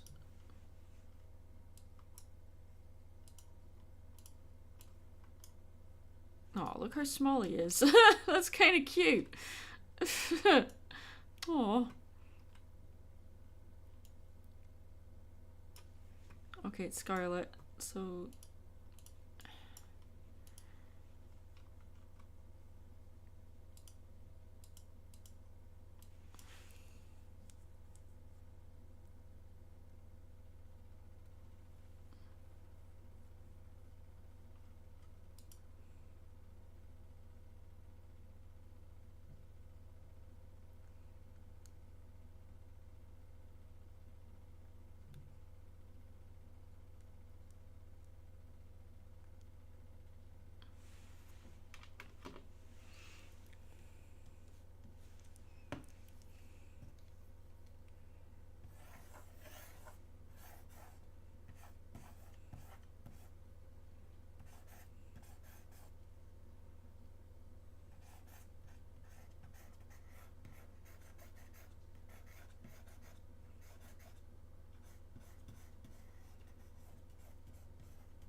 that's fine if you need to go. Thank you for hanging out.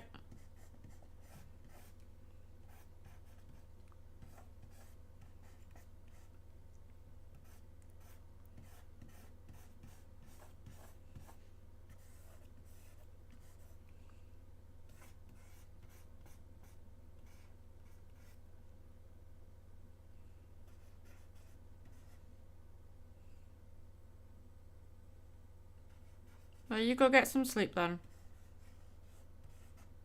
It was nice talking to you. Remember to post your work on your online portfolio.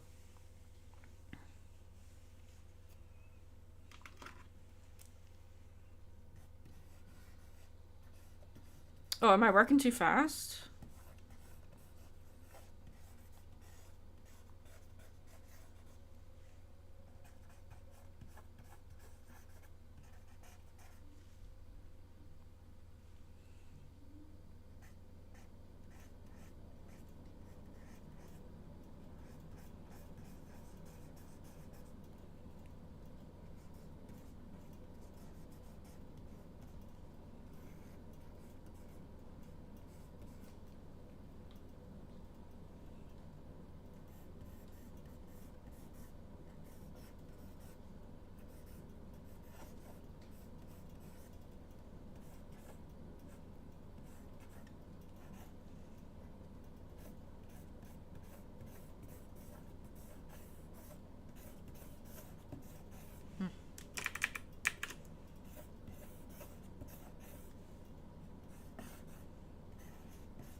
obsessed with this.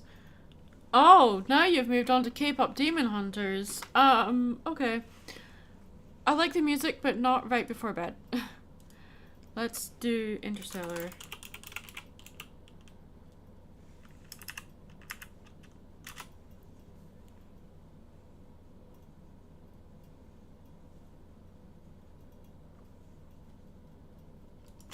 The pen strokes are made yesterday and with authority. I practice a lot. I do a lot of speed draw challenges, so it helps with confidence on making your lines more deliberate and confident, which is important to me. It's not perfect, but right now we're just getting this is just for figuring out gesture, really. So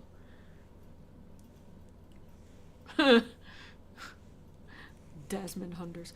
I know that was a typo, but come on, that's funny. Okay, I forgot how quiet Interstellar is. I have to turn it up. There we go. This is my favorite soundtrack ever.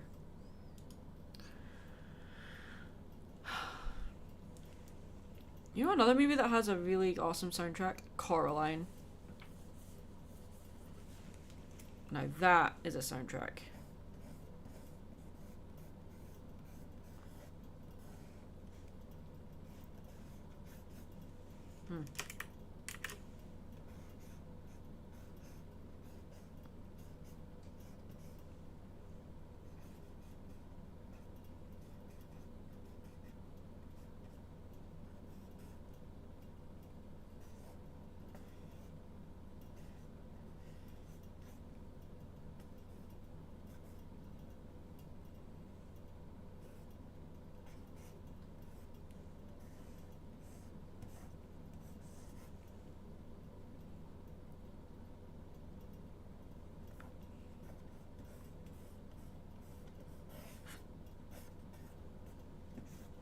Okay, so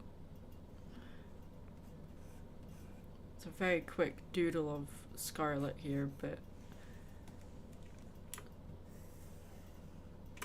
so Scarlet, you are a fire breather.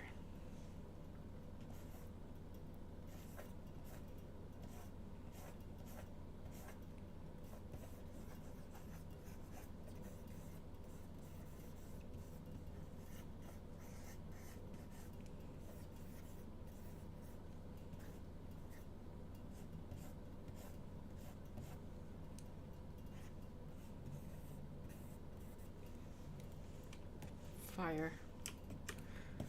Scarlet, fire.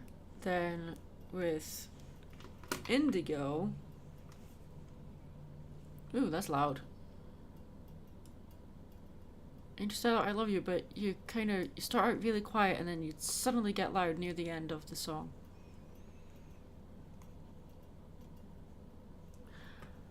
There's Coraline. Ugh. Excuse me.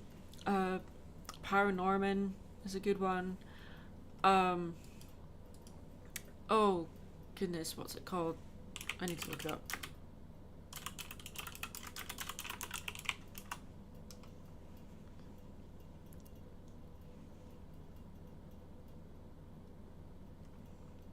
I am tired. If I sound tired, it's because I am tired. Let's see, you've got The House, Corpse Bride, Missing Link, not a good movie actually. Pinocchio, Guillermo del Toro's version, fantastic. Frankenweenie, Kubo and the Two Strings, The Little Prince. Oh, Little Prince is a good one. Nightmare Before Christmas, obviously. Wendell and Wild, that was the one I was thinking of, because the same guy that directed Nightmare Before Christmas, Henry Selick, directed Wendell and Wild, and that's fantastic. Yeah. Tim Burton did not direct Nightmare Before Christmas. It's often people think that he did, but he did not. He produced it, but he did not direct it. My Life as a Zucchini. Anomalisa is one that I really want to see.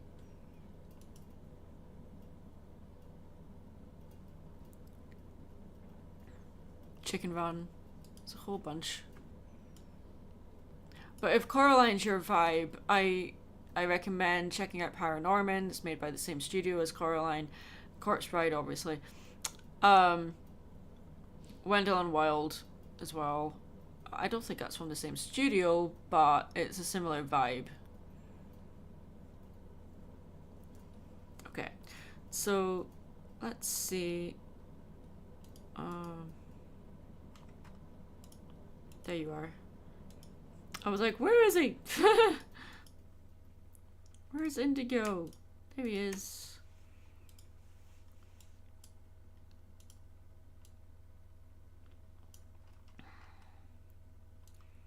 Just gonna put you down here. So, concept for this guy.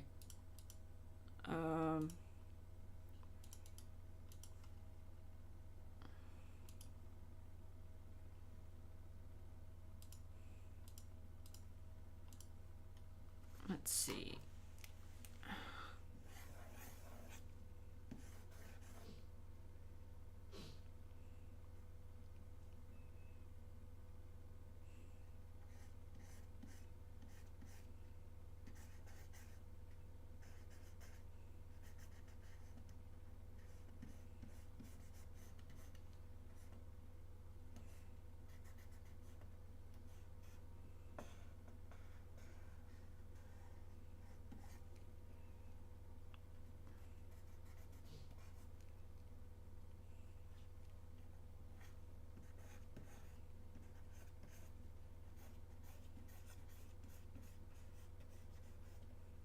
Wow.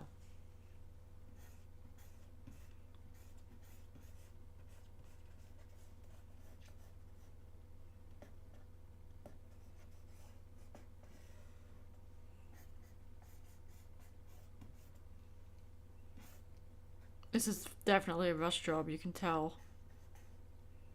He looks like a Muppet.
How am I going to get this to look right? Let's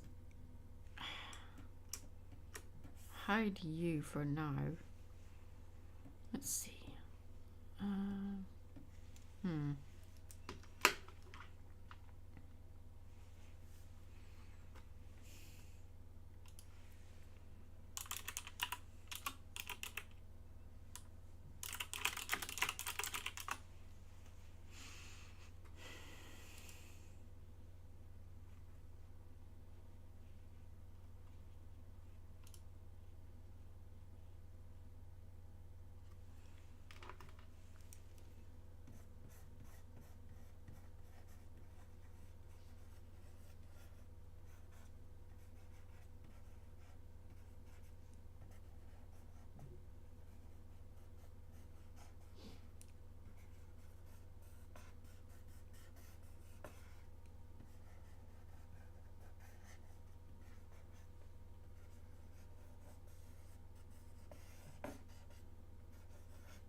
Still figuring it out in my head, but yeah, that doesn't look right. Okay. Let's see. How am I going to get this to look like? The purple dragon is named Indigo. The red one is named Scarlet. Sorry, I haven't looked at the chat for a while. Let's see. What can I do?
Okay.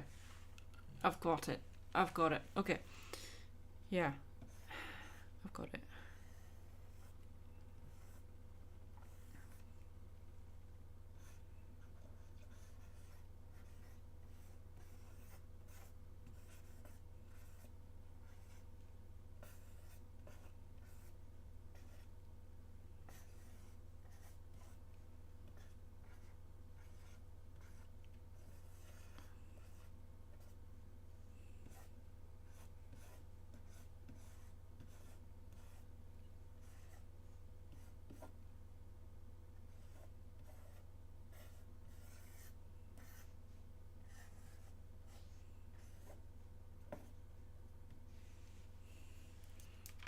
So his is like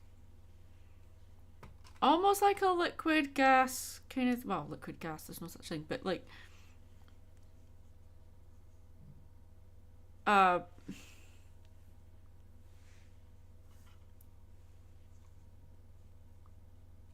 something that would either engulf his fire or put it out. Focused Maddie has been, yes. Look how cute Scarlet looks up there, all small and teeny.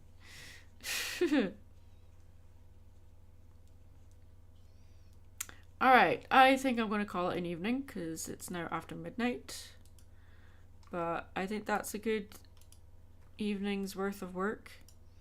We've finally designed the evil dragon. And we named him too. He didn't have a name before. And now he does.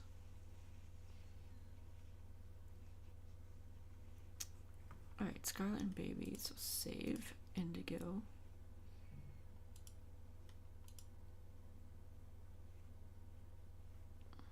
Let's see. Yeah, a lot of people forget that. Ugh. But to be fair, even when I lived in the UK, I would stream late into the evening as well, so yeah. Scarlet. Ooh, that's not how you spell Scarlet. Scarlet Dragon Fire Breath. Breath! Damn you. Breath. There. Save.